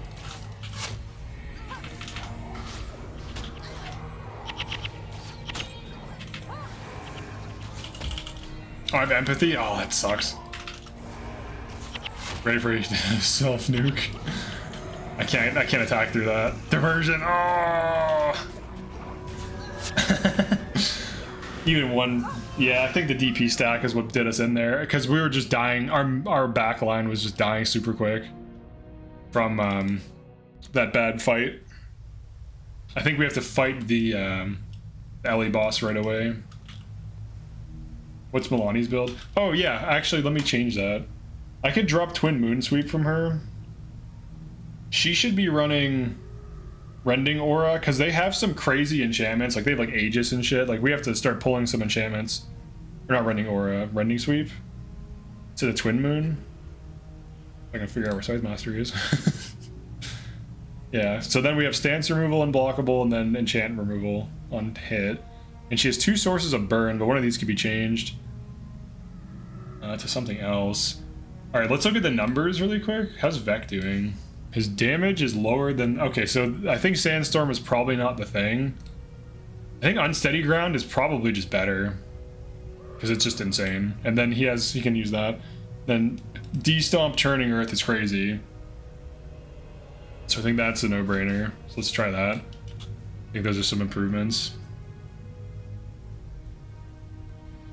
Yeah, because this can be used twice as often. And it crowd controls a group and knocks them down, which allows us to kill them. Because the big issue is they're getting in, and they're doing whatever the hell they want, which is not what we want.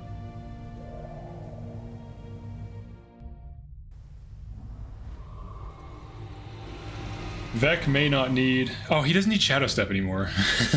He just has Shadow Step for no reason. Put me in there, coach! Just tell he's in.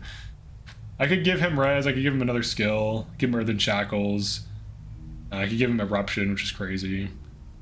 I could also give him something like this. Or even Sliver Armor. Or some tank. I think this actually is really good. Oh, Ward Against Melee is really good too.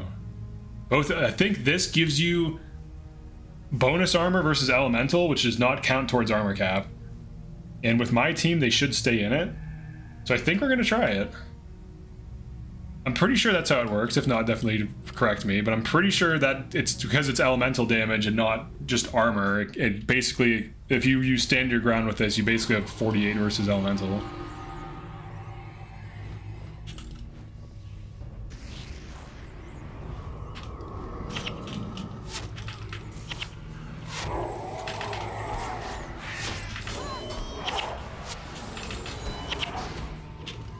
How's that obstructed, dude? How is that obstructed? Let me get like right into them. Alright, some of those are obstructed. Even though the arrow has like a flight path and shit.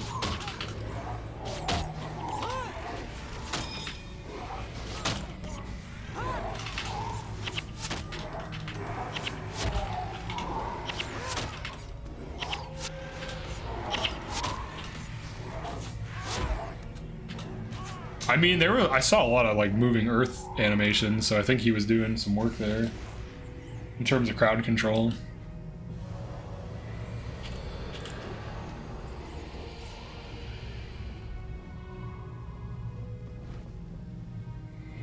I don't know. Oh yeah, this is 2 separate groups.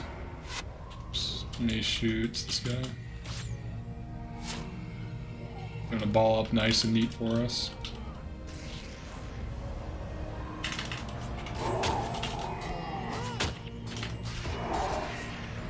Got to shoot that.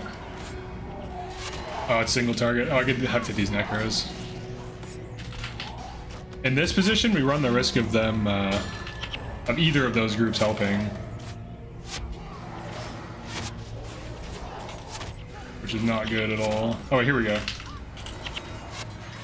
Oh, my pet dying sucks so bad in this, dude. It needs to be level 20. They're just nuking them down. Oh, the AoEs are popping off, though. That's good.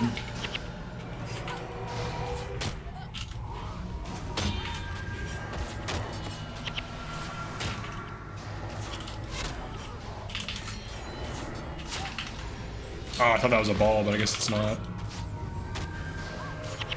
You look how long these fights last, it's crazy. Oh, here's like some weird epidemic build. Like Plague Cynic's coming back at us.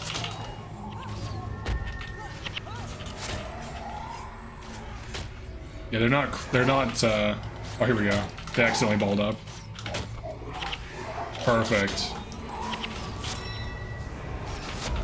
I think they're catching heals, maybe? I don't know. There we go.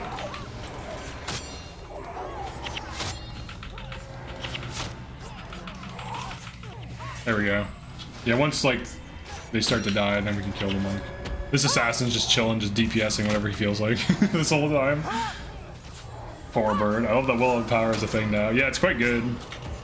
Oh shit, that's a double aggro. Let's drop back. We don't want to fight all this stuff. I'm gonna heal my pet. Return to me, you friggin' bird. You friggin' squawker. Oh, obstructed by a box. Yes, spall up, you fools. My pet is dead, okay. Focus on the necro. Obstructed by a box. There we go.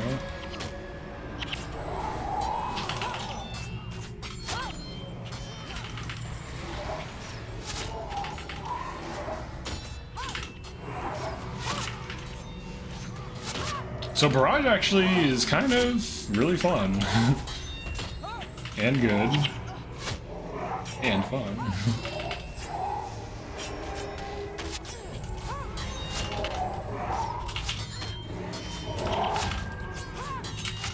The damage. It takes forever to kill these guys though sometimes. This is like with panic and with them being knocked down too. This is absolutely insane how tanky they are. This assassin's just going to town on me, dude. Get out of here. It's just like ching ching ching ching, like hundreds of damage every second. Yes, get rid of him. Oh my god, these dudes. Look at this. Oh, we got a line of sight on these.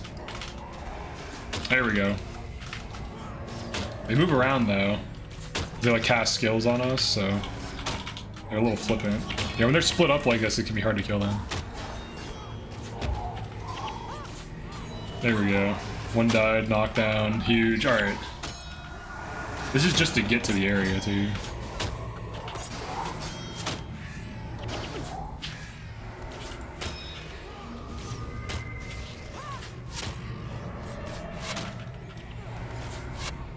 Okay, that was insane. I guess we'll just try to sneak by this guy, because fighting him is just a problem. We can avoid it, we don't want to. Getting death penalty off of one skill is not ideal. If my pet could level up just a little bit more, we would be in the clear. Alright, Vex damage is looking okay. He's mostly shut down though. Any chance you could open all the hero panels to see builds? Yeah, in a second. I was just monitoring. I can move this up. I was just like monitoring some of these, or trying to. I can't monitor them, but you guys can. I think I'm gonna make a video on this one. I think this is a good hero build. This one, maybe. It requires a lot of team synergy, but it seems fine. I mean, if this team is handling Winds of Change hard mode with no cons and summons and stuff, and we're like, I mean, the damage is lacking for sure. Like we could be killing faster, but it's at least decent if it can handle that.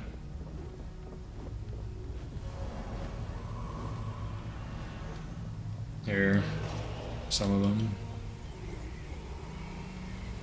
Panic Mesmer. Yeah, Panic Mesmer is nothing too crazy. So here are the builds. And I don't know if this ward is popping up or not. Alright, so we want to meet these immediately. Because this is like a race.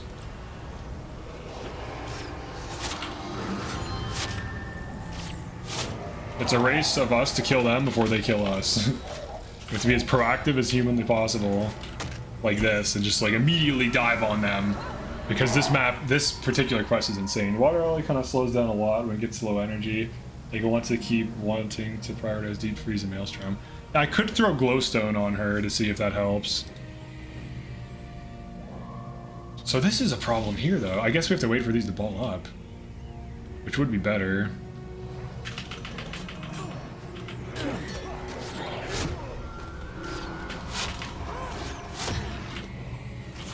Oh, there's a meteor shower.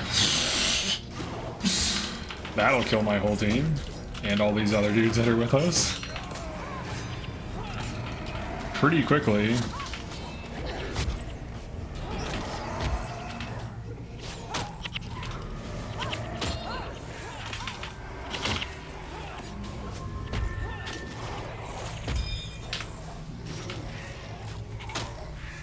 Alright, we're kind of stable here for a minute. Gotta move in a bit. Shit. Oh wait, okay, that's fine, that's fine, that's fine. That's fine. We aggro this group. We can kill their frontliners first, because they're trickling into all, like our entire team. And then they're pulling up in this angle here. Oh, this is perfect. Give me Splinter, thank you. I think if you micro Splinter on yourself, this is like an insane build. Oh shit, they're already behind us. Oh my god. There are enemies everywhere.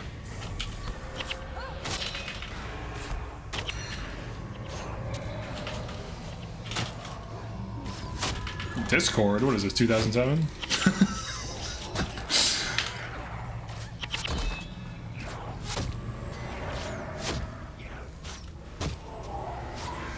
Okay.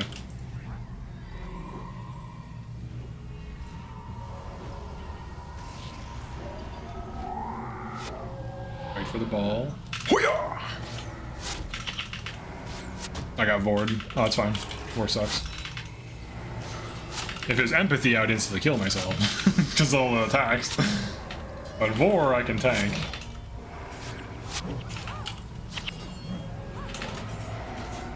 There.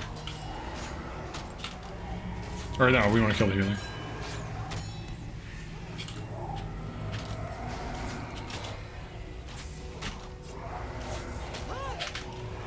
Oh, he's a damage. Okay, it's a damage writ.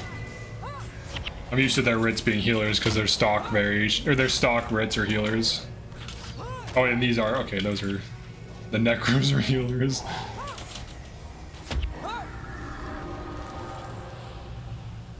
Alright, and then we want to get a fat back off on this. Maybe.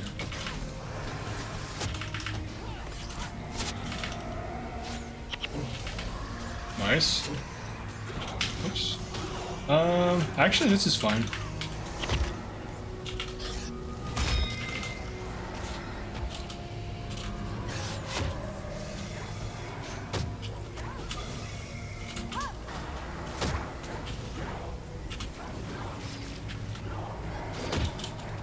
I think we have it. Is that it? Actually went really well. Assuming. And a level 15 pet.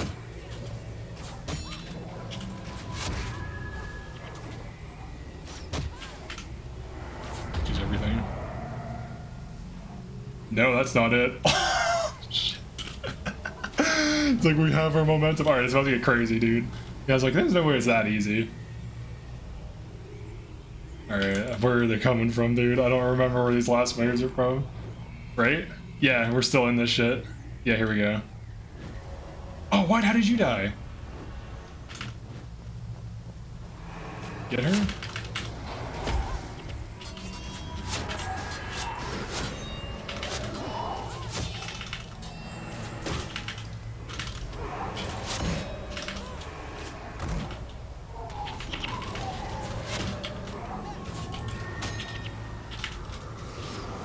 Alright, is that it? That can't be it. I think there's like a huge wave, isn't there?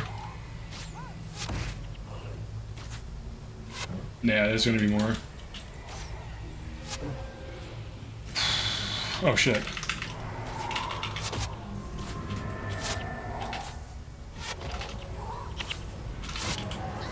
The inputs are fun. This actually is a high input thing. You think it's just spamming Barrage. I'm constantly microing Splinter onto myself and then spamming all these other skills. And then like changing targets and repositioning and stuff as needed. It's actually pretty dynamic. It's way more than just use skill on enemy. Like right now, if it's a single target, then yeah, let's use skill on enemy. But I'm on flat bow. Get 'em, boys! That long bow range is too far. Hell yeah, dude. Hell yeah. Alright, so this actually worked out pretty well. This team, without soul twisting, we handled a pretty difficult quest. Without wiping. This is crazy, actually. I don't know. Maybe it's not. Maybe it's not crazy. I don't know. I think these Ellies are pretty interesting. I think this is a pretty strong combo, because you get cracked armor nearby. Then you get weakness from like this, and then the Armor of Sanctity. And then you got the Well of Power. You have weird forms of mitigation that just can't be killed in like a single spell. Because that is a problem with Soul Twisting. Dudes hit you from the side and all your prots down, you just get nuked. Whereas with this, it's a little bit more robust. And then we have this crazy like party res that if like 4 people are dead, they're just back. Immediately back into the fight. And then we have a hard res and a soft res. That's it. But Paragons never die really. So it's like if it's working and if it's functioning in Winds of Change, then normal hard mode should be no issue at all. Because this is like an elite, like this is like mini elite areas each thing. Probably not as hard as like DOA and stuff, but definitely much harder than normal hard mode. I can do, and I basically did the normal mode one in hard mode just to like test the builds. But I mean, some of these are builds, you know, these are more or less meta builds. The rest is not, for sure. Like none of this is. This is not a meta build. This is a fucking Paragon hero. That's not meta. No way that's meta, dude. It might be slow though, I don't know. It might be a slow team.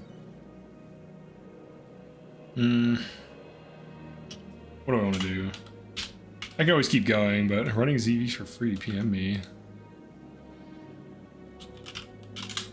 He said to PM him, so I had to. Hello.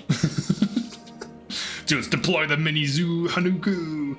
Yeah, mini pets. 10k mini pets. The excitement is real. All right, let me sell this. Sell some of this crap. Where's like the rare mat guy here? All right, there. Join if you would like. You know what? Let's join. All right. Hold on.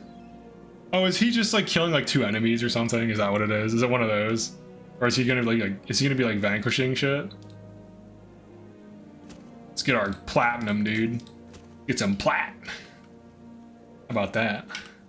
Sell these junk drops. Some merch food, feed the merchant.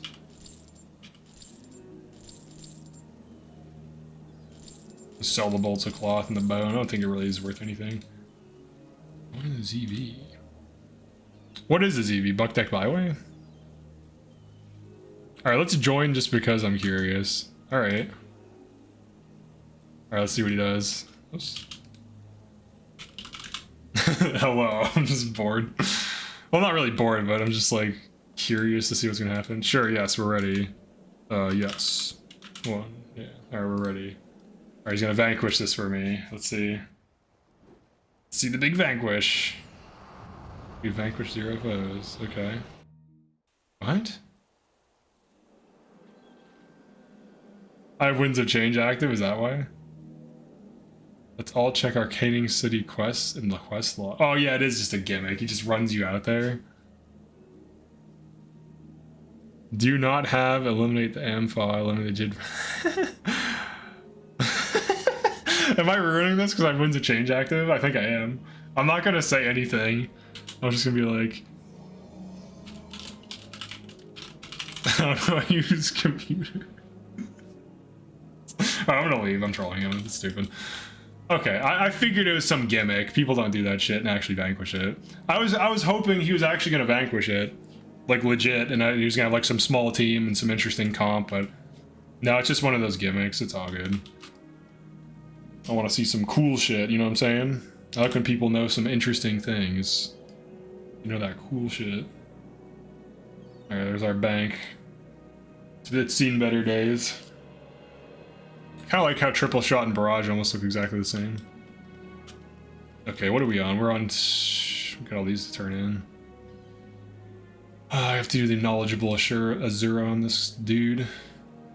Chung the Attuned. Let's go grab the quest. I think it's Buck Deck Byway. Let's go get it.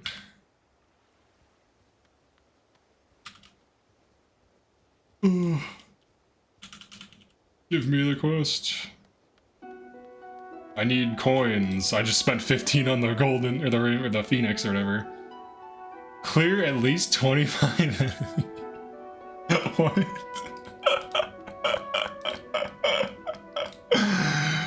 25? That's not a vanquish. The Imperial Sanctum has been what? I just did this. I should have checked the dailies. unfortunate, dude. It wasn't even hard though, it's just, you know, whatever. Still though, I just did it. Here, let's see if someone will do it for free.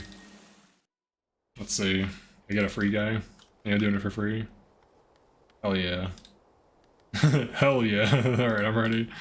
Yeah, they're gonna use pain inverter or whatever the hell. Let's get your daily Z quest done. Look at all the people here, man. That free Z quest.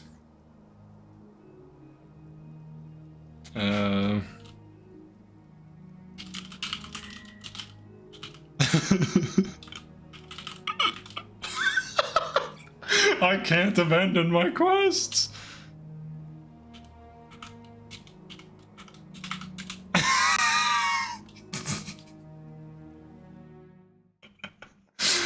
He's probably like, what the hell is wrong with you? I can't abandon my quests. I love my quests. I'd never abandon them. Yes, please. I don't need a pet. Alright.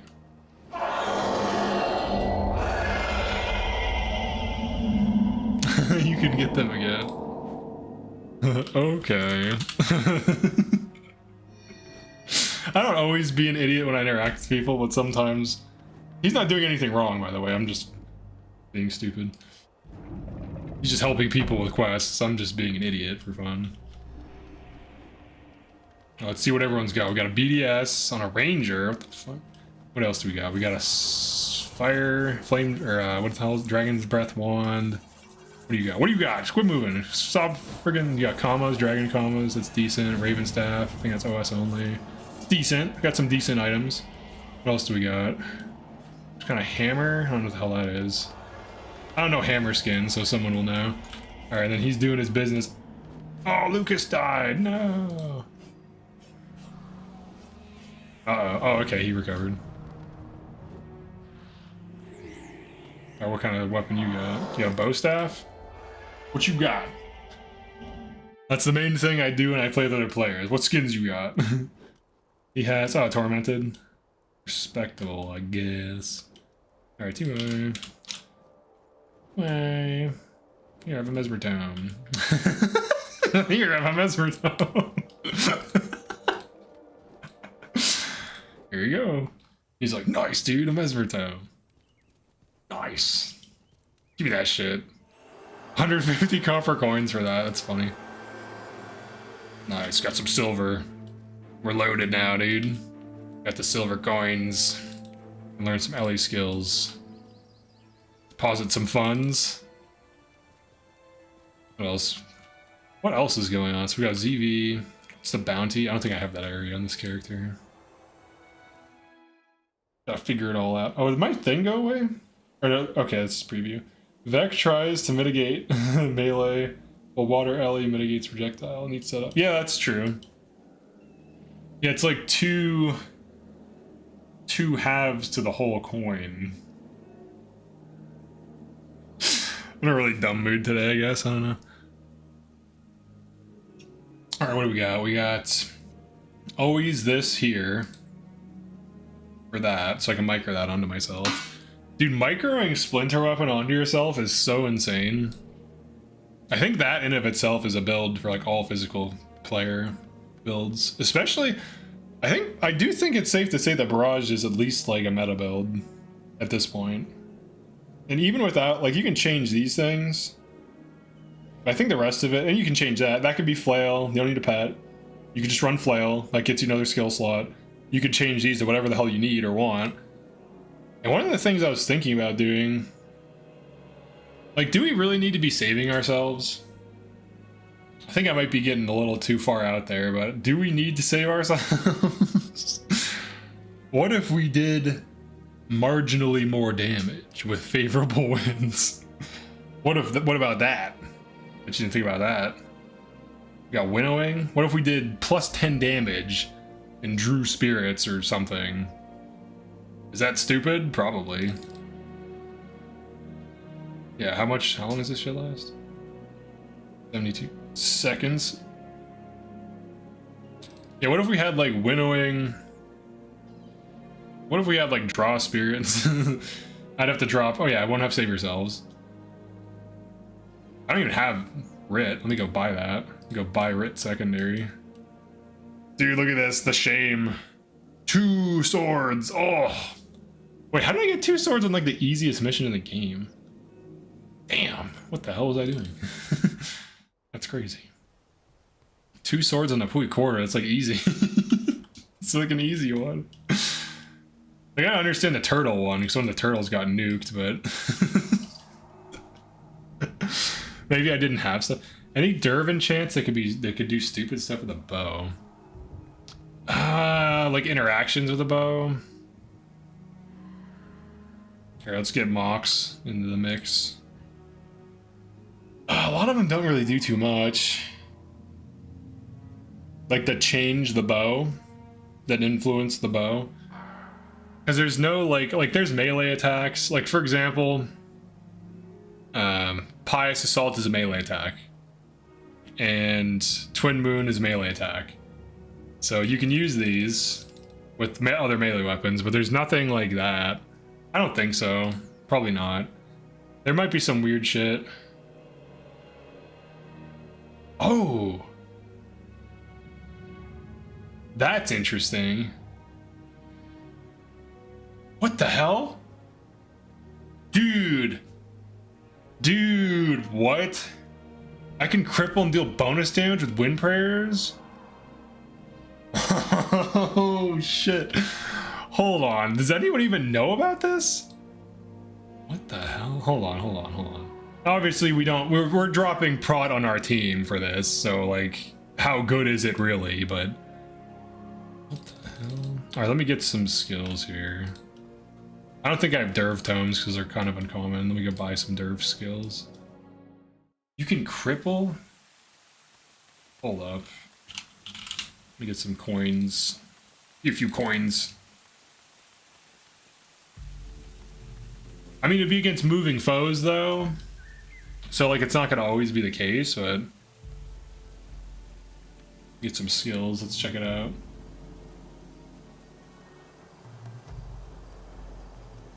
Let's see. What about this? Whatever you hit with an attack, you can run Mysticism. What else? Mysticism. What away causes scatter. With Mysticism, you could run Heart of Fury. With Barrage. You know what? Let's why does it not let me buy it? Okay. I need a Mysticism mod. Let's buy that.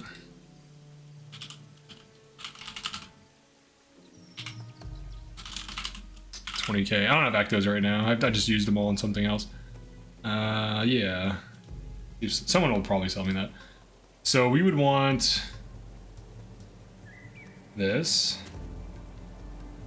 Possibly that. With Barrage, then you're healing a ton. Need Fairy to Docks. What else do we have? This is interesting because it gives you energy. What about... It's that one that's stance or whatever. I know it's in here. It's like Pious something. Oh, it's out in the north. It's out in the north. Rending Aura with Churning Earth. Oh, shit. Oh, shit, dude. That's actually... Oh, shit. That's actually getting kind of interesting. And then also, yeah, Rending Aura. And we buy a lot of stuff. Hacker's Insight, 50% chance to block. Okay, whatever. It's nothing. Your next one attack cannot be blocked. Moves blind.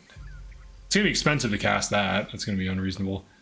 So we could cripple dudes. Attacks on moving foes also cripple them. That could be barraged. But they have to be moving. And +6 damage versus moving. It doesn't even last that long. But I think you're right about Rending Aura.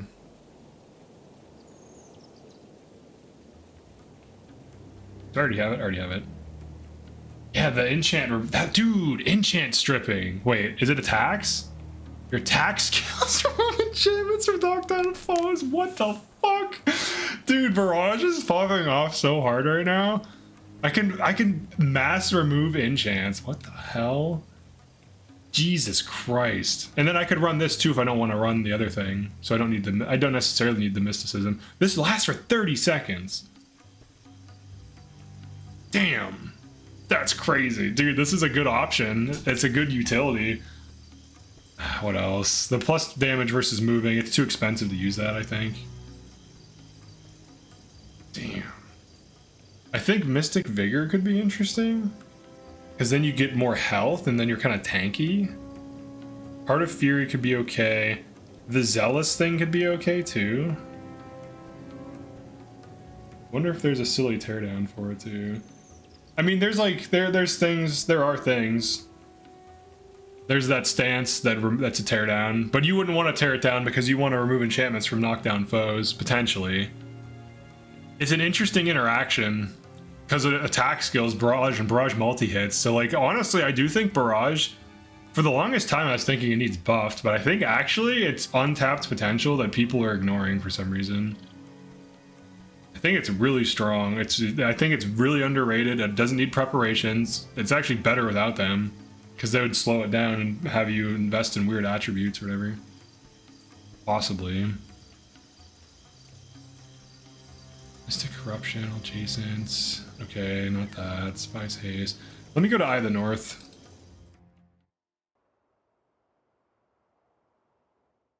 I just started Eye of the North in this character too, so go to skills, areas. Who goes there? Who goes there? Me goes there. Yeah, this with mysticism could be okay, I guess. What else is there?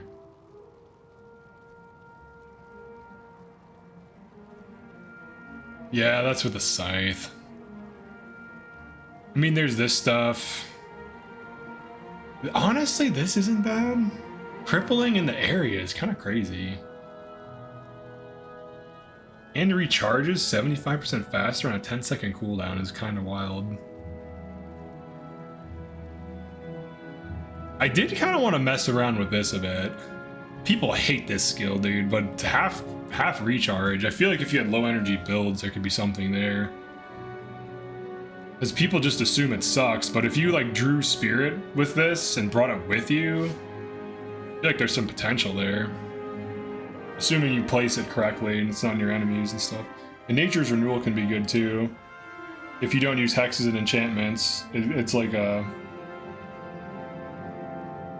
You have to get these lasting a lot. Like you'd be, you know, player, draw spirits, whatever. I wanted to try something with QZ and Adrenaline. Or those long ass Paragon shout or chants. What's QZ?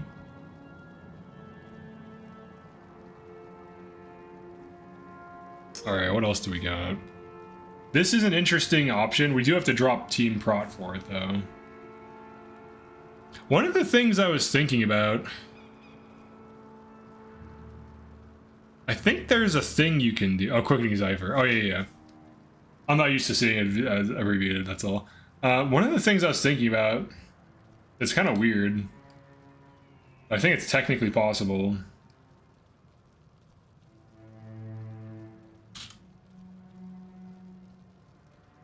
Because Barrage doesn't hit simultaneously. Technically, the arrows hit at different times. Here, give me a moment.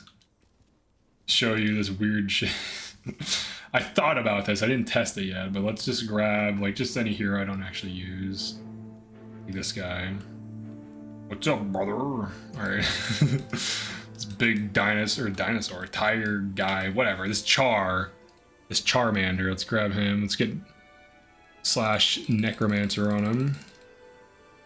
Let's get some blood magic. Get some Dark Fury.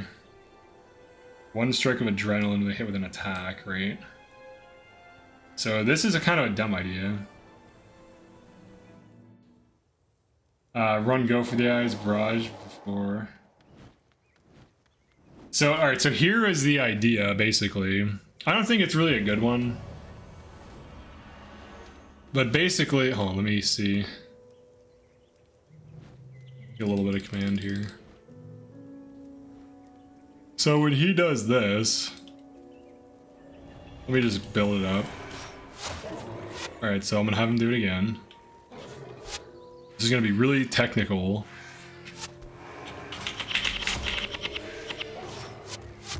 I don't know, hold on, I need to get... It's hard to tell if I did it correctly. Does it actually hit simultaneously? It might. It might. I don't know. There might be a time window. Do you see? Yeah, you see what I'm getting at. So like, arrow 1 hits, 2 adrenaline. Arrow 2 hits, 4 adrenaline. Go for the eyes. Arrow 3 hits. Arrow 4 hits, 4 more adrenaline. Go for the eyes. So you kind of like weave it in there. I don't know that it's good. I don't know that it's good or even physically possible. But if it is a thing, it's interesting. I don't think it's useful. Another thing to consider too is you could use some other shouts or something with like volley, but I don't think it's really good. It's just a thing that I was like thinking like if it's even theoretically possible just for the hell of it. So I don't know that it is. It might still simultaneously hit no matter what, which would make it not. I think like triple shot all simultaneously hits. I don't think there's a delay in the shots. Or if the time delay is so tight that it doesn't matter. But another thing I guess you could kind of get away with. I don't have it. I'd have to use a hero skill to get the one shot, but wouldn't really be worth it. So what else is there? I think that's really it, really. Well, that is an interesting idea. To use, these like this, like get mysticism and run this. Get a little bit of wind prayers.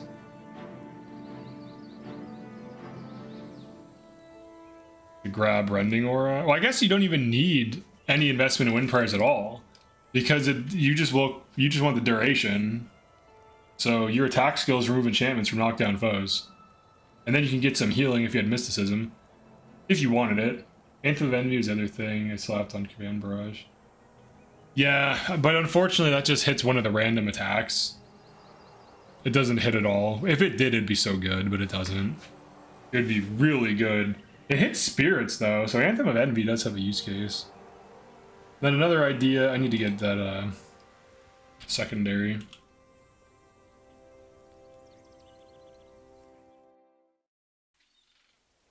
Another idea is like draw spirits with like some big spirits out or whatever. That could be decent. It depends on your team comp, but it would need like a lot of experimentation.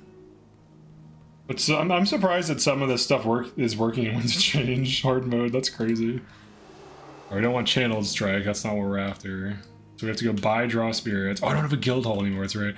I have to do this the old-fashioned way and go to like. Where do I go?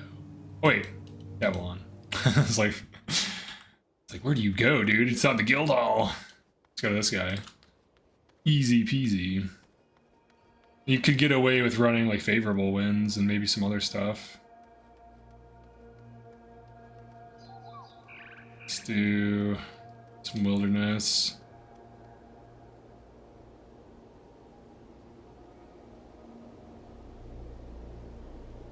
$254 seconds. And then let's say we drop the pet. 72. I don't think that's worth it. Yeah, maybe we want the pet. You could run vampirism. Oh wait. 1, 2, 3. No, you can't. 3 PV skills. What else could you bring with you? Yeah, I don't know if that's worth it. Arrows. I wish it was projectiles. Arrows is archer specific. It'd be cool if it hit Paragon. Some combo pieces in here. Run arcing shot with that, I guess. It's running a pet. Pulling this, just pulling that around. There's gotta be more. Probably more like other spirits to bring too. I just might not have them.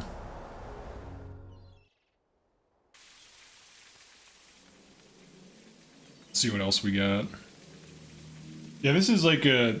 I mean, if you didn't need save yourselves, like if you had another player with it or something, you could probably run something like this.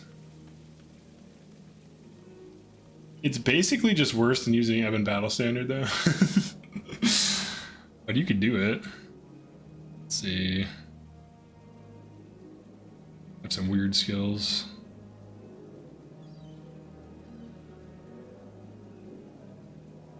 I wouldn't want to run this with Barrage. I think this is underrated if you're not running hexes or enchantments. It's basically, I mean, if you can bring this with you. Oh yeah, Edge of Extinction. Yeah, that's true. Yeah. Yeah, that's prophecies, right?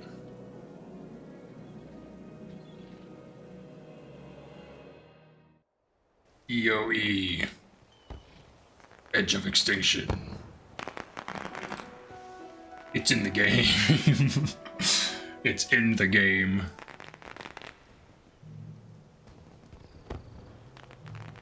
There it is. That could be something. But this can backfire if there's like... if there's enemy humans and shit. Like those Winds of Change enemies, dude. Hell yeah. Is this a thing, dude? Is this a thing? Hold on, is this like a build? I'm pretty sure expertise over... We really just need Spirit Ranger. Yeah, we're cooking some meth over here. Yeah, this might be something. This has potential, right? Edge of Extinction. Bring it with you. Bring favorable winds with you. Have a little bit of fun. What other spirits? Energizing Wind. Skills cost 15 less, minimum 10. Even... Oh shit, dude. This could be good with this team. Yo, this is getting interesting. This could be good with this team. Like this? Predatory Season with Barrage. I think it would work. Here, let me check it out. This is in Prophecies, right? I might grab this just to have it, maybe. Predatory Season. This hits us too. Creatures gain 5 health each time they hit with an attack. I believe it would hit Barrage. More lifesteal. 20% less healing. I mean, it affects everyone, right? That's what makes it so interesting. How about a Barrage team? The issue is the heroes suck with it and they don't spam it. Rangers have health and armor. Does Fertile Season give base armor? There's some interesting spirits, actually. I don't know why I don't even play around with these. This is crazy. I don't play Ranger much. That's probably why. Symbiosis. Maximum health to reach enchantment. But Energizing Wind. Oh, recharge slower, though. This would be pretty huge value for those LE spells, but... Fertile Season. Does this give base armor? Let me check that out. He gives base armor, that's interesting. Doesn't say in the notes. I'd have to test it. Alright. Use to combo Energizing Wind and Quickening Zephyr. Get the best of both. Interesting. That is really interesting. The EOE nuke could easily backfire. But it is a known thing that's good. Is it just me, or does this skill just look stupid? I don't know why. Like, I love like how Fertile Season looks and like all these other skills, but this, I always thought this just looked like a meme. I don't know why. Because it's like a guy that's like, ah! And then there's like a bunch of guys going, ah! Behind him, you know what I mean? A bunch of guys just yelling. Predatory Season's very interesting, though. Frozen Soil, yeah, Frozen Soil is good too. Enemies don't have res as much, but there's some interesting support in here. Let's check out. Let's see if we can see. All right, the easiest way to do this would be to grab my Paragon and go to a place where I get attacked by a spell. I have the perfect area in mind to see if it adds the base armor or not. If it adds the base armor, that's an interesting... It also gives you some leeway with health. creatures in range, but it also gives enemies armor, so so it's kind of a double-edged sword. I'm just curious if it gives us base armor or if it's just armor cap, because if it's armor cap it's junk, but if it's base armor it's interesting.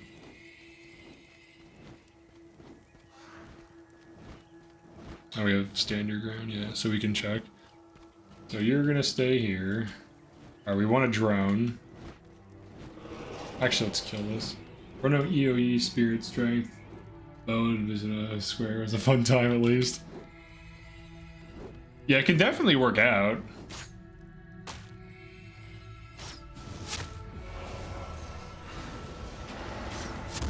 Get 'em! These things are actually kind of tanky.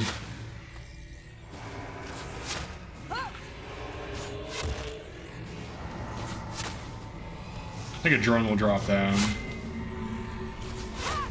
I just need like fixed damage. There we go. Dang, you should have. Oh, it's there you go. There's a drone. All right.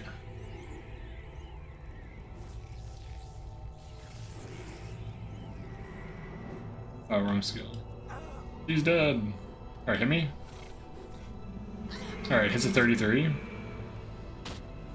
See if we can time this. Oh, there's a delay. It's 43. Unfortunate. Yeah, let me just go find one. Oh, you know what? There's a ton over here. Yeah. So it hits a 33 with just that, without Fertile Season. So we'll cast Fertile Season, then throw up Stand Your Ground. And if it reduces it below 33, then it does affect base armor. But it might not.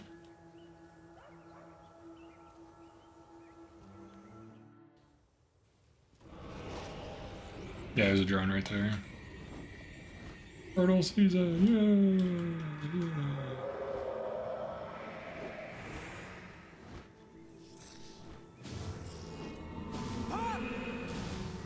33 to 32. I think that's...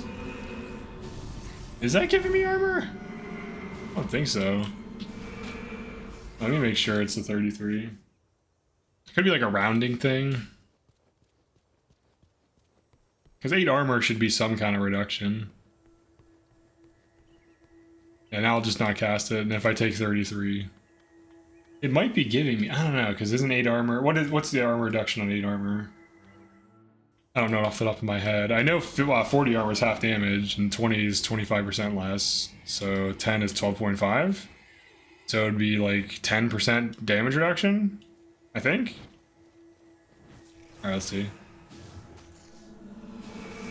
33. 33.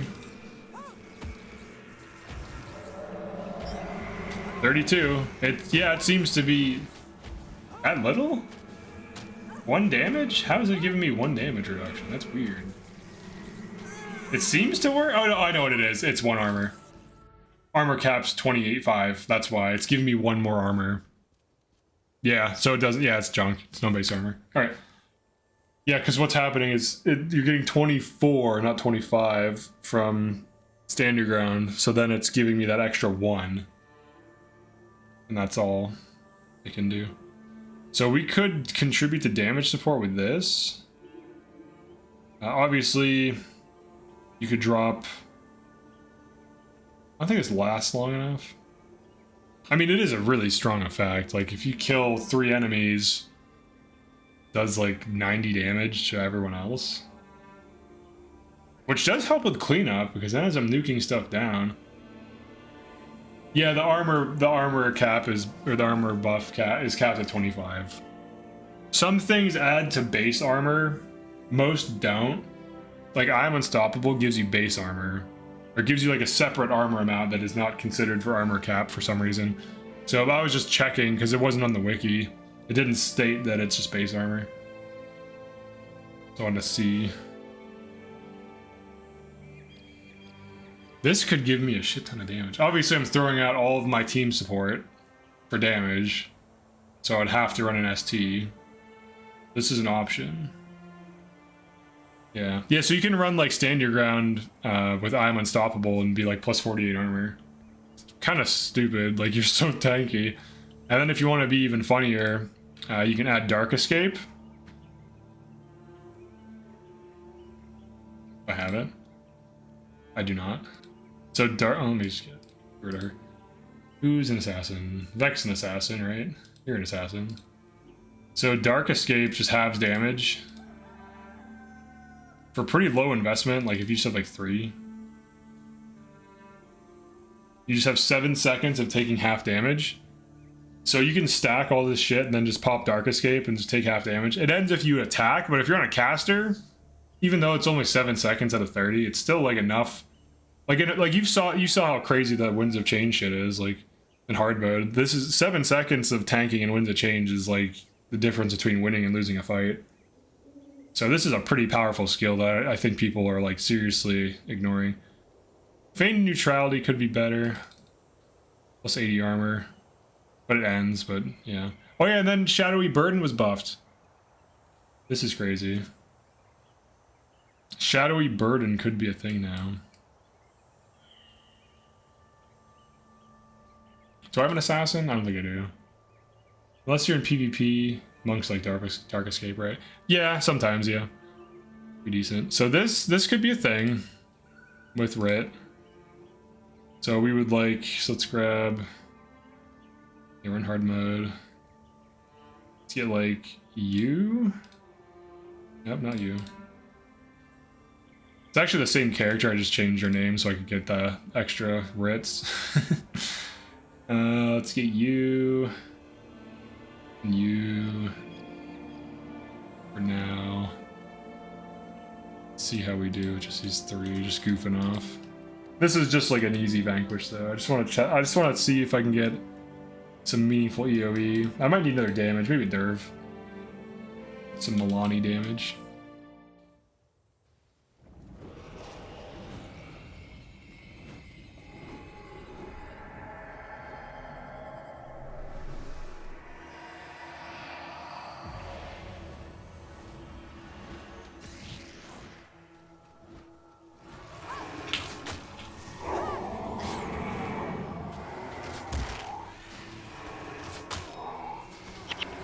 Oh, it's out of range? What's the range?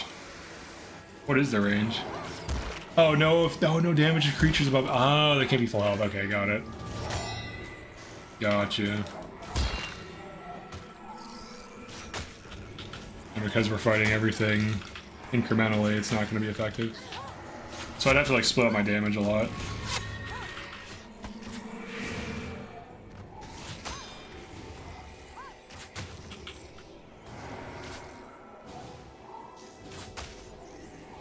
What is its range? Right here, isn't it? Oh, shouldn't it be proccing? I've never used this before. I've never used nature's. Well, I've used like, you know, favorable winds and stuff, but I've never like really used too many of these, really. Oh, there it is, 37. Or no, 31. I'm looking for 31s. What's the range on it? It seems like we're in range. Yeah, we're in range. You there. Alright, so he was above 90%. Like new tainted flesh. Yeah, it's interesting.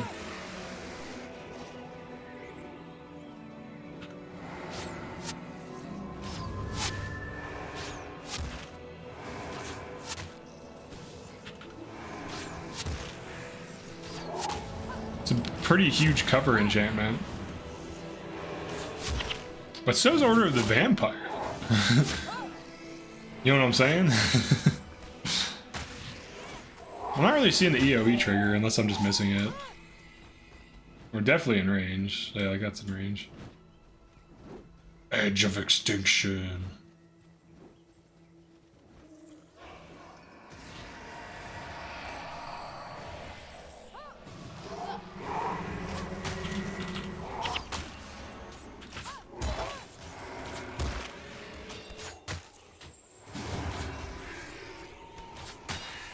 Does it just deal damage and it doesn't show up as damage numbers?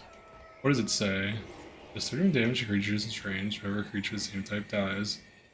Not affect spirits, so damage to creatures above 90%. So I was getting them below 90. Oh, what was the change to Vapor Blade?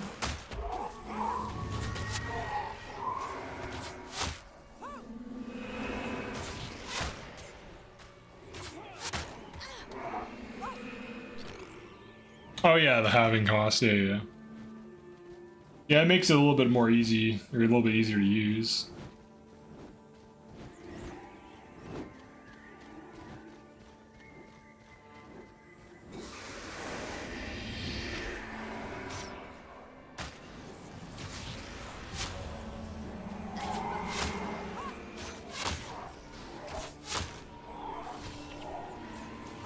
Yeah, why didn't he just take 31 from EOE here?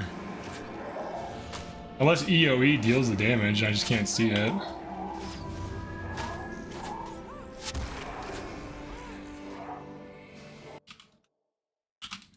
Oops.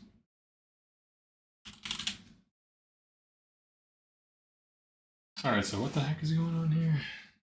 Skill does not affect creatures with no creature type. Okay. Possible backfire, right. Lethal to minions.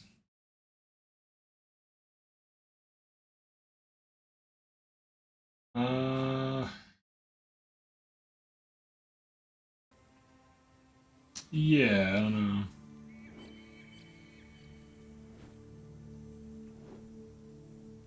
You don't, oh, so you don't see the numbers, okay. Does it give me damage? I guess let's test that.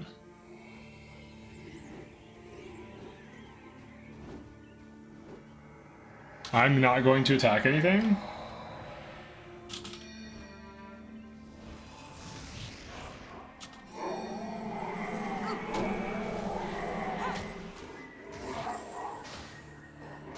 No, no, no, no, don't kill that one.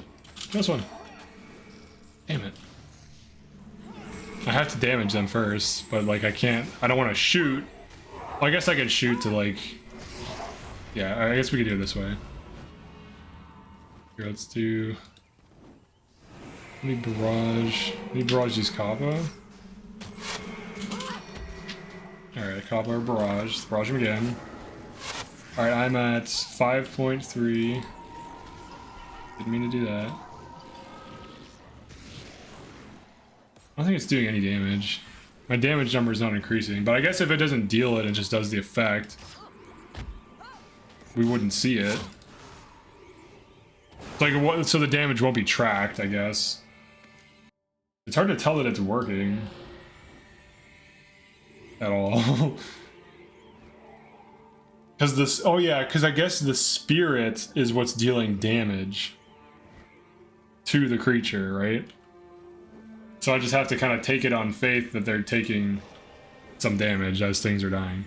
So like, for example, because the spirit is what's dealing the damage.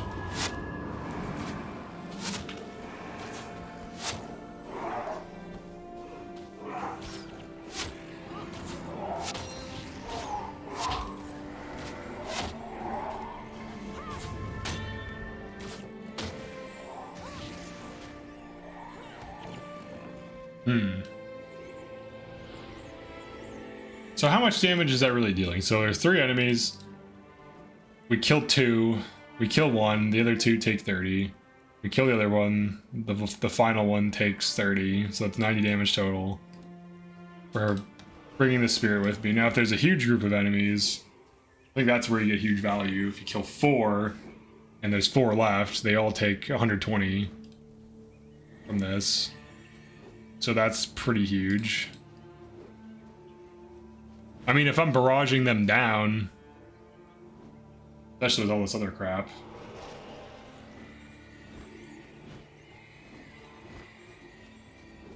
But wouldn't I be better off just doing Evan Battle Standard instead of all this?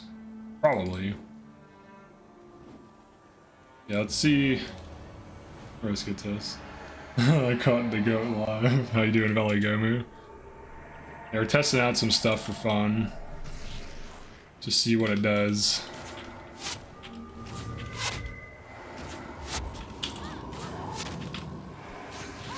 Testing out Edge of Extinction. It's kind of hard to tell.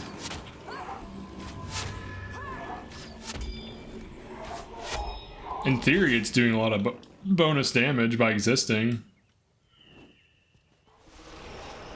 No, we bring it with us.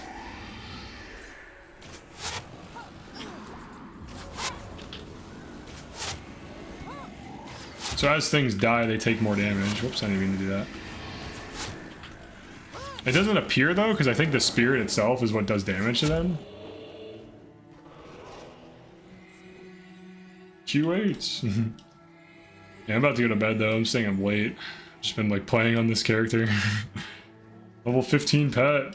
It's getting there. Taking it into Winds of Change, which is some of the hardest content in the game. This isn't what that is right now though.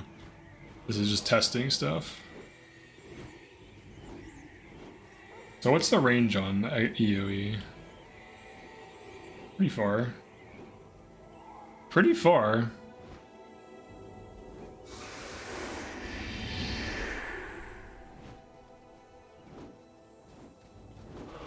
I wonder if this would be good on like an assassin or something, like Shadow Theft. Oh, but then you can't bring it with you. Right. You can only really bring it with you if you're also a ritualist or a ranger. Like a ranger or a ritualist bringing EOE? Probably not the best thing.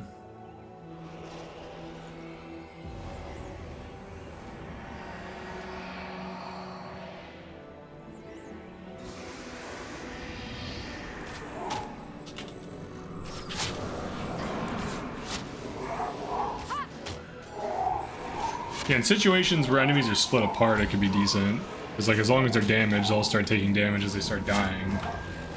But of course, like, if any one of my teammates dies and we're getting hit by a nuke, like, we can just insta-die too. Or if the enemies are humans, we kill a bunch of humans. I think this is too situational.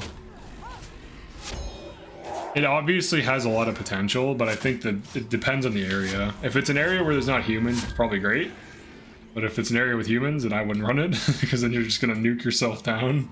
You kill like 5 enemies, and then you all just take like 300 damage or something. Or 150 in this case. You see it best during farms, I think, and yeah, it's more of a I win harder skill. Yeah. It's interesting though, it's cool. I think really I would consider running like this. Predatory Season to reduce enemy healing. And the health gain is just interesting. I believe in multi-procs. Let's test that right now. Based on the description, it should heal per barrage, but 5 health per hit is whatever. I wouldn't really use it for the healing. I'd use it to help deal with those enemy healers that are insane, because their healing values are just out of this world. They just heal for way too much.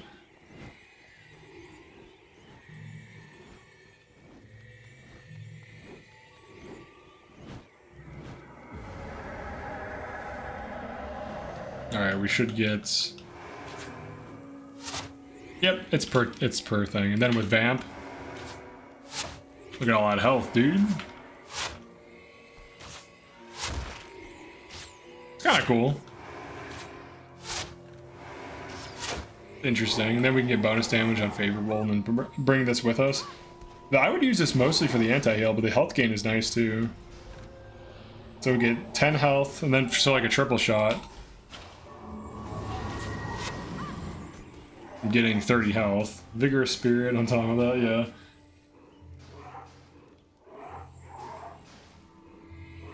My bird, dude. It's my bird. What else do we got?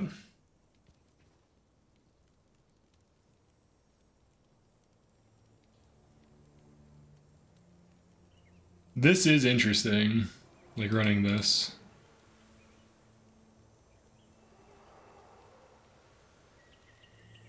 Minimum cost 10 though, then run QZ. Oh, I don't have it. I have to go get it. I never bought it because it's like, dang, dude, how am I gonna run this? How am I gonna run Quickening Zephyr?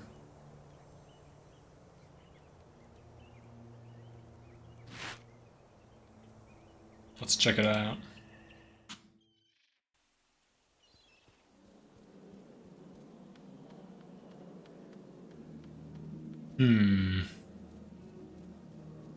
I think mostly for ranger skills. Like for a barrage build, this would not be useful at all. This might help with team battery, potentially. It matters what order they're created. I don't know. And if it has to last a while too. Oh, that's only 21 seconds. Oh, that's not gonna work. It's not gonna work at all. I do want to try choking gas at some point. Maybe if we just completely drop beast. Oh, barely, man. Just run quickening Zephyr. That's brutal, dude. 45-second lifespan, that's not long enough. This one's pretty good, depending on the team. Not in this team, but Storm Chaser is interesting too. I feel like even with just like a little bit of investment. 2 energy. Yeah, that's not terrible. Like if you run it with like this or something, you'd be a warrior and all that stuff. So 10 seconds, you get 2 energy whenever you take elemental damage, which is a lot. Like there's a lot of elemental damage for the most part. I think this has potential to be decent, but what else do we got? Flame Trap for winnowing. Alright, I think obviously this is the best. Then these are optional. You have to figure out the best optional things. I do really like this skill. But I think even like, it's just too slow. Like unless there's like a random, I mean it could be used. If you can disrupt or concussion shot like some crazy thing. Some like enemy monk that's really giving you a hard time. You have to be really good to do that though if they're like, it's a hard mode enemy. But if you could put daze on them. And then if you could like combo that with something funny. Like this. If you could get this off consistently, you'd be a god, basically. I mean, this is a big, like, attack. Like, this costs you all your energy. I have to go to work, but I swear, here in September, I will stream the new Fire Emblem on the hardest difficulty. And cry about it being too hard. Then watch your videos obsessively until I win. Nice.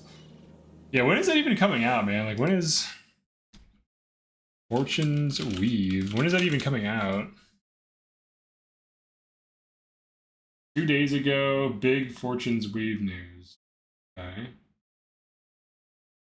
Some Reddit posts. What do they say? In 8 months. I don't really know. That's just like clickbait. Has there not been news? I think it's September. Oh, okay. September is good for me. I can use some vacation time to play it and stuff. That would work out for me. I really like concussion shot, but it's like 13 energy or something. It's kind of crazy. Run is 1. I saw some people running some skills here. I do really like this. This is interesting. KD is interesting. This needs to be changed because this is bugged and it just does +9 instead of the actual attack. Actually, technically that is what it says. +9 damage to nearby foes. It doesn't cleave. Wait, does it? No, I don't think it cleaves. Oh, it'd be so sick, dude. If you could splinter weapon a pet and cleave with Melandru's Assault, that'd be crazy. Be like, shwow, and just hit everything. Predatory Season. I do like to run this, because there's a lot of conditions out. This is really good energy management, honestly, even with like 4 Beast Mastery. It costs you 2 to use, you get 6 back, and it's way more consistent and reliable than Body Shot, because I swear every time I use this, things I think have cracked armor don't have it. They need to add a symbol next to things like their health bar that shows a cracked armor piece or something. That'd be super helpful, because like it just shows a debuff arrow, which could be weakness, could be cracked armor, could be like a million different conditions. But this is more reliable for sure. I really like Call of Protection. So, alright, what else is there? There's other skills, right? Bestial Mauling, it's a days if they're knocked down. Disrupting Lunge. An interesting skill, but it's weird. Pounce. Knockdown versus moving. Triple. Let's go to Lion's Arch. Lion's Arch. There's the Lion Guard. They're everywhere. They're in the arch. So I was using... Pet interrupts are so hard to use, never know when the pet will actually hit. Yeah, it's almost like impossible to time it on purpose because the pet's attack rate is factored in and it's just gonna hit whenever it hits. If you daze an enemy and then hit them with shit, like it can kind of work. It increases the odds. Knockdown using a spell. Barrel lunge, bleeds, pounce. If your pet has 2 health regen, half of all damage dealt your pet is redirected to you. I like the icon for this, it's so funny. But let me look into this. Let me check this out. The damage redirected to the user is calculated after the pet's armor, but before other damage reduction skills like Call of Protection. So if you use this skill, you're taking too much damage, consider plus armor rating skills for your pet rather than damage reduction. Really? Being a shad, you can't end it when you're taking too much damage. Yeah, that's a brutal skill, to be honest. I think that's a terrible idea. Yeah, I wouldn't run that ever. I'd rather just run the thing I was using before. I think just pet tanking is the way to go. I think this is the way to go if you're running a pet. You don't want it to die. Permanent tanking, like extra tanking, and then situational tanking. Plus unblockable, pretty useful. It allows it to punch right through stuff, which is not nothing. And if we could get like something else in there, if they remove the delay, it'd be amazing. That would be amazing, yeah, because then you could time it. I like when you can micro stuff, I think it's fun. Let me double check, I'm pretty sure expertise doesn't matter. Hold on. After 14. Like, I'm pretty sure 15 just shaves off, yeah, it just shaves off 15 costs, which I guess technically it saves me 1 energy here. But really, we could go down, get a little bit more beast mastery for a little bit bigger damage reduction on that. And another thing I'm considering, like feral aggression maybe? No, I don't think it would matter. I think that'd be terrible, because he already is attacking faster from this. So he'd be attacking slightly faster with a slight bonus damage. But these are good skills for a pet. Make that dude tanky. I'm busy. Yeah, it doesn't even last that long. The one skill's nice too, though. Predatory Bond. Oh, but it's so short lasting. Because you gain health whenever your pet hits, but that's really not that often. I think we're kind of hitting like a roadblock. Like, I think this is like as good as it can get. It's like the damage reduction plus this, so your pet can survive, plus the Dwayne healing. So then your pet's a tank, and then you're not really missing out on expertise 14. You're really just losing 1 energy here. But then your pet's getting 3 more damage reduction permanently, because this can't be removed. And then 3 more seconds of being unblockable with plus 24 armor. Because your pet's not getting stand your ground. And with triple shot and barrage, I think this is a meta build. I want to say, with a splinter hero, which is common and run in like every team comp, I think this is a thing, unless I'm like mistaken. I mean, it seems really strong. It's doing well in Winds of Change with random test like builds that aren't even known to be good, which is a good sign. Because it's not really being supported by anything. I'm just catching Splinter Weapon, which is normal. Like, I run it on my Assassin, on my Warrior, on my Derv, everyone uses it, so it's like, why would you not? It's like one of the best, it's probably one of the best skills in the game for physical, period. I think this is pretty damn close. Kind of gives you a little bit of everything, I don't know. The only downside, obviously, is if there's not a lot of balled up targets, or if there's like very few targets, but all you have to do is just switch to like Expert's Dexterity or TOA, triple shot with a preparation, and you can modify it a little bit to still maintain SY and have huge nuke. But similarly, this is going to outperform those builds if enemies are balled up, because if you get all the splinters off in a single shot, it's like a 250 adjacent armor ignoring nuke, that will put a group of enemies at half health. And then you get a second one on you and do it again and they're dead. So it's kind of crazy. Whereas like with TOA, I feel like it's a little overrated, honestly.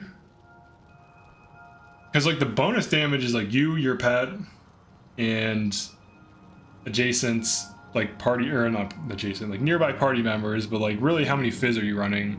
I mean, in this team I'm running a lot, so in this team's TOA is great. But also if I just kill everything with Barrage really quick, I think that's a little bit better. I like Mark of Pain more than Splinter. Really?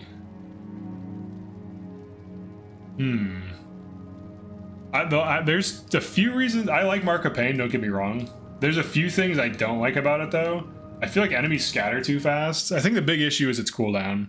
I love the skill. I would use it more if it had like a 10-second cooldown. But this is on a 5.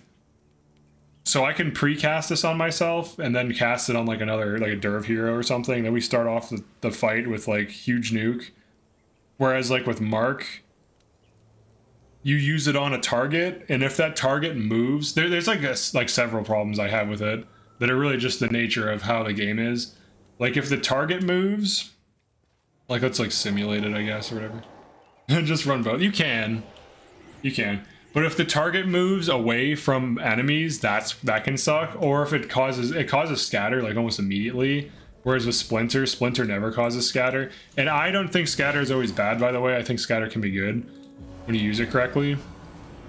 But it causes scatter like faster. Yeah, like this. This is just crazy. It's hard to beat that. Like 2 skills or 2 barrage uses and things are almost dead. Your Dwayne doesn't like Mark of Pain though. Yeah, well, yeah, it causes scatter. It causes scatter faster than anything else in the game. That's an issue. Like if I use like Bed of Coals on an enemy, I have enough time to cast Meteor on them usually before they try to scatter, because it takes them like 2 to 3 seconds to decide to scatter. But Mark of Pain scatter, it's like if they eat like 3 packets of damage from that, they're just immediately running back. But if you snare them, that can be to your advantage. But the other issue too is the high cooldown. If it can get removed from hex removal, its cooldown's super high. The target can move. The scatter can be like a high amount of pressure. Like if you snare immediately, it's fine. But if you don't, or you don't know to do that, it can just push enemies around in a weird way. But I do like the skill. I used to use it on my Paragon actually. I would get like 7 curses or 8 curses, and I would just like start chucking spears at dudes to get like that bonus damage. Because it's like a low investment. I think it's good to splash maybe?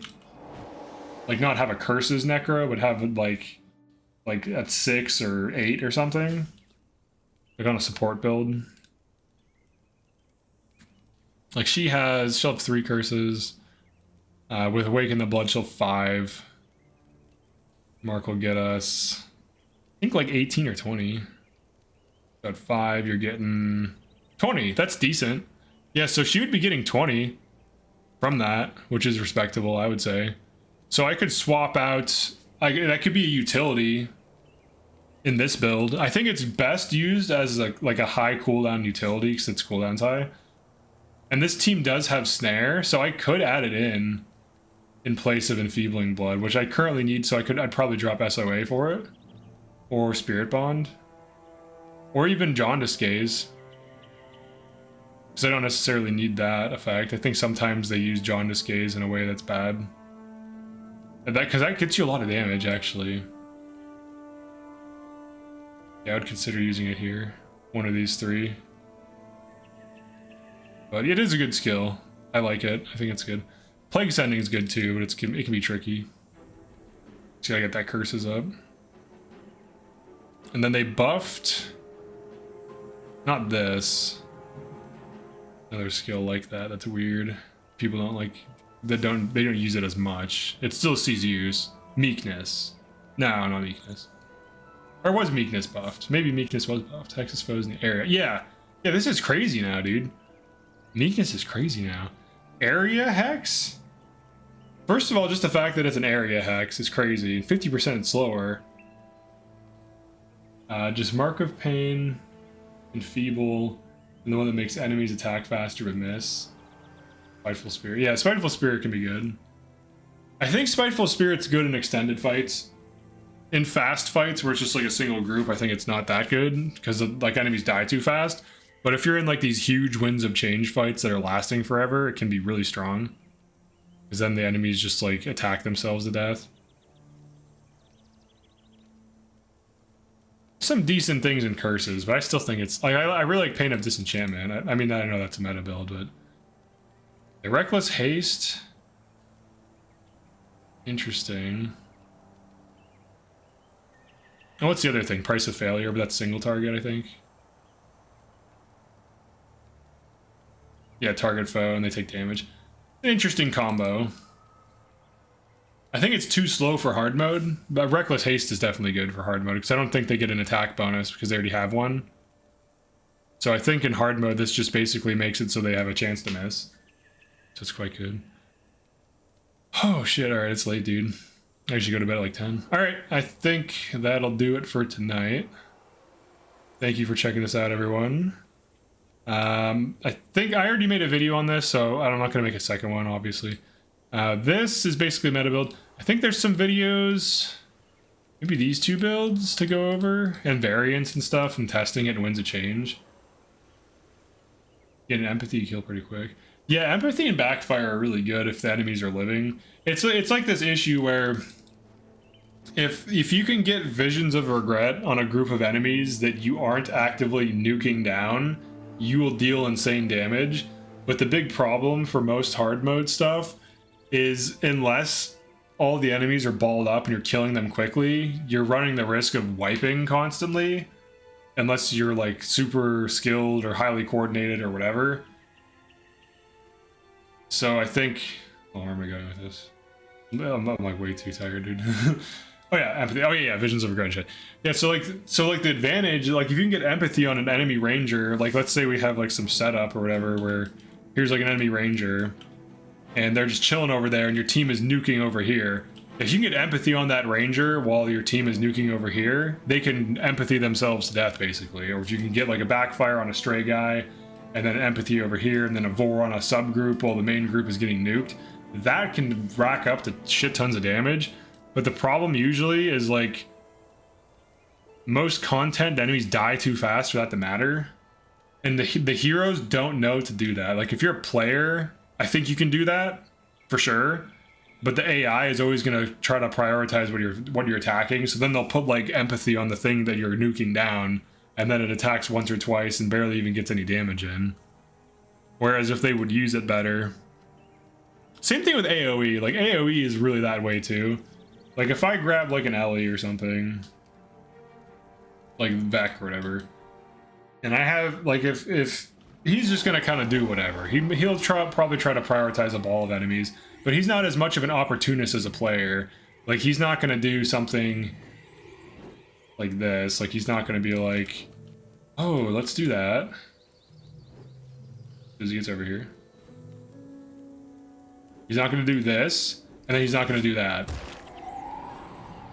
Even though that's the best thing to do always, all the time, forever. Because then KD on group 1, KD on group 2. Guess what? Your team's not taking damage. He will never do that.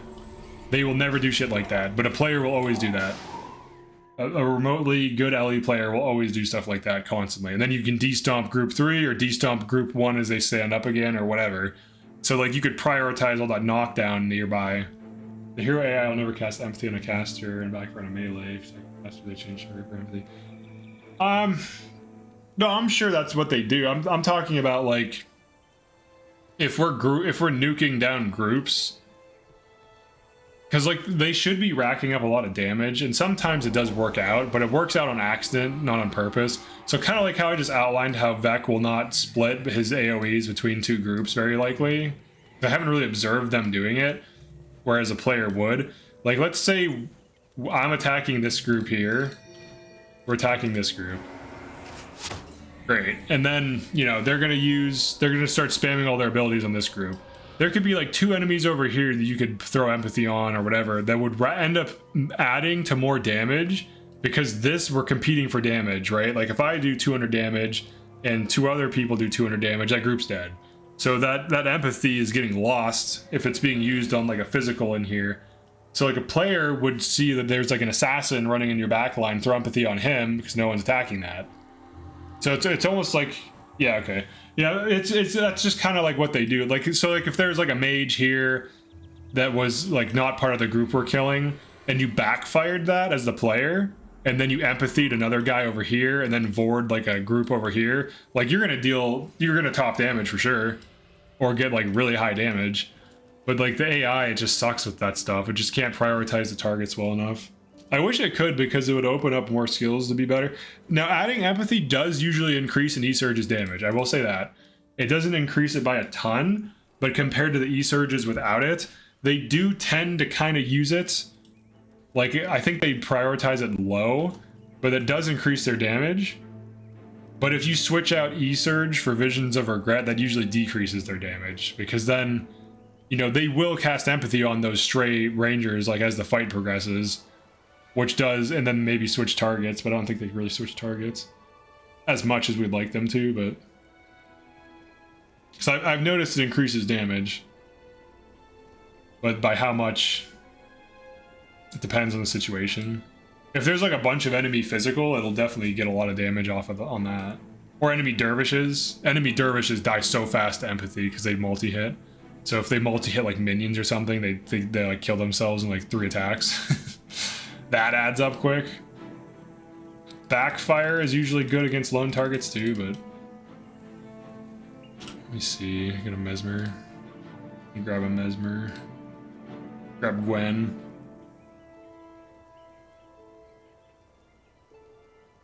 The other thing too is like if you get a mistrust off on a group, it's true the damage output goes up quite a lot if you compare the head-to-head and regular usage. Yeah.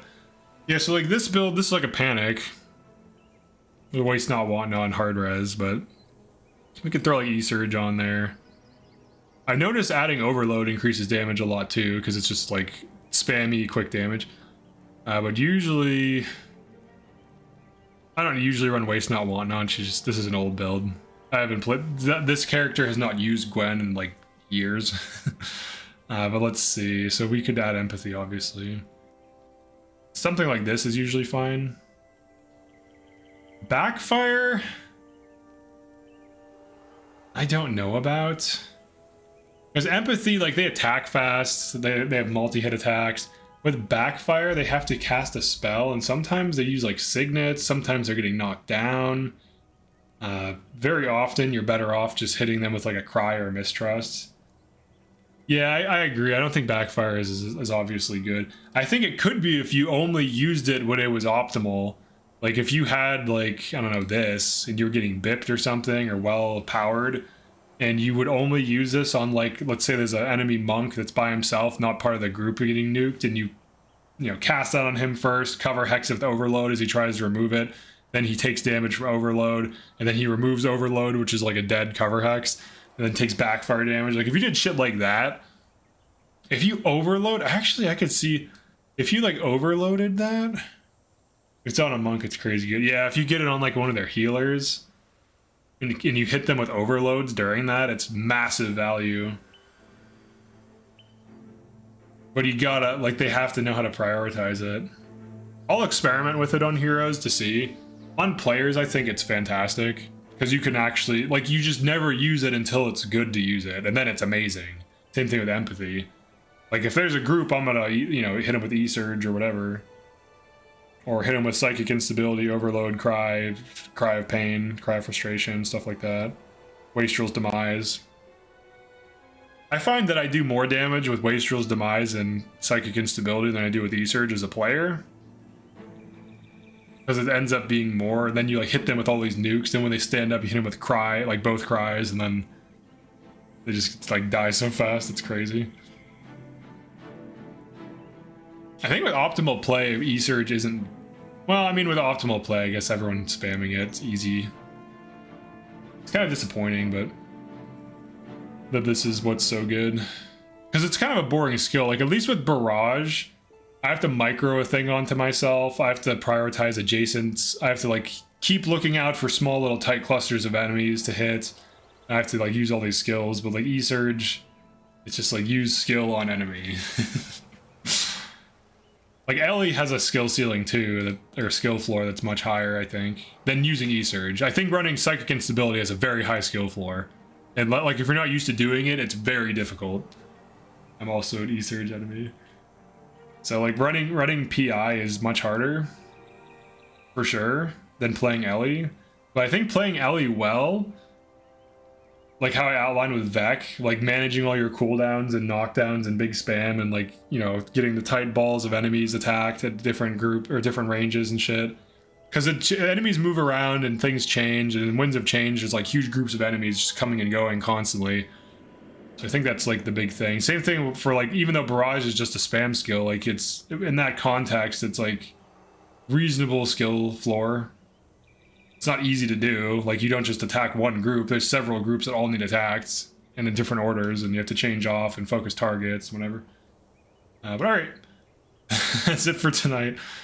I could experiment with some of this stuff because it is interesting to see if they can do it. I haven't had much luck in the past, but Empathy definitely is good on them.